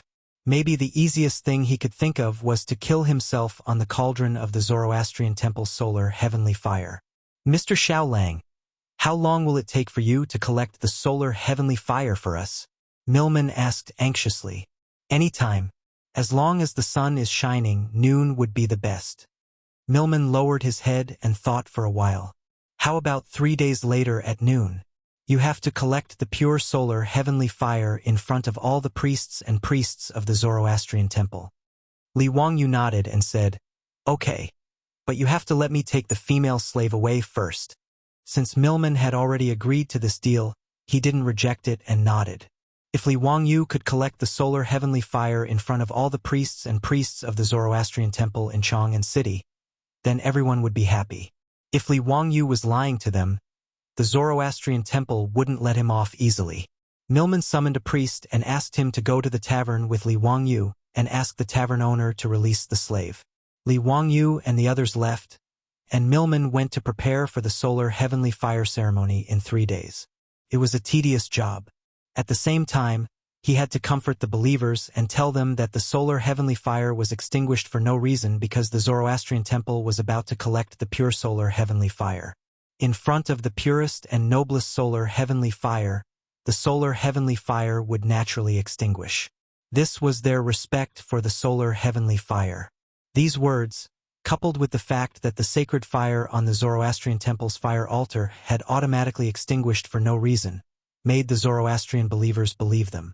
After all, there were many believers praying in the fire altar at that time, and they witnessed with their own eyes how the holy fire in the cauldron was extinguished one after another. Thanks to Sabeo Milliman's propaganda, everyone, including the priests and priests of the Zoroastrian temple, believed this story. The Sogdians began to pray, anticipating the arrival of the sacred fire of the sun 3 days later. When they exited the shrine, the Cheng brothers, the Yuchi twins, Fang Yai, and Niu Zhengping were already waiting for them at the entrance. Due to the presence of the Zoroastrian priests, everyone held back their laughter and winked at each other to pass messages. Today's matter was simply too satisfying for this group of silk pants. Extinguishing the sacred flame of the Zoroastrianism, this kind of thing was simply too exciting for this group of idle playboys. However, they also knew that this matter couldn't be made public. It wasn't even convenient for them to tell their parents, so they could only secretly laugh amongst themselves. This made the silk pants feel very regretful, as they felt like they were walking in the dark. The group once again returned to the Hu wine shop in Shi City. The Zoroastrian priests passed on Sabeo Milliman's orders to the Hu shopkeeper, asking him to hand over the Qin female slave. The Hu shopkeeper didn't expect that in just half a day, Li Wangyu would be able to convince Sabeo Milliman. This made him very surprised. The Hu shopkeeper naturally obeyed Sabeo Milliman's orders. He asked someone to summon Aphrodite and prepared to go to the Chang'an county to handle the procedures. After the fire last night, when Aphrodite turned to leave, she closed her eyes. That drop of tear, carrying a sense of persistence, a sense of waiting, a sense of determination, and a sense of sadness, fell. 2 years ago, when Carthagena city was conquered by the Persians, to the 13-year-old girl, it was as if she saw the entire world collapse in front of her. In the burning ruins, every tile was engraved with her vivid memories. From a proud daughter of heaven to a female slave, Aphrodite lost her faith and hope in God. After that, the long journey of a year and a half made Aphrodite lose hope in the future. She could never return to her hometown. She was just a pitiful person who was exiled from her memories. Yesterday, she was dragged out to meet the guests after resisting in every way possible. Aphrodite thought that would be the beginning of her life, the endless darkness of hell.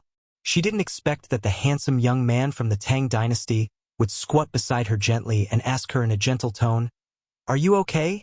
With just one sentence, Aphrodite's heart seemed to have been shot by Cupid, the god of love. She obediently allowed the young man from the Tang dynasty to hold her hand and take her to a seat. When she was mocked by his friends for being ugly, Aphrodite bit her lips hard to stop her tears from falling. She took the initiative to change into a dance costume and perform a branch dance. She wanted to show her best side to the young man from the Tang dynasty. At that moment, she forgot her identity as a female slave. She was willing to give up everything she had to return to the world of her dreams, however. He still left, but he didn't take her with him. She heard from the other Hu girls in the tavern that the young man tried to buy her, but he was rejected by the Hu tavern owner. Aphrodite knew why. Zoroastrianism, the common religion of the Persians and Sogdians, they wanted to use this opportunity to humiliate her and the Byzantine Empire. After the young man from the Tang dynasty left, she had already made preparations. A sharpened hairpin. Before she was forced to meet the guests, Aphrodite was going to insert it into her heart. She would miss him until her body withered. However, at this moment Aphrodite hated him. All the beautiful days were long gone, and they would never return. Aphrodite's heart couldn't produce a trace of sadness because there were no ifs in the world of living. When the Hu tavern owner ordered someone to summon her, Aphrodite's hand was already clenched tightly around the sharp hairpin. To her surprise, the person who appeared in front of her was the young man from the Tang dynasty with a warm smile on his face. A drop of tear fell from Aphrodite's wooden face again. She wiped her tears and smiled like a flower. "Are you here to take me with you?" "Yes. Are you willing to come with me?" "I'm willing." Li Wangyu reached out his hand to the young girl again and held Aphrodite's hand. Her hand was soft and a little cold, but she held onto Li Wangyu's hand tightly, as if she was holding on to her own happiness. The Hu tavern owner accompanied them to the Chang'an county to complete the procedures. Li Wangyu asked him to write a document to release Aphrodite. He took the document from the Chang'an county and the document from the Hu tavern owner and said goodbye to the foppish young masters. He was going to take the Hu girl back home. Li Wangyu originally wanted to borrow a horse from the foppish young masters for Aphrodite to ride, but the Hu girl refused. Aphrodite didn't feel shy at all when the foppish young masters were laughing at her. She stubbornly asked to ride with Li Wangyu. Ever since they left the Hu tavern, the smile on her face never disappeared. The two of them squeezed on the horse. She curled up in Li Wangyu's arms and looked around curiously. They rode the horse to Dingzhou village, but Li Wangyu was a little troubled. How should he explain Aphrodite's situation to his beautiful boss? "It's urgent. I'm waiting online for an answer." Chapter 158. Li Wangyu brought Aphrodite back to Dingzhou village while feeling uneasy. With a 16-year-old beauty in his arms, and such a beautiful young girl version of Angelina Jolie, it would be a lie if Li Wangyu said that his heart wasn't moved. The girl's delicate body was in his arms, bumping and rubbing along with the galloping horse. Li Wangyu almost turned into a wolf. If Li Wangyu wasn't worried about how to explain it to his beautiful boss, he might have really done it. Anyway, Aphrodite's heart was now completely tied to Li Wangyu. If he really wanted to do something bad, the girl would never refuse. Only now did Aphrodite know that this young man from the Tang dynasty was called Li Wangyu. It was a very nice name. Wangyu, forget your worries. Is this a hint from God to me? Does he want me to forget my worries and live happily in the Tang dynasty? Aphrodite knew that it would be difficult for her to return to her hometown thousands of miles away. The man who saved her from the fire pit might be her life support. She began to think about random things again. Will Li Wangyu marry me? Does he have other wives? Will his wives accept me? Although the Byzantine Empire had a monogamous system, Aphrodite didn't mind sharing Li Wangyu with other women at this time. As long as I can stay by his side, it's enough. For a moment, the two people on the horse were thinking about their own things and didn't speak anymore. It was less than 100 miles away. No matter how slow the horse was, it only took them an hour to return to Dingzhou village from Chang'an. When the old butler and Niu Wu saw their Langjun return, they quickly came out to greet him. Ma Zhou also came out to greet his teacher. The three of them were surprised to see the girl who was riding with Li Wangyu. Li Heng, this is Aphrodite. She is. Li Wangyu got off the horse and scratched his head. He didn't know how to explain the girl's identity, so he just laughed it off. I'll tell you later. Li Heng, go and let the maids arrange a room for her. She will stay at home from now on. Li Heng and Niu Wu's old faces showed a smile that all men understood. Their Langjun finally grew up. Although he brought back a girl, it was nothing. In the Tang dynasty, who didn't have a few girls as concubines? Madame Su at home was also good, except that she was a little old. However, these days the old butler admired Su Chongqing's ability to take care of things in the manor. Not to mention that the four-wheeled carriage company was now managed by Su Chongqing. In less than 2 days, the group of Guanzhong men in Dingzhou village all listened to her. Now in Dingzhou village, Su Chongqing's words were more effective than the old village chiefs. Therefore, in the old butler's heart, Madame Su should be the main wife of the family in the future. And Li Wangyu brought back a girl who was obviously his Longjuan's concubine. However, Li Heng and Niu Wu both complained in their hearts that the women their Langjun found were really not good. The old ones were old, the ugly ones were ugly, as people of the Tang dynasty in the eyes of Li Heng, Niu Wu, and even Ma Zhou. Aphrodite's appearance was the ugly type, the same as those rich playboys. As for Su Chongqing being old, if Su Chongqing knew that Li Heng and Niu Wu were secretly criticizing her for being old, there would probably be a bloodbath in the Li family. Langjun, this old slave, understands. He, the Safu. What? Do you need a maid to serve her? The old butler asked with a smile. Aphrodite's name was too long for the old man to remember. It's Aphrodite. Forget it. You probably can't remember it either. Arrange a maid to take care of her. Li Wangyu repeated it again. However, looking at Li Heng's confused eyes, it was obvious that he still couldn't remember Aphrodite's name. He simply turned to the girl. Can I call you Aphrodite in the future? Your name is too long for people of the Tang dynasty. Aphrodite nodded obediently. Okay. I like the name Aphrodite. Li Wangyu introduced both parties, and Aphrodite gave everyone a standard Tang dynasty curtsy. She clasped her fingers together and placed them on the right side of her waist before bowing respectfully. Everyone, I'm Aphrodite, Longjuan's woman. Aphrodite's words caused Li Wangyu, Li Heng, Niu Wu, and Ma Zhou to choke on their saliva and cough at the same time. Li Wangyu blushed and didn't dare to let Aphrodite continue speaking, so he pulled her inside. Ma Zhou didn't know what to say. His teacher's concubine was too bold. Li Heng, on the other hand, smiled and stroked his beard, thinking that this concubine actually said that she was Longjuan's woman in front of everyone. Hee, this mansion is going to be lively in the future. Li Heng, is Chongqing at home? Li Wangyu asked as he walked inside. The old steward hurriedly replied, Langjun, Madame Su has yet to return from Chang'an City. Perrin and Niu Yong went with her. Got it. Li Wangyu didn't know why, but he inexplicably felt a lot more relaxed when he heard that Su Chongqing wasn't at home. However, looking at the sky, there were at most 2 hours left before the evening drum sounded in Chang'an City, and his beautiful boss was about to return home. If he died prematurely, Aphrodite would also say that she was his woman in front of his beautiful boss. That would be a lot of fun. Li Wangyu wanted to tell Aphrodite not to say that in the future, but looking at Aphrodite's smiling face, he couldn't say anything. Damn it, so be it if I die. At worst, I'll just go all out and wait for my beautiful boss to flip out with jealousy before I use my ultimate move. I'd better instruct the maidservants to tidy up the washboard in the house first. I don't dare to take it out. Fortunately, there weren't any keyboards or computer motherboards in the Tang dynasty, let alone fruits like durian. Looking at their Longjuan's conflicted look, the old steward Li Heng and Niu Wu couldn't help but shake their heads. What a scandal, what a scandal! How could the head of the Li family be afraid of a woman? If word got out, the Li family would lose all face. Ma Zhou also felt that his young master was good at everything. But why was he so afraid of women? He could learn everything from his master, but this was something that he absolutely couldn't learn. If Li Wangyu knew what Li Heng, Niu Wu and Ma Zhou were thinking, he would definitely snort in disdain.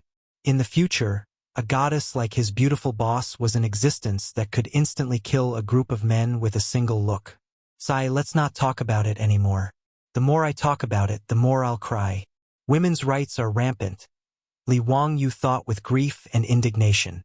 However, Li Heng's disdainful look made Li Wangyu somewhat unable to put down his pride as a man. He suddenly straightened his back. This isn't the future, this is the Tang dynasty. I want to have 3 wives and 4 concubines, so what? Li Wangyu decided to be tough for once. He absolutely couldn't face his beautiful boss with the same mentality as he did in the future. Otherwise, in the future, his wife wouldn't be respected, and that would be a terrible thing. As a man, he couldn't be a coward, he had to be tough. Li Wangyu coughed softly. Just as he was about to assume the posture of a family head, he heard the sound of hurried horse hooves outside the door. Then, a figure jumped off the horse and rushed through the door with a gust of wind. The one who rushed through the door was Niu Yong. He was panting heavily and sweating profusely as he shouted, "Lang Jun! Something happened. Miss Su is trapped in the East Market. Quickly go and save her." Chapter 159. Li Wangyu was shocked when he heard the news. Niu Yong's appearance scared him even more. This one-armed strong man had bruises on his face and his clothes were torn in many places. Some of the wounds even oozed blood. It was obvious that he had suffered a lot. "Brother, who beat you up like this? I'm going to get even with them." Niu Wu was furious when he saw that his brother was injured. Niu Yong ignored him and grabbed Li Wangyu's arm tightly. Lang Jun. Let's go and save Lady Su." "Niu Yong, what happened? What happened to Su Changqing? Tell me the details." Li Wangyu supported Niu Yong. Niu Yong gasped for breath and said hurriedly, "Lady Su is trapped in the carriage. Lang Jun, let's go quickly. We'll talk on the way. The city gate of Chang'an is about to close. If we're late, we won't be able to enter the city." Li Wangyu looked at the sky and saw that it was almost dusk. There was not much time left before the city gate of Chang'an closed.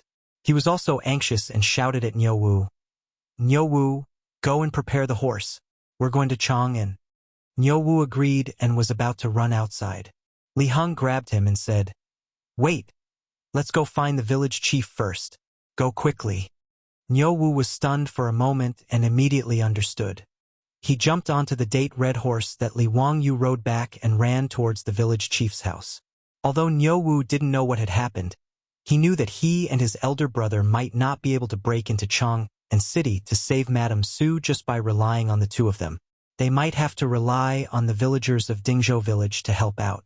When the old village chief heard that Lady Su was trapped in the carriage of Chang'an, he rang the old copper bell in the village without saying anything. The copper bell in the village could not be rung casually. If the copper bell was rung 12 times, it meant that the village was facing a threat.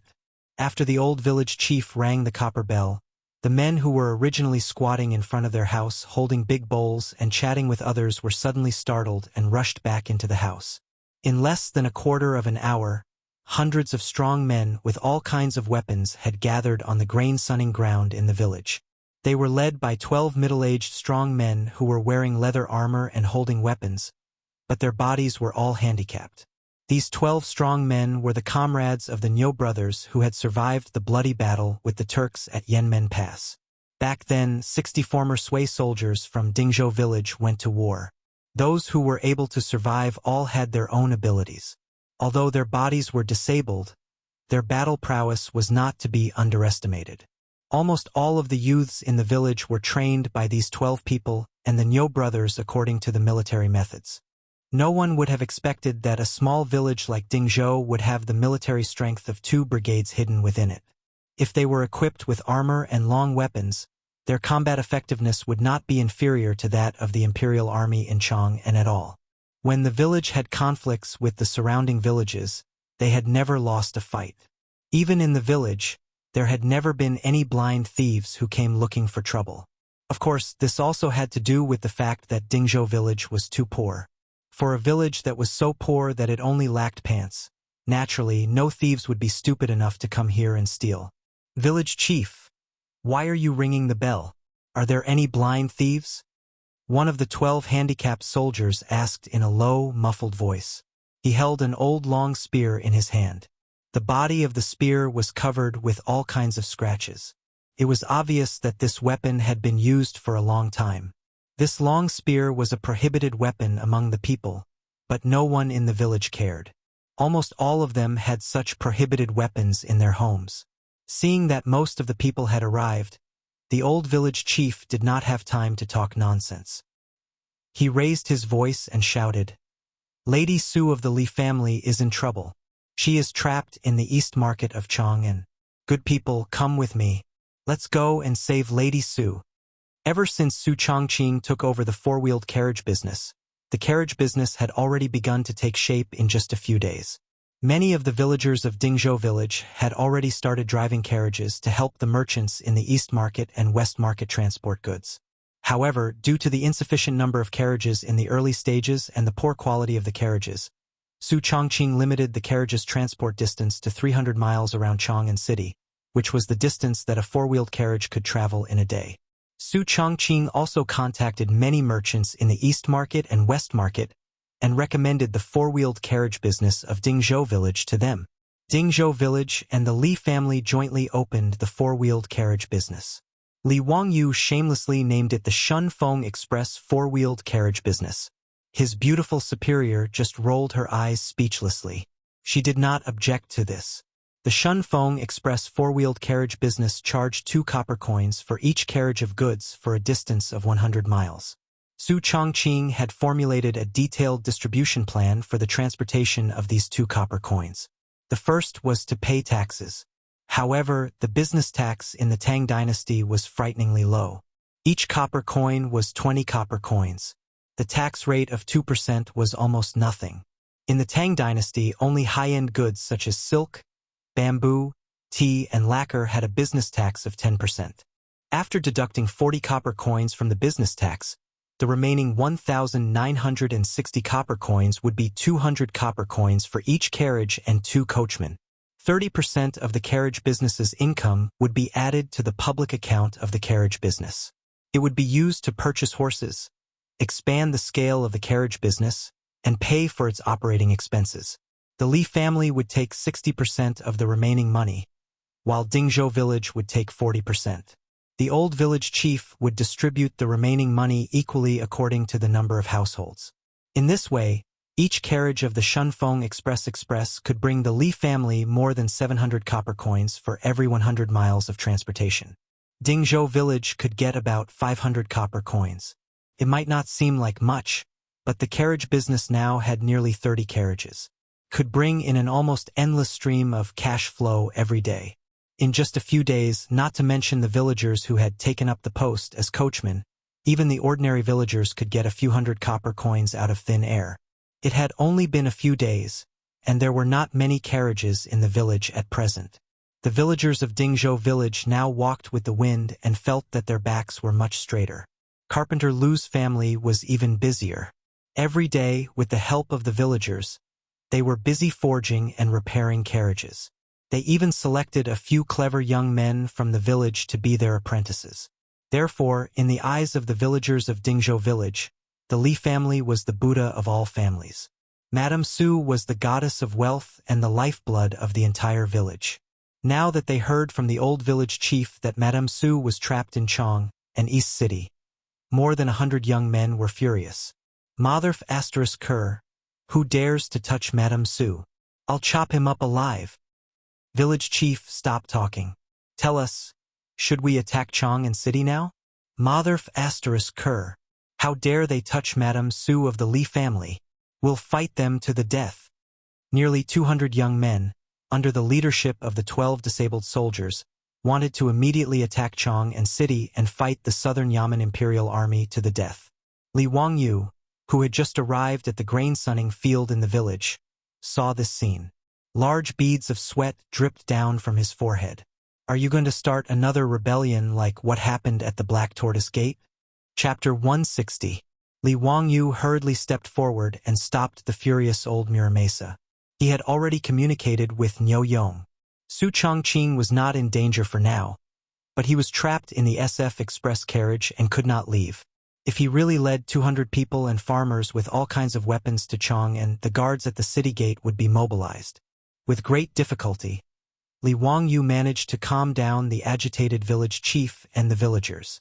However, under the unanimous request of the villagers, he finally led the Niu brothers and the 12 soldiers who had survived hundreds of battles. They mounted their horses and galloped towards Chang'an City. The huge Chang'an City had many city gates, palace gates, halls, pavilions, and streets. It took hours to open and close these gates every day. Night fell. After the first drumbeat, the palace gates closed. After the second drumbeat, the palace gates began to close. After the second drumbeat, the palace city gates, left and right eternal light gates, the imperial city gates, and the capital city gates began to close. After 800 drumbeats, the city gates closed. Li Wangyu led 14 horses and galloped all the way. They did not care about the horses and kept whipping their horses. Finally, they rushed into the illustrious Virtue Gate after the first drumbeat. Let's not talk about how Li Wangyu and the others were rushing to the East Market. This morning, Su Changqing led Peilon and Niu Yong to the Shunfeng Express Carriage Company in Chang'an City as usual. The little girl Perrin and Su Changqing rode on the same horse. Niu Yong rode beside them to protect them. Perrin curled up in the arms of her beautiful boss. The two of them chatted in a low voice. Perrin wanted to go to the East Market, so she begged Su Changqing to take her to Chang'an. Sister Changqing, Lang Jun did not come back last night. Humph, it must be that group of rich playboys who took him to indulge in wine and women. Perrin pouted and said unhappily. Yesterday, Li Wangyu and the other hedonistic sons of rich families stayed overnight at the Hu People's wine shop in the western city. He only sent someone back to inform them that he would not be returning to Dingzhou village that night.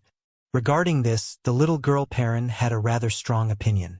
The beautiful boss reached out and pinched her face. Little girl, you have a lot of little ideas. Perrin twisted her body and said, I'm just thinking for you, Sister Changqing. Sister, don't you care about Lang Jun? Men, humph, they're all like this. Let him be. Su Changqing came from the future, so he wasn't surprised by such things. She also knew that in the company, including Li Wangyu, it was not uncommon for white-collar workers like them to accompany customers to places like nightclubs in order to get an order. For Su Changqing, she didn't care much about men playing outside. She cared more about whether the two of them could be together for the rest of their lives. Some of the beautiful bosses liked the lyrics of the song, the most romantic thing I can think of is to slowly grow old with you. Until we're old and can't go anywhere, you'll still treat me as a treasure in the palm of your hand. Ever since Su Changqing transmigrated to the prosperous Tang dynasty, she regarded Li Wangyu as her lifelong partner. In addition to having a good impression of Li Wangyu, the main reason was that in the Tang dynasty, Li Wangyu was the only one who could understand her. It was like a man and a woman living on a deserted island. If you didn't choose him, did you have any other choice? Although the Tang dynasty was not a deserted island, in Su Changqing's mind, except for Li Wangyu, there was no one else she could open her heart to and communicate with. To her, this world was no different from a deserted island. Su Changqing didn't think that she could be like those female protagonists in novels who transmigrated to ancient times and lived happily with an ancient person. That was too much of a fantasy. She couldn't imagine marrying an ancient person from the Tang dynasty and then living a life of seclusion in the backyard. That was simply a disaster. However, the beautiful boss also had some worries in her heart. That was, the age gap between her and Li Wangyu was too big. Although she knew that Li Wangyu was actually 2 or 3 years older than her, no matter what, Li Wangyu's physical age was only 16 years old, and she was already 24 years old. As the saying went, a woman 3 years older than her husband would hold a golden brick. A woman 8 years older would make a fortune. However, Su Changqing was nervous. For her, this matter had become a sore point. The soul of the man she liked was possessed by a young man. Felt really strange. It was precisely because of this fear that Li Wangyu would despise her age that she did not want to be intimate with Li Wangyu. The two people holding hands already made her feel very awkward. This kind of worry about personal gains and losses made the beautiful boss jealous of the young maidservants sent by Cho Kuan on one hand. But on the other hand, she was particularly indulgent with Li Wangyu. Even if she knew that Chang Chumo was a playboy and took Li Wangyu to indulge in wine and women, she did not want to interfere. Contradiction, entanglement, this was Su Changqing's current state of mind.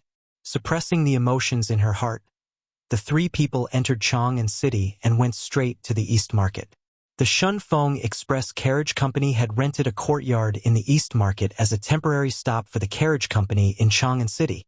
Usually, because of the delay in transporting goods, the four-wheeled carriages and coachmen who could not return to Dingzhou village would temporarily spend the night here. This was also the location of the Shunfeng Express, which contracted the freight business of the merchants in the East and West markets. The reason why they chose to open the carriage company in the East Market was mainly because the Cho family had a business here. Since planning to open a carriage company in Chang'an City, Su Changqing first contacted Cho Kuan and asked him to help find a suitable shop in Chang'an City. The Cho family was surprised to learn that Li Wangyu actually wanted to open a carriage company business. However, after Cho Yuanliang saw the carrying capacity and speed of the four-wheeled carriage, he immediately decided to cooperate with the Shunfeng Express for a long time. The biggest problem for the Cho family in the grain business was the transportation of grain. The Shunfeng Express simply made Cho Yuanliang overjoyed. The courtyard in the East Market was the property of the Cho family. It was rented to Su Changqing by Cho Yuanliang at a very low price. The condition was that all the grain of the Cho family would be transported by the Shunfeng Express in the future. In this regard, Su Changqing naturally had no objection. The two sides happily signed the contract. In the past few days, the Shunfeng Carriage Company had helped the Cho family transport several batches of grain. Both the speed and the price made Cho Yuanliang very satisfied. After Su Changqing and others arrived at the carriage company, she first checked the account book and confirmed that there was no problem. Then she dealt with some trivial matters of the carriage company. These days, the most troublesome thing for the beautiful boss was that there was no one to help her. Now the carriage company had just started, so she could do it by herself. But once it developed, she would have to do all these things by herself. That would be really terrible. In Dingzhou village, there were many farmers who worked, and they were all good at it. But there was no one who could read to help with the management. Sure enough, talent was the most precious thing even in the 21st century. After busying himself for more than 2 hours, he was finally almost done. Only then did Su Changqing lead Pei Lan to stroll around the Eastern Market. Niu Yong wanted to accompany them, but Su Changqing refused with a smile. In Chang'an City of the Tang dynasty, especially in the East Market, the security was still good. She and Perrin were not worried about any accidents. Shopping was a woman's nature. Maybe no matter where, no matter which era, women like to walk around and look around because they liked this feeling. It was the first time that Perrin came to the East Market. In this era, the most prosperous shopping center in the world was located, which made the little girl very excited. Although Perrin insisted on serving Li Wangyu in the mansion, no one treated her as a maid in the mansion. After asking Li Wangyu and the old housekeeper for their opinions, Su Changqing simply set a monthly salary for Perrin, which was the treatment of a member of the family. The servants in the Tang dynasty were the property of the master. Naturally, they were not like the maids in Dream of the Red Chamber, who had a monthly salary. Generally speaking, the master would take care of the servants' food and accommodation, and reward them according to his mood. Today, Perrin came to the East Market of Chang'an City with all the copper coins she had saved these days, saying that she wanted to buy something.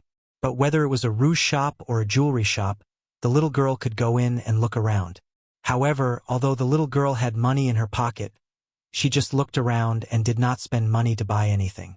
Perrin, what do you want to buy? Su Changqing asked curiously. Perrin blushed and stuck out her tongue at her. Sister Changqing, I want to buy a sachet for Lang Jun. The sachet she was talking about was a hollow metal ball with a pattern of flowers or animals. A metal incense pot was suspended on a balance frame inside, and the outside could be rotated at will. In the Tang dynasty, not only women liked to wear sachets, but men were no exception. Whether hunting, traveling, or playing, they all carried sachets with them. Wherever it went, the fragrance would spread. At that time, men even had the custom of comparing spices with each other, which was called competing in incense. Even the generals of the Tang dynasty used incense. In the Tang poem, Young Man's Journey, it was written, Ping Ming little hunting out of the middle army, exotic fragrance filling sleeves. It was obvious how popular incense was in the Tang dynasty. Su Changqing was speechless. In her mind, she could not imagine Li Wangyu wearing a sachet around his waist, and the fragrance was overflowing. Perrin, your Lang Jun definitely doesn't like to wear that stuff. You'd better not waste your money. Su Changqing said firmly. Li Wangyu was a standard straight man. In the company of later generations, some male colleagues would wear perfume for men. But on Li Wangyu, the beautiful boss had never smelled any fragrance except for the smell of sweat. He was the representative of smelly men. Really? Lang Jun used to like it. Perrin was a little confused. Shouldn't wearing sachets be the favorite of men in the Tang dynasty? She remembered that her Lang Jun used to wear sachets. It's true. Let's go over there and have a look. I'll treat you to candy. Okay? Su Changqing could not explain to the little girl that her Lang Jun had been replaced. She could only say perfunctorily and pull Perrin away. When they passed by the door of a shop that specialized in women's ready-made clothes, Perrin looked at the colorful women's clothes in the shop and waved to Su Changqing. Sister Changqing, let's go in and have a look. The clothes here are so beautiful. Su Changqing naturally would not refuse. She smiled and held Perrin's hand and walked into the shop.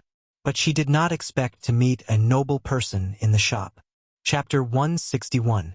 This East City's ready-made clothing store was expensive, so there weren't many customers. Su Changqing saw two beautiful women who were about the same age as her, so she smiled and nodded to greet them in a friendly manner. The two women also smiled and greeted her. After transmigrating for almost a month, even Su Changqing could see that these two women obviously had a high status. Their hair was tied up in a bun, their breasts were exposed, and their shoulders were covered with a gauze. They were wearing a short-sleeved shirt, a long skirt, and a belt. One of the women was pregnant, and her belly was already showing. There were maids serving them. Although Su Changqing didn't know much about history, she still knew a phrase called Tang Dynasty clothing. The Tang Dynasty clothing was the heyday of China's clothing development. Even in later generations, the shadow of the Tang Dynasty clothing could still be seen in East Asian countries. The Tang Dynasty women's clothing was the most wonderful chapter of China's ancient clothing. Their clothes were beautiful and gorgeous, and the decorations were strange and complicated, making it too much for the eyes to take in. Speaking of which, Su Changqing was secretly shocked by the Tang Dynasty women's clothing, because even in the eyes of later generations, the Tang Dynasty women's clothing was too bold. The light, thin, and transparent fabric, coupled with the bare-chested clothing, which was the low-chested clothing of later generations, and the slow-chested gauze skirt made Su Changqing as a woman blush when she looked at it. In the Tang Dynasty, where plump breasts were considered to be beautiful, the white patch on the chest of a woman with a bit of status was a cheap sight for many men. Not to mention that there was no such thing as underwear in the Tang Dynasty. With such a low neckline, when these women bent down, the fatal temptation of exposing their bodies was simply too deadly. In the Tang Dynasty, bare-chested clothing was not something that just anyone could wear. Women from ordinary families were not allowed to wear such clothes. Only women with high status could wear such clothes. Just like the two beautiful women in the store at this time, who were wearing bare-chested clothing, revealing their plump and snow-white chests. Obviously, they were of noble status. Su Changqing didn't want to disturb them, so she led Perrin and whispered about the various clothing in the store. But she accidentally overheard the conversation of the two beautiful women. Sister, look at this belt. It suits you so well. It does look good, but it's not convenient for me to wear this belt right now. The pregnant woman sighed and said, I look ugly no matter what I wear now. I don't even dare to let Erlang see me like this. The beautiful boss stole a glance at the pregnant woman and couldn't help but laugh out loud. Her laughter immediately alerted the two beautiful women, and they both cast inquisitive gazes over. Su Changqing hurriedly bowed to them and explained, Ladies, I'm really sorry. I accidentally overheard your conversation and disturbed you. However, the two beautiful women didn't blame her and just laughed it off. Su Changqing was a little embarrassed. His laughter just now was indeed a little impolite. He hurriedly said, My two wives, actually, I know of clothes that are suitable for pregnant women. Would you be interested? Oh? The pregnant woman's eyes lit up upon hearing this, and she hurriedly asked, Young lady, tell me about it. What Su Changqing thought of was the maternity clothes of the future. When women in the future were pregnant, they would usually buy maternity clothes that were wide, comfortable, breathable, sweat-absorbent, and easy to wear. And women in the future would pay more attention to the beauty of maternity clothes. Aside from the large waist, the style wasn't inferior to ordinary fashion. Su Changqing asked the female shop assistant of the ready-made clothing store to bring over a chest-length skirt. He pointed at the waist of the skirt and said, Actually, this chest-length skirt is the most suitable for pregnant women. You just need to modify the waist a little. The chest-length skirt looked like the Korean clothing of the future. The so-called Korean clothing was passed down to Korea during the Tang Dynasty. The chest-length skirt tied the belt high above the chest. This style could achieve a different elegant effect regardless of whether the figure was plump or thin. Furthermore, the chest-length skirt that was modified at the waist was thin at the top and thick at the bottom. It looked dignified and elegant, and the wide skirt perfectly hid the pregnant belly. Whether it was a 6-month pregnant woman or an 8-month pregnant woman, it couldn't be seen after wearing it. It was the best combination for pregnant women. Su Changqing's words made the two beautiful women quite interested. The female shop assistant on the side was also very tactful and quickly said, Honorable guests, there are tailors in this small shop. If you need, I can ask them to modify it right away. Can be done in a moment. The two beautiful women smiled and looked at each other. They nodded and asked her to take the chest-length skirt to the back of the shop to modify it. Su Changqing said with a smile, Ladies, it's better not to wear silk clothes when you're pregnant. It's better for the fetus to wear cotton clothes. Oh? Why is that? The beautiful woman asked. Because cotton clothes are not irritating to the fetus and the pregnant woman. Moreover, cotton clothes are breathable and comfortable to wear. The beautiful woman immediately called the female shop assistant and asked if there were any cotton clothes. Cotton clothes were not common in the early years of the Tang Dynasty. It was just a novelty. It wasn't until the middle of the Tang Dynasty that cotton clothes became popular. There was no cotton cultivation in the Tang Dynasty. At that time, there was only cotton from Gaochang in the western regions. The 7 indigenous people in Gaochang planted cotton, then spun and weaved cloth before sending it to the interior of the Tang Dynasty. Because of its high price, its quality was not as smooth as silk, and it was much more expensive than linen. Therefore, cotton clothes were still a very small luxury at this time. This ready-to-wear shop specialized in making all kinds of women's clothes. They also had chest-length skirts made of cotton. The beautiful woman immediately asked the female shop assistant to modify it. While waiting for the shop to modify the clothes, Su Changqing talked with the two beautiful women again. He talked about many methods and tricks for pregnant women in the later generations, which greatly interested the two beautiful women. In fact, these were all common sense for women in the later generations. Although the beautiful boss was a virgin, she also had relatives, friends, and classmates who were married and pregnant. Therefore, she also knew a thing or two. The beautiful boss now understood why Li Wangyu often shamelessly plagiarized. She was also the same now. Showing off some common sense of the later generations made the two beautiful women exclaim again and again, giving her a great sense of satisfaction. The two sides chatted happily. Then, the topic changed to the problem of maintaining a pregnant woman's figure. Although women in the Tang Dynasty were beautiful with plump bodies did not mean that they were fat. However, it was easy for women to gain weight and lose their shape when they were pregnant. In this regard, the two beautiful women, who were already mothers, were also very distressed. Su Changqing said, "Ladies, you can try practicing yoga. It is very effective for maintaining your figure."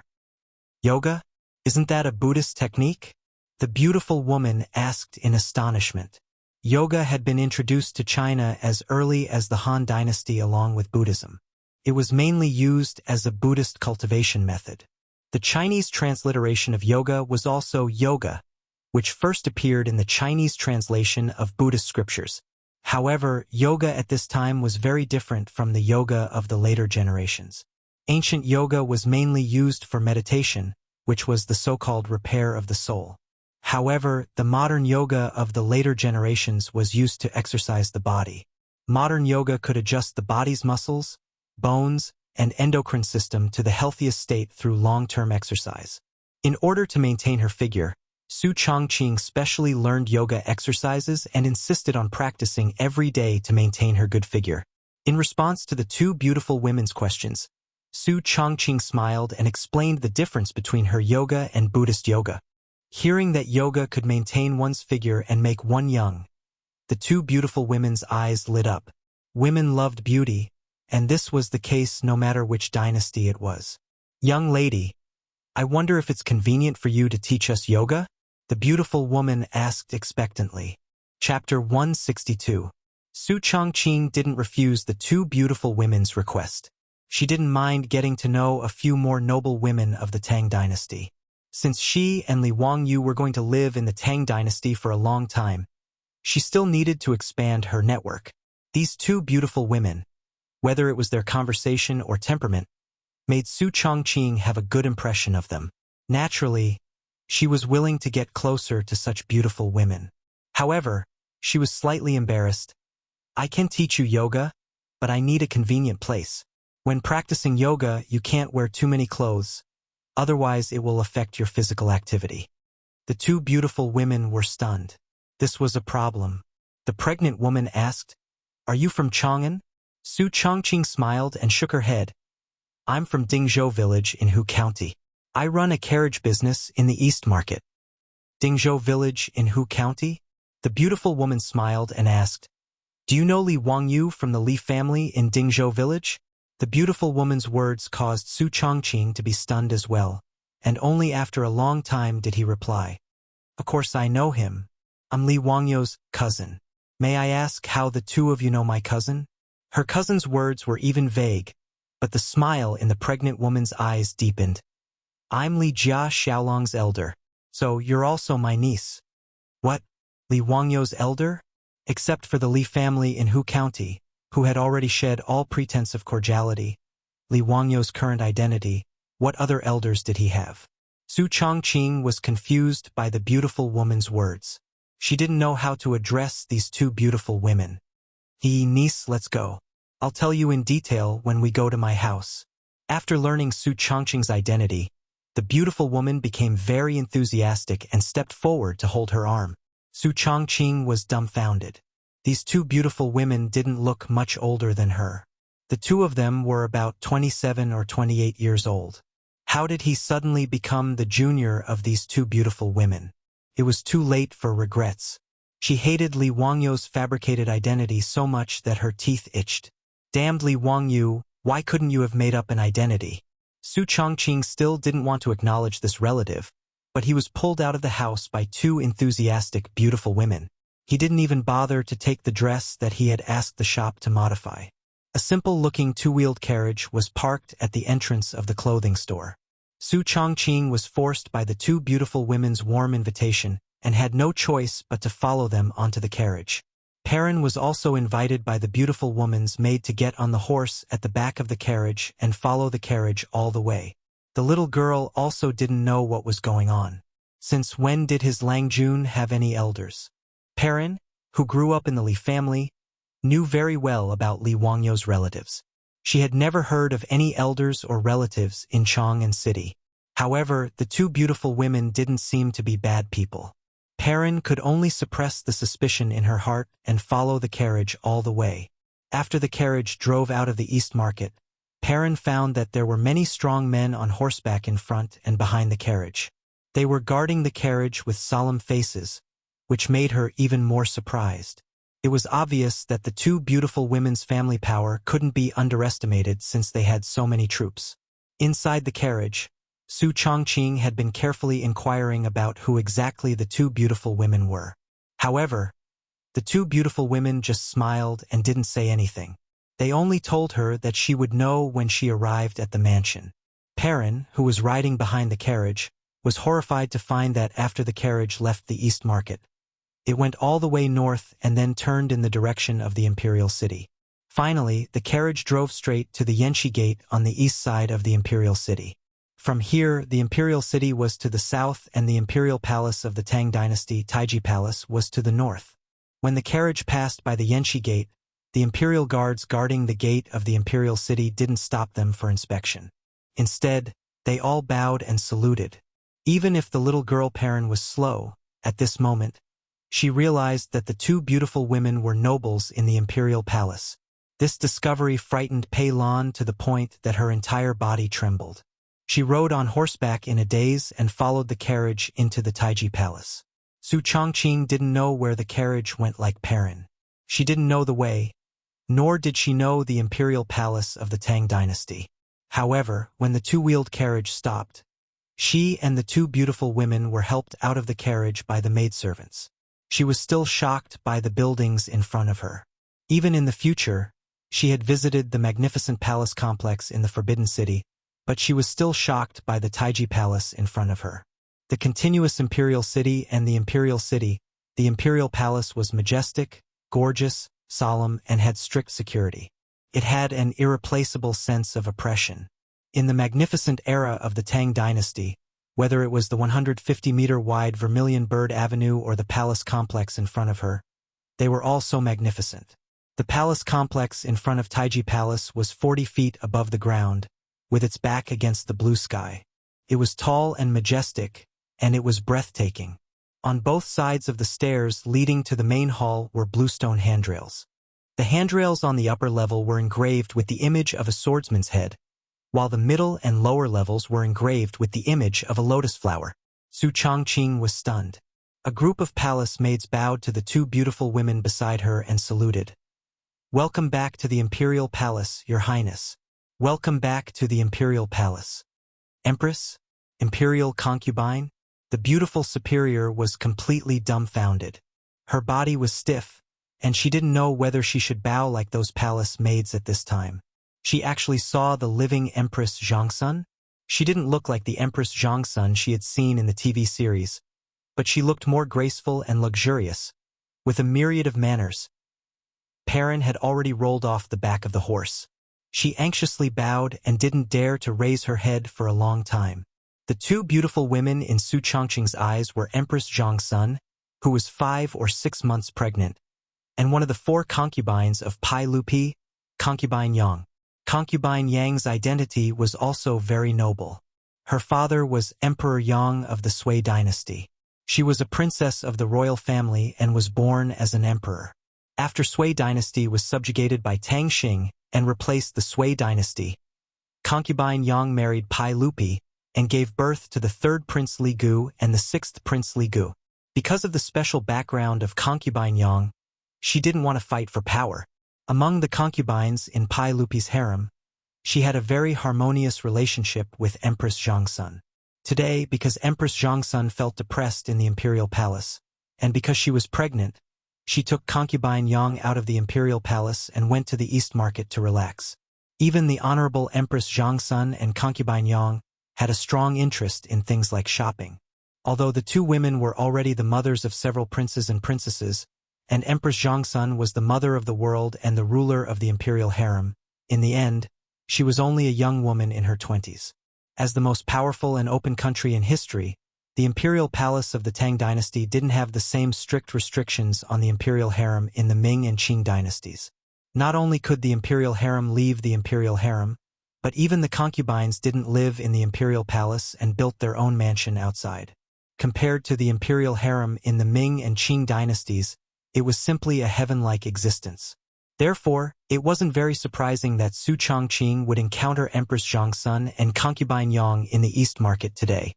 Su Changqing understood a little bit why Zhang Sun and concubine Yang said that they were her elders. Li Wangyu was born in the imperial family and hadn't left the imperial harem. Weren't Empress Zhang Sun and concubine Yang her and Li Wangyu's elders? My life. I'm afraid that my fake cousin will be exposed. Chapter 163. While the beautiful boss was feeling uneasy, she didn't notice that Empress Zhang Sun and concubine Yang were both smiling. She didn't know that ever since Li Wangyu did a series of things. The Li family had entered Pai Lupi's sight. The 100 Horsemen Department, the secret service of the imperial family, had already secretly investigated Li Wangyu and reported all of his recent activities to Pai Lupi.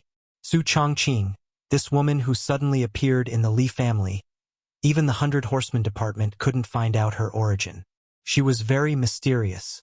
The 100 Horsemen Department even found those servants who were released by Li Wangyu, but they only found out that this woman appeared out of nowhere in the Li family's residence a month ago. As for where she came from, the 100 Horsemen Department didn't know. It was as if this woman suddenly fell from the sky.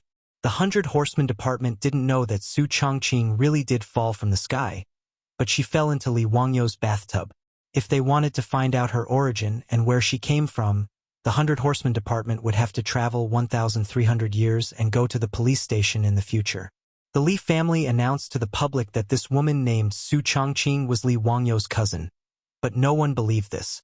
However, the 100 Horsemen Department's report clearly stated that this woman was very smart and capable, and that she had feelings for Li Jia Shaolang. Not only did Pai Lupi read the 100 Horsemen Department's report, but Pai Lupi also showed it to Empress Zhang Sun for a look. Pai Lupi and Empress Zhang Sun didn't care about Su Changqing's origin. A woman wasn't in the eyes of the emperor of the Tang dynasty. She was just Li Jia Shaolang's concubine, although she was a bit older. However, because Empress Zhang Sun had a good impression of Li Jia Shaolang and met Su Changqing today, she admired Su Changqing very much after talking with her. The more Empress Zhang Sun looked at her, the more she liked her. In addition, the yoga that Su Changqing mentioned made her and concubine Yang very curious, so they simply brought Su Changqing back to Taiji Palace and revealed her identity. The so-called niece was just a joke between Empress Zhang Sun and concubine Yang and Su Changqing. Empress Zhang Sun smiled and invited Su Changqing to follow her into Lijun Hall, which was Empress Zhangxuan's bedroom. Lijun was the main hall of the second courtyard. In the courtyard was the imperial palace's palace, the palace's palace. Li, STSS books S always. Strictly speaking, this place was not part of the harem, but Empress Zhang Sun lived here in order to accompany Pai Lupi. Only the Tang dynasty had this kind of tolerance. Other dynasties hated that they couldn't lock the harem's empress and concubines behind the palace walls, not to mention that they could go out of the palace to play from time to time. Perrin was so scared that she couldn't speak clearly and didn't dare to enter the palace. Su Changqing simply let her stay outside the hall. Although Su Changqing respected Empress Zhang Sun and concubine Yang, because she came from the modern era, she didn't have much respect for imperial power. After all, except for a few countries in the modern era, in most countries with monarchs, the monarch was just a decoration. Therefore, even when facing the empress and the harem's imperial concubines, Su Changqing was relaxed and didn't have much uneasiness or nervousness. She asked the palace maids to bring her 3 soft mats and put a towel on them to act as yoga mats. Yoga mats were necessary to practice yoga. Firstly, it was to prevent slippage and protect the safety of the trainer. Secondly, it was to protect the knees and spine. Su Changqing also asked the palace maids to bring them close-fitting clothes. Women in the Tang dynasty often wore short skirts which couldn't be used for exercise. Fortunately, women in the Tang dynasty also liked to wear hu clothes which were narrow sleeves and tight, with separate clothes and pants which could barely be used for yoga exercise. After telling the palace maids to close the door, Su Changqing began to teach Empress Zhang Sun and concubine Yang the method of yoga exercise. 2 hours later, the door of Li Main Hall slowly opened. Su Changqing, Empress Zhang Sun, and concubine Yang all came out with fragrant sweat. Empress Zhang Sun asked the palace maids to bring snacks and food. The 3 of them sat in the side hall to rest and chat. Niece Changqing, your yoga is really magical. I feel much more relaxed after exercise. Empress Zhongsun said while stroking her slightly bulging belly. Concubine Yang also smiled and nodded. Indeed, Changqing's yoga is really effective. I also feel much more energetic. Your Highness, Imperial Concubine, yoga requires long-term exercise. Today is just the beginning. If you want it to be effective, you must persist in practicing every day. Su Changqing said. Empress Zhongsun said, That's good. Niece Changqing, if it's convenient for you, you can come to the palace every day to teach us. Is that okay? Su Changqing hesitated for a moment, but quickly nodded and agreed. She naturally wouldn't refuse to have a good relationship with the royal family of the Tang dynasty. Empress Zhongsun took a jade pendant from her body and handed it to her. This is my jade pendant. You can keep it well. With this jade pendant, you can enter and leave the palace at any time. Su Changqing didn't refuse. She thanked Empress Zhongsun and took the jade pendant. The front of the jade pendant was carved with a phoenix that symbolized the status of the empress, and the back was carved with 8 characters. Ding has fire virtue. He is a phoenix. Su Changqing didn't know seal script or history, so she naturally didn't know that these 8 characters were taken from the ancient legend of the emperor. Ren has water virtue, he is a dragon. Ding has fire virtue, he is a phoenix. Therefore, the emperor was a combination of dragon and phoenix, incomparably noble. Ding is a phoenix and calls herself the empress. This jade pendant wasn't just a certificate to enter and leave the palace, but also represented the status of Empress Zhongsun. In a sense, it was like the imperial sword and the golden token arrow made up in the TV series of later generations. It was like the emperor himself. Although she couldn't use the jade pendant to do whatever she wanted or order the court officials, it was enough to avoid a lot of trouble when necessary. This jade pendant represented that the holder had a close relationship with Empress Zhongsun. At least no one in Chang'an would be blind enough to offend the holder of the empress's jade pendant. The reason why Empress Zhongsun gave the jade pendant that represented her status. She gave it to Su Changqing to give Li Wangyu a backer. She had long known about the filthy things that the Li clan of Hu County had done before. Empress Zhongsun wanted nothing more than to have Pai Lupi remove all of them from the imperial family. They had simply lost all of the imperial family's face. Li Wangyu was now showing more and more ability, so Empress Zhongsun's impression of him was getting better and better. That was why she gave Su Changqing such a jade pendant. She hoped that Li Jia Xiaolang could use this jade pendant to dispel some people's distracting thoughts if he encountered a similar situation again. Su Changqing naturally wouldn't think so much. He simply thought that this jade pendant was a certificate similar to a pass, so he didn't think much and put it away. While the 3 people were chatting by the table, Yang Fei suddenly looked at Su Changqing's clothes and sighed. Changqing, it's really been hard on you. Li Jia Xiaolang actually let you wear Huanzhua clothes. Su Changqing was stunned. What did this mean? Wear Huanzhua clothes? Huanzhua referred to clothes that had been washed many times. Who didn't wash clothes? Why did it become him suffering? While she was still confused, she saw Yang Fei turn to Empress Zhongsun and say, Sister, Li Jia Xiaolang is very pitiful. This made the beautiful superior even more confused. What was Li Wangyu pitiful about? Chapter 164. Su Changqing didn't understand. Concubine Yang meant that Li Jia Xiaolang was so poor that even his woman was still wearing washed old clothes. Yes, in the eyes of Empress Zhongsun and Concubine Yang, wearing washed clothes was too shabby. Su Changqing's impression of the Tang dynasty and Empress Zhongsun came from a TV series he watched in modern times, The Rule of Chang'an. In the TV series, Empress Zhongsun was thrifty, righteous, and a motherly model. She once made her beautiful superior cry. In the TV series, Empress Zhongsun even wore patched clothes. In history, Empress Zhongsun and Empress Ma of Zhu Yuanzhong were known for being thrifty. But the difference between the two was too big. Empress Ma was only born in an ordinary family. Her family was even increasingly poor. Could be said that she was born in a bitter family. Therefore, in history, the only imperial concubine who was thrifty enough to wear ragged clothes was Empress Ma. Empress Zhongsun was born in the imperial family of Northern Wei. As the imperial family, the Zhangsun family produced many capable people from northern Wei to Sui dynasty. It could be said that the family has mountains and rivers. Therefore, Empress Zhangsun's thrifty was just not extravagant and wasteful. In the old Tang book, it was recorded that Empress Zhangsun was very thrifty. She only gave what she wore.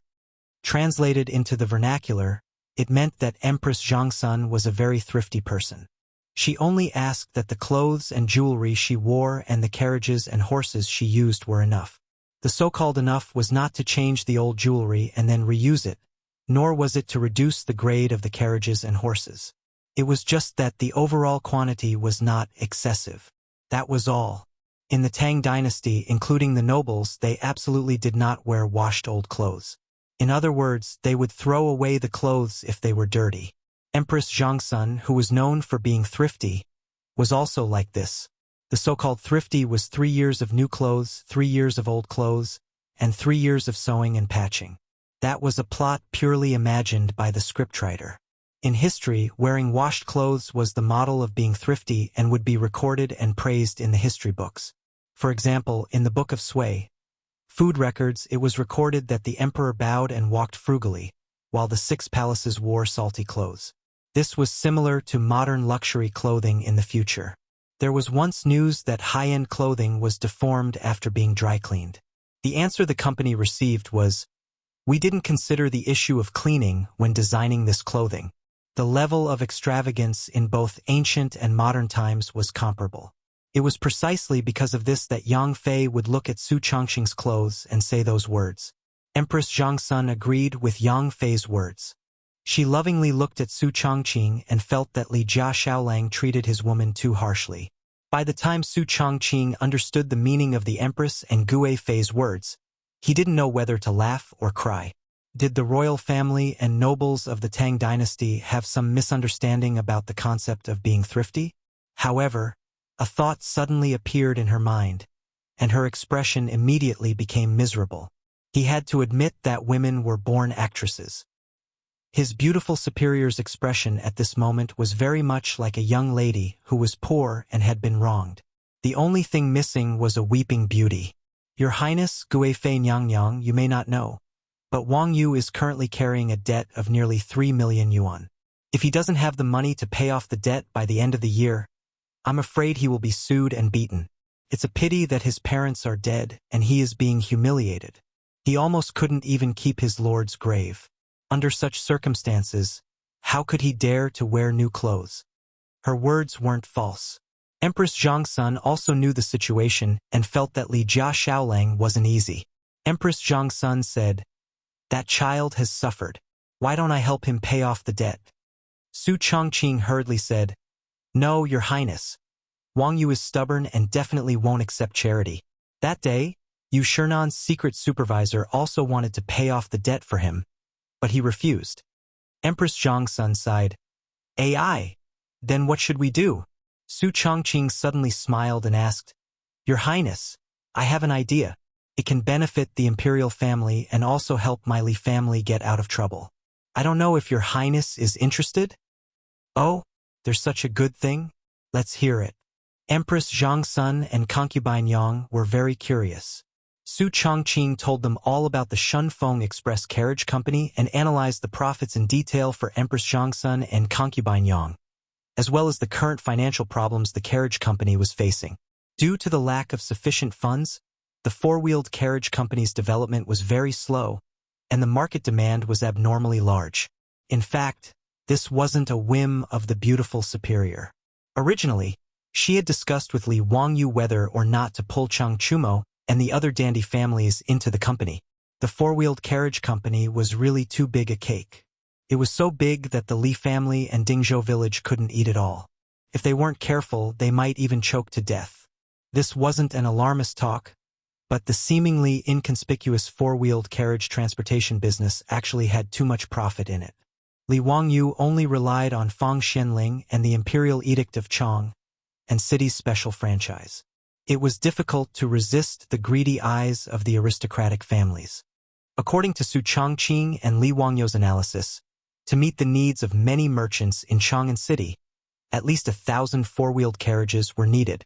Even if the average daily profit of a carriage was the same copper coins, the Shunfeng Express might make a profit of 1,000 strings of coins a day in the future. Millions of coins, but only a day's profit. Could be imagined how big this cake would be. Before she and Li Wangyu discussed how to invite the dandy families to invest in the carriage company, she unexpectedly met Empress Zhongsun today.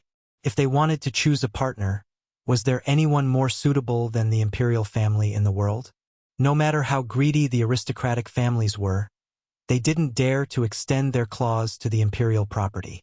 And once the imperial family invested in the Shunfeng Express, not only could they solve the initial capital needs of the development of the carriage company, but they could also find a group of managers from the imperial family who could write and calculate. Why not? Su Chongqing believed that Empress Zhongsun would not refuse her proposal, which was a win-win choice. Sure enough, after she explained the key points, Empress Zhongsun didn't hesitate to decide to cooperate. Empress Zhongsun was not only the master of the harem, but also all the imperial property was under her jurisdiction. She could decide the cooperation with the Li family in one word. This empress will offer 800 horses and 5,000 strings of copper coins. Niece, how much can you give this empress? Empress Zhongsun looked at Su Chongqing with interest, wanting to see how she would answer. Su Chongqing didn't hesitate at all and directly replied, Your Highness, the imperial family will take 50% of the carriage company. The Li family will take 30%, and the villagers will take 20%. What do you think? Okay. Empress Zhongsun nodded with satisfaction and was very satisfied with Su Chongqing's proposal. But I have two conditions, and I hope your highness can agree. Before Empress Zhongsun spoke, Su Chongqing quickly said her conditions. I hope that the Shunfeng Express will still be managed by me, and the imperial family will send accountants and managers to supervise. Is that okay? Okay. Empress Zhongsun nodded again. She didn't want to take this property away from the Li family, which was not her original intention. Su Chongqing couldn't help but smile. He didn't expect that he would get such a big backer for his family when he accompanied the little girl to stroll in the street today. Chapter 165. After settling the matter of the imperial family investing in SF Express, Su Chongqing only felt that a large stone had been lifted from his heart. The Li family had a backer, and the carriage company also had the capital to develop. She believed that with her management ability, she could complete the monopoly of Chang'an's transportation business within a year. After making an appointment with Empress Zhongsun and concubine Yang to teach yoga in the palace the next day, Su Chongqing led the trembling little girl Perrin out of the Tang dynasty's palace. Seeing that it was getting late, she prepared to return to SF Express to meet Niu Yong and then return to Dingzhou village to share today's unexpected harvest with Li Wangyu. Empress Zhongsun considerately asked the palace maid to prepare 2 horses for them to ride. Su Chongqing disliked that kind of hat that was connected to a circle of long black muslin. After wearing it, it would cover the face and body. The conical hat was stuffy, so she never wore this kind of thing called a hedgerow when riding a horse. But she didn't expect that today she would get into trouble because she didn't bring this hedgerow. The Zheng family of Xingyang was one of the 5 families and 7 kings of the Tang dynasty. The ancestors of the Zheng family of Xingyang could be traced back to the Zheng state that was infected by King Xianwang of Zhou. After the fall of the state, the royal family still used Zheng as their surname and Xingyang as their capital.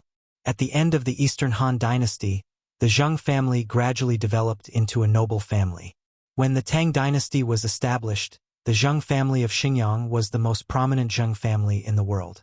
There was a saying that the Zheng family of the world came from Xingyang. The Zheng family of Xingyang had many officials in the imperial court.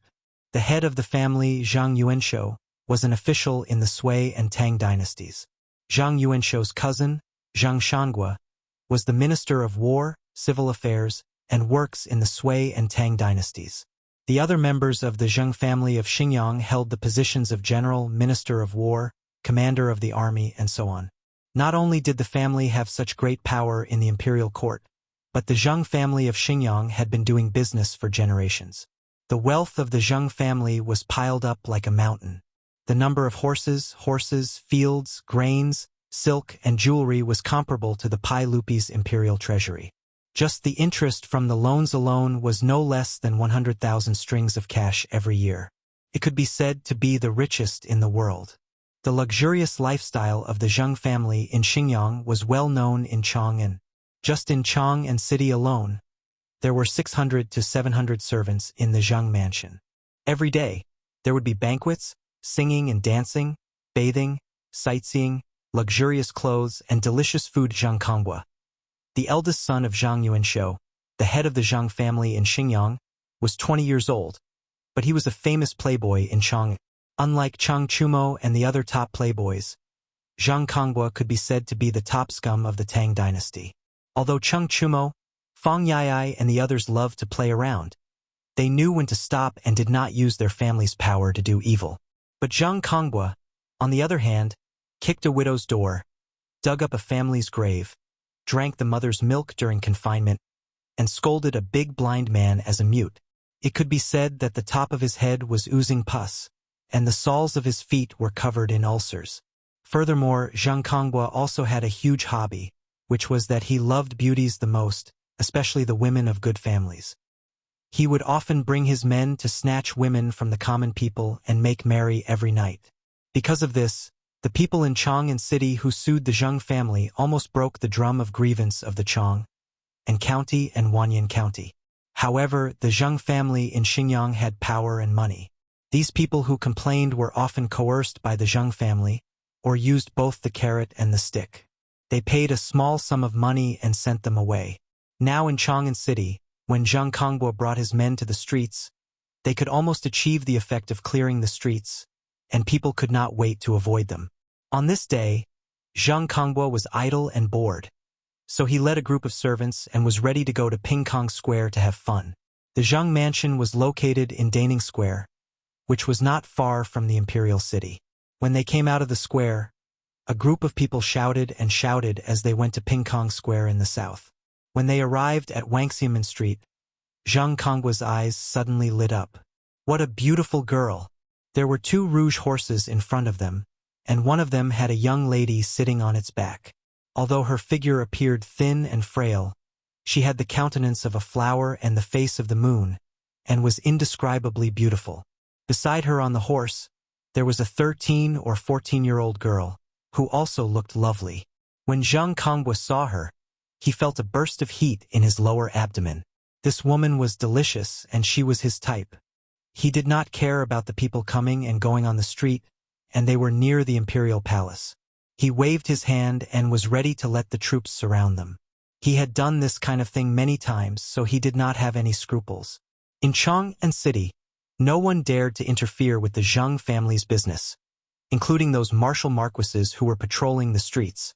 When he thought that he could drag this young lady back to the mansion, press her on the bed and wantonly ravage her, he felt hot blood rushing to his body. He did not even intend to let go of the pretty girl. Although she was young, she also had a unique flavor. Today's luck was really good, to be able to meet such a pair of beauties as soon as he went out. He, Zheng Konghua, was going to have a second chance today. Just as Zheng Konghua felt as if his heart was being scratched by a cat, and was impatiently preparing to have his troops surround them and capture them, a servant beside him said softly, "Young master, those 2 horses seem to be horses from the palace. Look at the horses' buttocks. There's a brand from the palace." Horses from the imperial palace? Zheng Konghua was slightly stunned and reached out to stop the troops. He looked up carefully and found that the buttocks of the 2 rouge horses indeed had a mark of the imperial palace of the Tang dynasty. Damn it! Are these 2 bitches from the imperial palace? Zheng Konghua was full of anger. He thought that he could capture the 2 beauties back to the mansion and enjoy himself, but he did not expect to meet people from the imperial palace. Although he was arrogant and domineering, he was not stupid enough to rob Pai Lupi's women. That would cost him his head. Even the Zheng family of Xinjiang could not protect him. Zheng Konghua knew his own limits at least. Seeing the 2 beauties go farther and farther, Zheng Konghua looked at the graceful back and felt very unwilling. He waved the horsewhip and said, "Let's go and see if they are from the imperial palace." A group of people followed the 2 beauties in front of them and went to the East Market. Zheng Konghua, the eldest son of the Zheng family of Xingyang, took a fancy to Su Changqing and the little girl Perrin. After they came out of the Taiji Palace, they talked and laughed all the way to the East Market. No one noticed that a pair of wretched and greedy eyes had been staring at them. If Empress Zhangsun had not arranged 2 horses for them, they would have been taken into the mansion by Zhang Kongbua at this time. It was lucky. Zhang Kongbua and his people followed the beautiful boss and Perrin all the way to the yard of the Shunfeng Express carriage in the East Market. Seeing the 2 beauties, he took a fancy to today riding into the yard of the carriage. Zhang Kongbua immediately asked the servants to inquire about the 2 women's background. At the door of the carriage, several villagers of Dingzhou who did not carry goods were squatting on the ground and chatting. The servants of the Zheng family used the pretense of looking for people to get information from these simple men easily. When he came back, his face became quite strange. "Did you get the information? Are the 2 beauties from the imperial palace?" Zhang Kongbua asked impatiently. The servant shook his head and said, "Yes, they are not from the imperial palace. They are from the Li family of Dingzhou village in Hu County." Zhang Kongbua was stunned. "Li family of Dingzhou village in Hu County? Is there a noble surnamed Li in my dynasty who lives in that Dingzhou village?" The servants and troops shook their heads again and again, which made Zhang Kongbua slap his thigh regretfully. "Damn it! I made a mistake. They are clearly the young ladies of Tian Shilang's family. Go! Rush in and grab the 2 beauties for me." The troops of the Zheng family responded loudly and jumped off their horses. They grinned and rubbed their fists and rushed to the carriage, ready to take them by force. Chapter 166. At present, the drivers of the Shunfeng Express were all farmers in Dingzhou village. Because there were not many carriages in the carriage company, there were not many farmers in the carriage company. Suddenly, they saw more than a dozen big men rushing to the carriage company. The farmers who were squatting at the door were all shocked. Seeing that these people were not friendly, the farmers immediately stood up and blocked the door of the carriage company. Some smart ones immediately turned around and ran to the carriage company to inform others. They were not ordinary people without the strength to truss a chicken. With the guidance of more than a dozen experienced soldiers in the village, the farmers in Dingzhou village all knew how to fight. "Stop! Who are you? What do you want to do?" A farmer shouted loudly. The leader of the Zheng family shouted, "Go away! Who dares to stop the Zheng family of Xingyang?" "Zheng family of Xingyang? Have you all made a mistake? We are a carriage company. Go away, Zheng family's work? Do we need to explain it to you farmers?" The leader of the troops ignored him and shouted to his men, "Rush in and catch them. Young master will reward you handsomely." While speaking, the troops of the Zheng family had rushed to the door of the carriage company and waved their fists at the farmers. Zhang Konggua's troops did not put these farmers in their eyes at all. They rushed over one by one with a grim smile, intending to beat the farmers blocking the door half to death and then rush into the carriage company to kidnap the people. After the name of the Zheng family of Xingyang was revealed, the few villagers who were blocking the door hesitated for a moment. The name of the 5 surnames and 7 hopes of the Tang dynasty was too well known. Even these farmers knew that this was the top aristocratic family of the Tang dynasty and could not be easily offended. But seeing that the troops did not say anything and directly attacked, some farmers were caught off guard and took a few punches. They were beaten fiercely and waved their fists back regardless of anything. For a moment, the door of the carriage company was in a mess. There were only a few farmers at the door of the carriage company.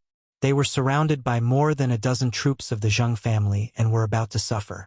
But then he heard Su Changqing's clear voice from inside the carriage, "Stop it!" Having received the manners report, Su Changqing led Niu Yong and the others out of the carriage, wanting to see what exactly had happened.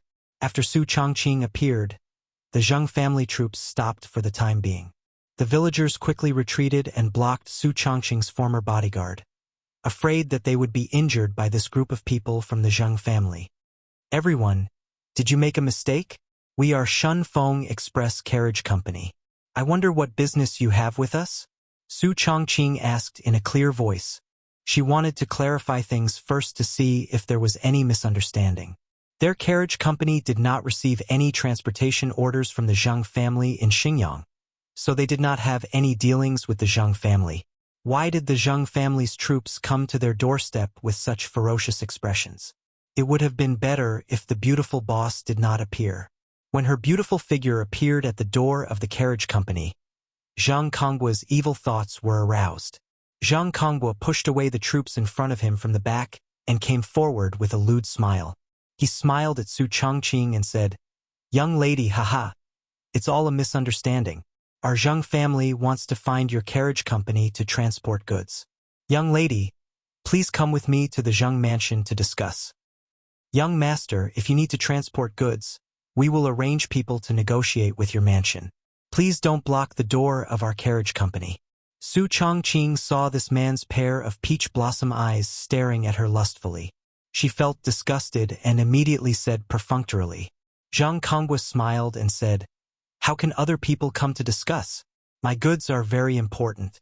I need to talk to young lady personally. Young lady, you won't not give face to the Zheng family in Xingyang, right?" Su Chongqing did not want to be entangled with this person and coldly refused. "I'm sorry. We can't do business with your mansion. Please find another place." "Young lady, you don't want to give face to the Zheng family?" Zhang Konghua suddenly put on a straight face and shouted at the troops of the Zheng family, "Go! Capture that young lady and bring her back to the mansion. Lowly servant, you don't want face." As soon as he said this, the villagers of Dingzhou village were suddenly awakened. It turned out that the reason the Zheng family came knocking on their door was not for anything else but to snatch Madame Su. Because they were afraid of the Zheng family's power, the villagers who did not dare to act freely all clenched their fists and angrily glared at the troops of the Zheng family. As long as they dared to rush forward, the villagers of Dingzhou village would dare to risk their lives. They dared to touch the goddess of wealth of Dingzhou village, the lifeblood of the entire village. Su Chongqing was also angered by Zhang Konggua's words to the point that his face turned frosty. He said coldly, "In broad daylight, under the clear sky, your Xingyang Zheng family dares to be so lawless?" As if he heard a funny joke, Zhang Konghua raised his head and laughed loudly. "Ha! To you farmers, our Zheng family is the law. Young lady, why bother to be a farmer's slave? Isn't it good to pleasure under this young master's crotch? This young master promises to make you wish you were dead. Haha." You! The beautiful superior was so angry by Zhang Konggua's filthy words that her body trembled and she was speechless for a long time. Zhang Konghua continued to tease, "Lowly servant, as long as you serve this young master well in bed, this young master promises you endless glory, splendor, wealth and rank in the future. That's right, bring that young lady along too. Today, this young master wants to eat both young and old." His words angered Niu Yong to the point that he could not restrain his anger. Niu Yong did not wait for Su Chongqing to speak and rushed out of the main door.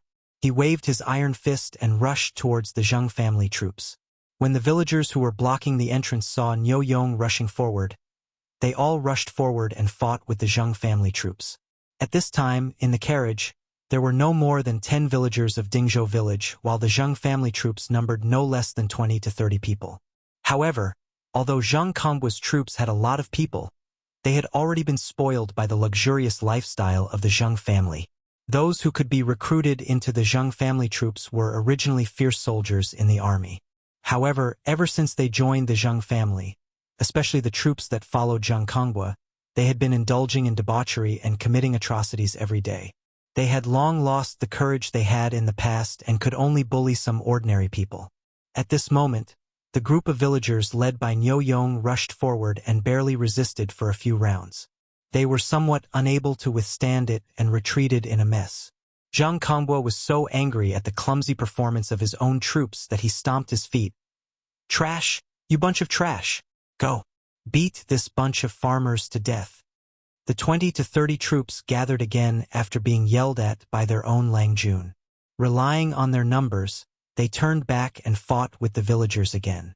After all, they were in Chang'an city. Regardless of whether it was the Zheng family troops or the villagers of Dingzhou village, they did not use weapons. Therefore, Niu Yong's abilities could not be used. Instead, he suffered some losses because he was missing an arm. Seeing that the villagers of Dingzhou village were in trouble, Niu Yong suddenly lifted his leg and kicked a troop in front of him.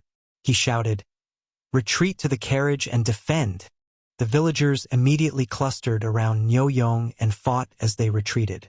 They all retreated to the main door to defend. The width of the main door of the carriage was only enough for 5 to 6 people to stand side by side at the same time. For a moment, the Zheng family troops' advantage in numbers was not effective and they were blocked at the entrance. When both sides were in a deadlock, a copper whistle was heard. It was the marquises of the East City who had heard the news and rushed over. Chapter 167. Seeing the marquises of the marquis shop arrive, Zhang Kongbua coldly snorted and waved his hand to signal his troops to retreat. Although he was arrogant and did not put these marquises in his eyes, he was not arrogant enough to kidnap people in front of them. After all, the Zheng family of Xingyang was only one of the 5 surnames and 7 nobles, not the royal family of the Tang dynasty. If this matter was reported to the government, it would be troublesome. When Su Chongqing opened the carriage business in Chang'an, he had already taken the initiative to visit the Cheng family. Although he did not say it explicitly, he meant that he wanted Lu Guogong to take care of them when it was convenient.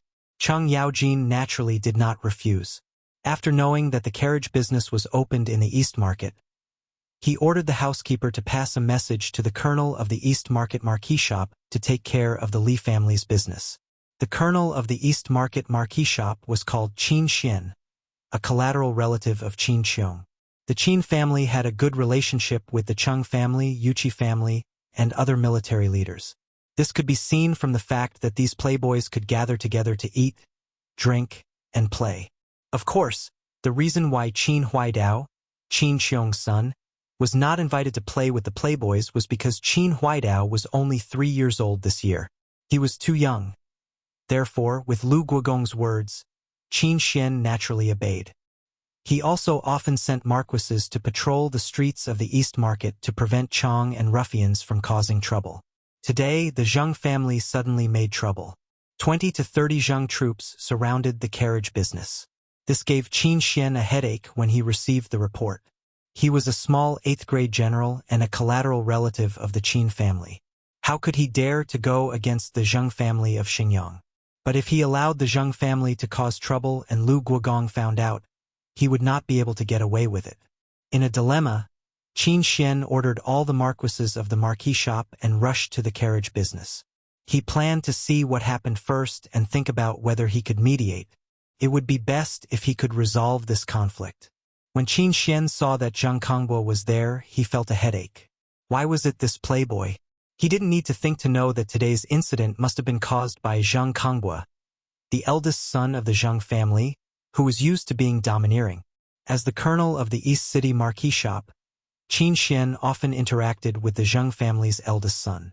If it wasn't for the fact that the Zheng family of Xingyang was powerful, he felt that even death wouldn't be enough to wipe out this guy's crimes. No matter how disgusted he was, Qin Xian could only smile and salute Zhang Kongbua. "Young Master Zhang, may I ask what brings you here today?" "It's fine," Zhang Kongbua replied coldly. "There's nothing for you to do here. You can leave now." He wasn't an idiot. He knew that he couldn't openly announce the fact that he had taken a fancy to a beauty and wanted to snatch her back to his residence. Although Zhang Kongbua knew that in Chang'an City, none of these marquises dared to meddle in the affairs of the Zheng family. But no matter what, this was not a glorious matter. Therefore, he only wanted to send these martial marquis away, and then let the troops rush into the carriage to kidnap them. "Young Master Zheng, look, there are so many people coming and going in the East City. If this matter gets out of hand, it won't look good for everyone. Why don't you give me face and let this matter go?" Qin Xian didn't dare to offend Zhang Kongbua, so he could only plead softly. Zhang Kongbua glared at him. "Get out. When is it your turn to meddle in my affairs? If I give you face, who do you think you are?" Qin Xian's face stiffened after being scolded, but he didn't know what to say. But in his heart, he was cursing this bastard. "Who do you think you are? Relying on your family background? Bastard. No matter what, I'm still an 8th-grade general of the Tang dynasty. You're just a foppish man who doesn't even have an official title. What right do you have to shout at me? You're a dog dressed like a fly. Why didn't God send down lightning to strike him to death?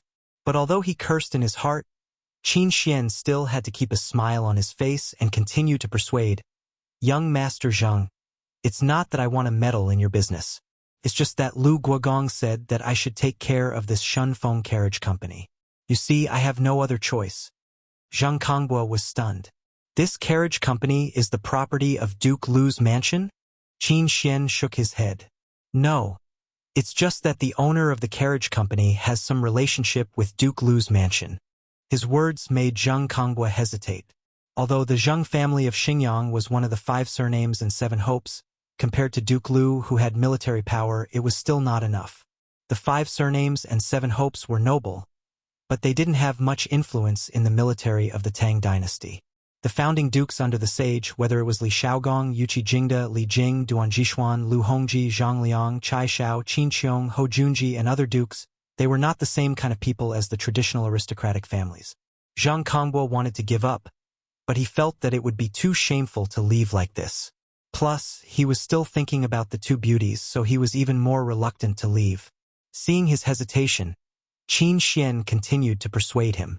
"Young Master Zheng, if this matter reaches the ears of Duke Lu or those imperial censors who have nothing better to do, it will be bad for you." Zheng Kongbo suddenly smiled sinisterly. "Who the hell said I did it? My troops are just here to enjoy the scenery. What's wrong? Can't I?" Qin Xian was stunned. "What the hell? Enjoy the scenery?" Zheng Kongbo stretched out his hand to summon the head of his troops and whispered a few words in his ear. The head of the troops immediately nodded with a sinister smile. Under the command of the head of the troops, the 20 to 30 troops of the Zheng family immediately scattered. Except for nearly 10 people who continued to block the entrance of the carriage company, the others all scattered around the carriage company and directly surrounded it. Moreover, not only did they surround the carriage company, but they also pulled out the weapons they carried with them. It looked like they would attack if there was any disagreement. When the villagers in the carriage company saw that the other party had used weapons, and they could only use wooden sticks as weapons at most, they did not dare to rush out and could only guard the entrance. If Li Wangyu were here, he might have adapted the modern poem Broken Chapter to exclaim at Zheng Kongbo's shamelessness. "You stand outside the door to enjoy the scenery, and the people who enjoy the scenery are looking at you from inside the door. Humph, surname Qin, as you can see, my troops are just here to enjoy the scenery. However, if someone offends them and something unpleasant happens, it has nothing to do with my Zheng family." Zheng Kongbo snorted coldly and glanced at Qin Xian from the corner of his eyes. This put Qin Xian in a difficult position. Zheng Kongbo asked the troops to surround the carriage company, obviously wanting to trap them. However, he could not force the people of the Zheng family to leave. He could only watch the troops of the Zheng family unscrupulously besiege the carriage company. Su Chongqing saw that the troops of the Zheng family showed their weapons and worried that the villagers of Dingzhou village would be at a disadvantage.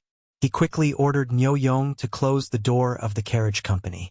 Zheng Kongbo sent people back to the residence to mobilize a group of troops. In addition to the 20 to 30 troops from before, there were more than 100 people surrounding the Shunfeng carriage company. He had made up his mind to trap this group of farmers and make them obediently hand over the 2 beauties. Qin Xian was at his wit's end. He could only take the marquis of the East City marquis shop to watch from afar. He was somewhat undecided. He did not know if he should report this matter to the Duke Lu's residence. However, he did not want to completely offend the Zheng family of Xingyang. He pondered for a while before making a decision. Blocked in the carriage company, Su Chongqing and Niu Yong also understood the plan of the Zheng family. They wanted to trap them to death. It was indeed a wild ambition. Chapter 168. With the Wu Ho from the eastern city's Wu Ho shop present and the Dingzhou village's guards, there was no need to worry for the time being that the Zheng family's troops would charge into the carriage and kidnap them. However, there was no food stored in the carriage, and they did not consider the possibility of being besieged. 1 or 2 days was not a problem, but if it was too long, they might not be able to hold on.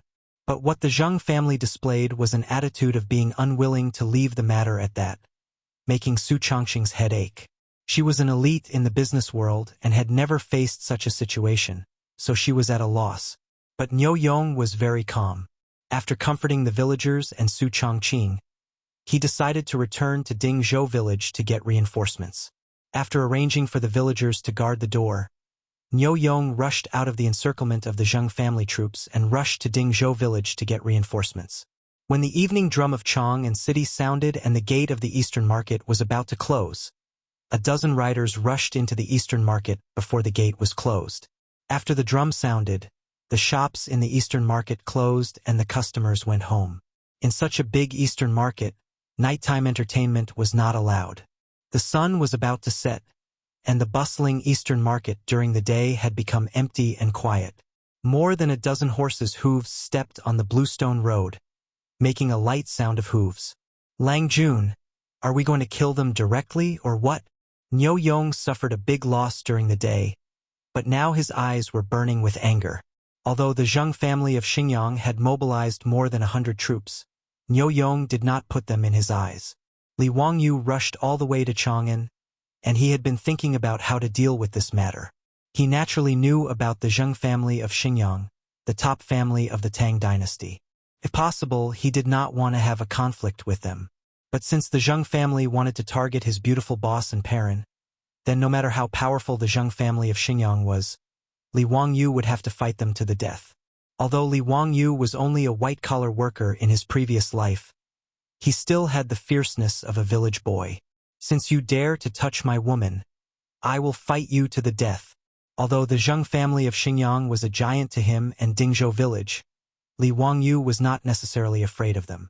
If he was really forced into a corner, he would dare to take out the black powder and let the Zheng family of Xingyang see the power of modern weapons. In the future, even elementary school students knew about the 4 great inventions of China: gunpowder, papermaking, compass, and printing.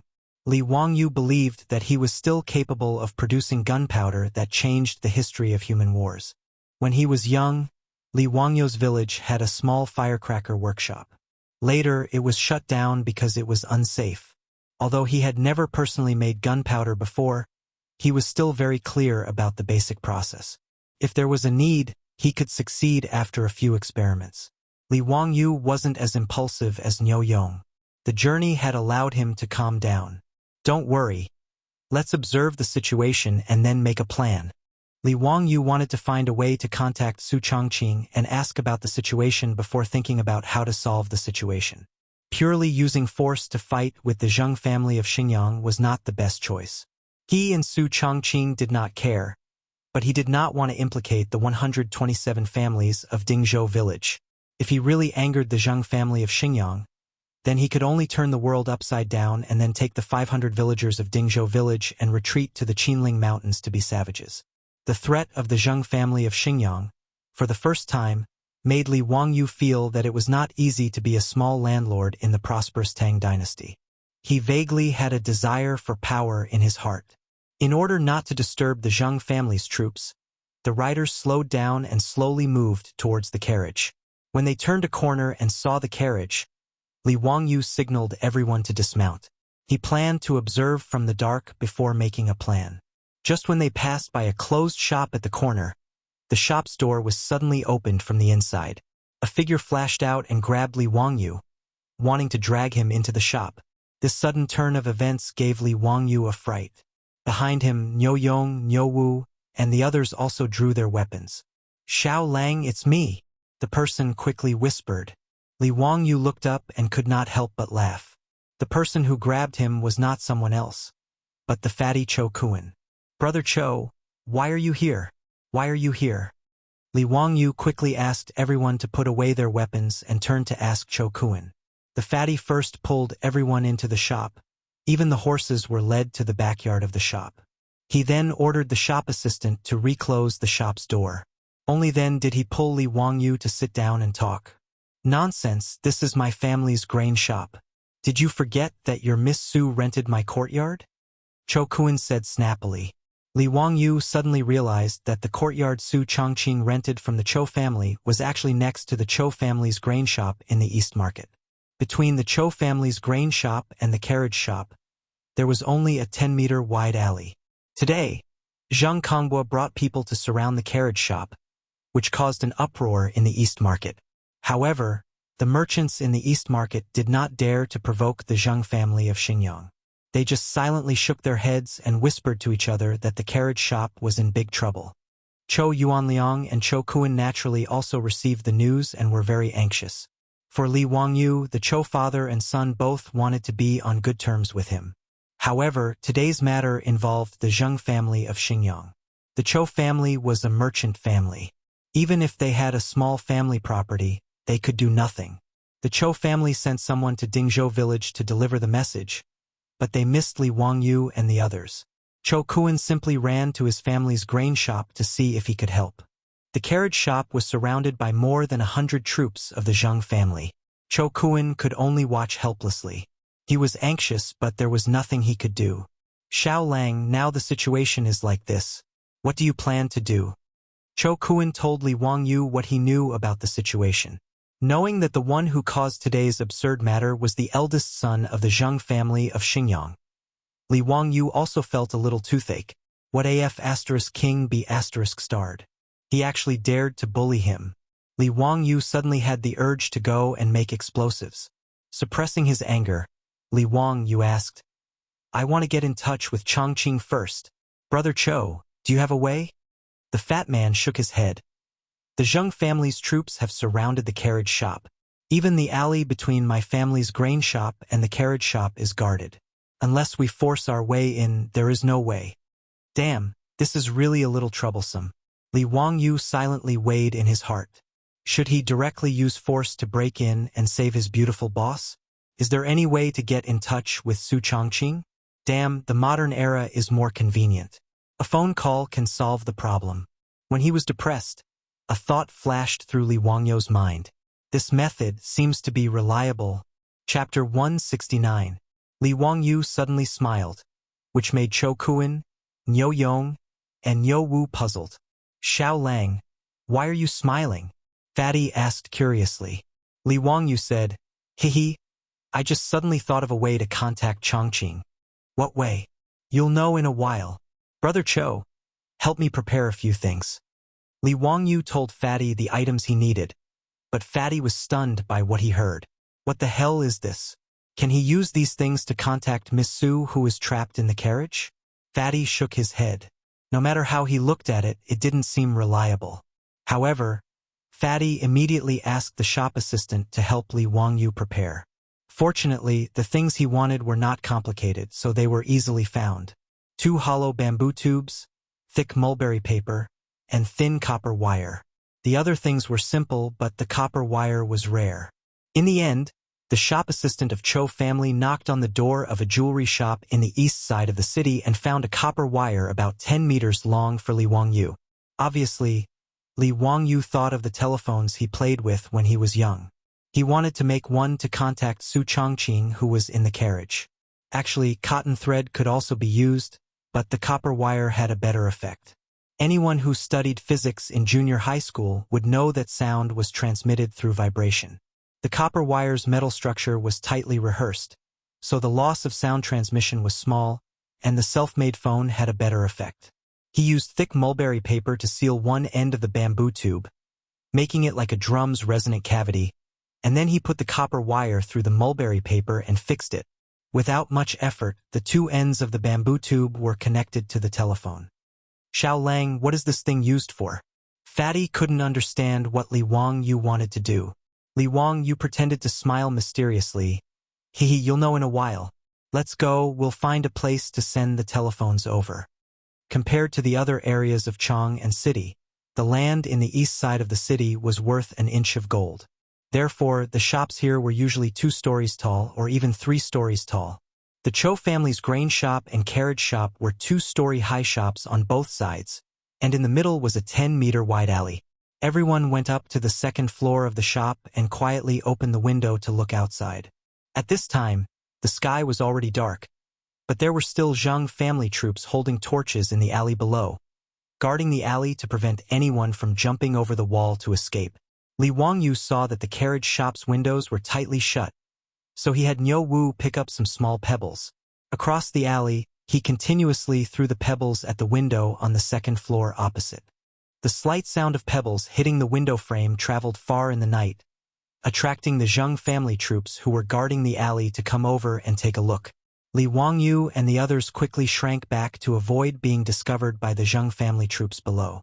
That troop held a torch and looked around. After confirming that no one had escaped, he cursed and left. Li Wangyu asked Niu Wu to continue throwing pebbles. After a few more pebbles, the window on the second floor of the carriage shop opposite was silently opened. Because there were no lights on the opposite side, it was dark and they couldn't see clearly. Li Wangyu and the others didn't dare to make a sound, fearing that they would attract the Zheng family troops. Niu Wu, think of a way to throw this bamboo tube into the opposite window. Li Wangyu picked up the bamboo telephone he made and ordered in a low voice. Niu Wu nodded. Although he didn't understand what his Langjun wanted to do, he still picked up the bamboo tube.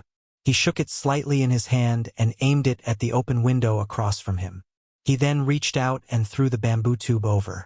The bamboo tube with thin copper wires drew an arc in the night sky and accurately flew into the window on the second floor of the opposite carriage shop. Langjun, it's done. I threw it over. What do we do next? Don't tell me you want to pull a rope over? Niu Wu asked. Li Wangyu smiled and waved his hand. No need. Just wait. When Chongqing sees it, we will be able to contact them. That's it? Fatty had a face of confusion. He couldn't figure out how throwing the bamboo tube would allow them to contact Madame Su in the opposite carriage shop. Li Wangyu didn't explain and just waited quietly by the window. He believed that when the villagers in the carriage shop saw the bamboo tube and didn't understand what it meant, they would definitely ask their beautiful superior. In the future, this was a toy for children to play with. Their beautiful superior would understand at a glance. As expected, not long after, the copper wire was slowly pulled tight by the people in the opposite carriage shop. Li Wangyu hurriedly reached out and picked up the bamboo tube. After the copper wire was pulled tight, he whispered into the bamboo tube, Chongqing, did you hear that? Fatty, Niu Yong, and Niu Wu all looked at Li Wangyu as if they were looking at an idiot. Did Li Jia Shaolang lose his mind? Could it be that he expected Madame Su's voice to come out of the bamboo tube when he was talking? However, before they could persuade Li Wangyu, they suddenly heard a clear female voice come out from the bamboo tube in Li Wangyu's hand. Hey, is that Wangyu? I heard it. Immeasurable deity. Buddha above. This bamboo tube really came out with a voice? In the exceptionally quiet night, the soft voice that came out of the bamboo tube was unusually clear. The voice wasn't loud, but it made Fatty and the others feel as if they were struck by lightning. They froze on the spot. Everyone dared to use their heads to guarantee that this voice was definitely Madame Su's voice. Is Li Jia Shaolang really an immortal? This ordinary bamboo tube was refined into an immortal item by him? If not, how could Madame Su's voice come out from the bamboo tube? At this moment, the waiter of the Cho family's grain store directly knelt on the ground and muttered to himself. He wanted to receive Li Jia Shaolang's blessings. He was directly worshipping Li Wangyu as if he was a bodhisattva. At this moment, Li Wangyu didn't have the time to pay attention to the reaction of this group of Tang Dynasty's country bumpkins. He hurriedly asked into the bamboo tube, Chongqing, are you okay? I'm fine. Perrin and I are both safe. It's just that the Zheng family's people are blocking the door, so we can't leave. That's good. Don't worry. First, tell me, why did the Zheng family suddenly come knocking on our door? Li Wangyu asked. Su Chongqing's voice came. I'm not sure. This afternoon, Perrin and I just came back from the palace, and the Zheng family came knocking on our door. Wait, what palace? Li Wangyu thought he heard wrong. What did Su Chongqing mean when she said she just came back from the palace? Hee. Do you know who I met today? Su Chongqing told Li Wangyu from the beginning to the end of today's encounter with Empress Zhongsun, then going to the Taiji Palace, and Empress Zhongsun becoming a shareholder of the Shunfeng Express Carriage Company. Her words made Li Wangyu dumbfounded. He didn't expect that when he was dragged to drink wine by Cheng Chumo and the other playboys, his beautiful boss would do so many things. She even met Empress Zhongsun of the Tang Dynasty and invited her to teach yoga in the Taiji Palace. What made Li Wangyu even more amazed was that Su Chongqing actually persuaded Empress Zhongsun to become a shareholder of the carriage company. Haha. This is really a blessing from the heavens. After learning this information, Li Wangyu raised his eyes and looked down at the Zheng family's troops who were holding torches and besieging the carriage company. Zheng family of Xingyang, you deserve this bad luck.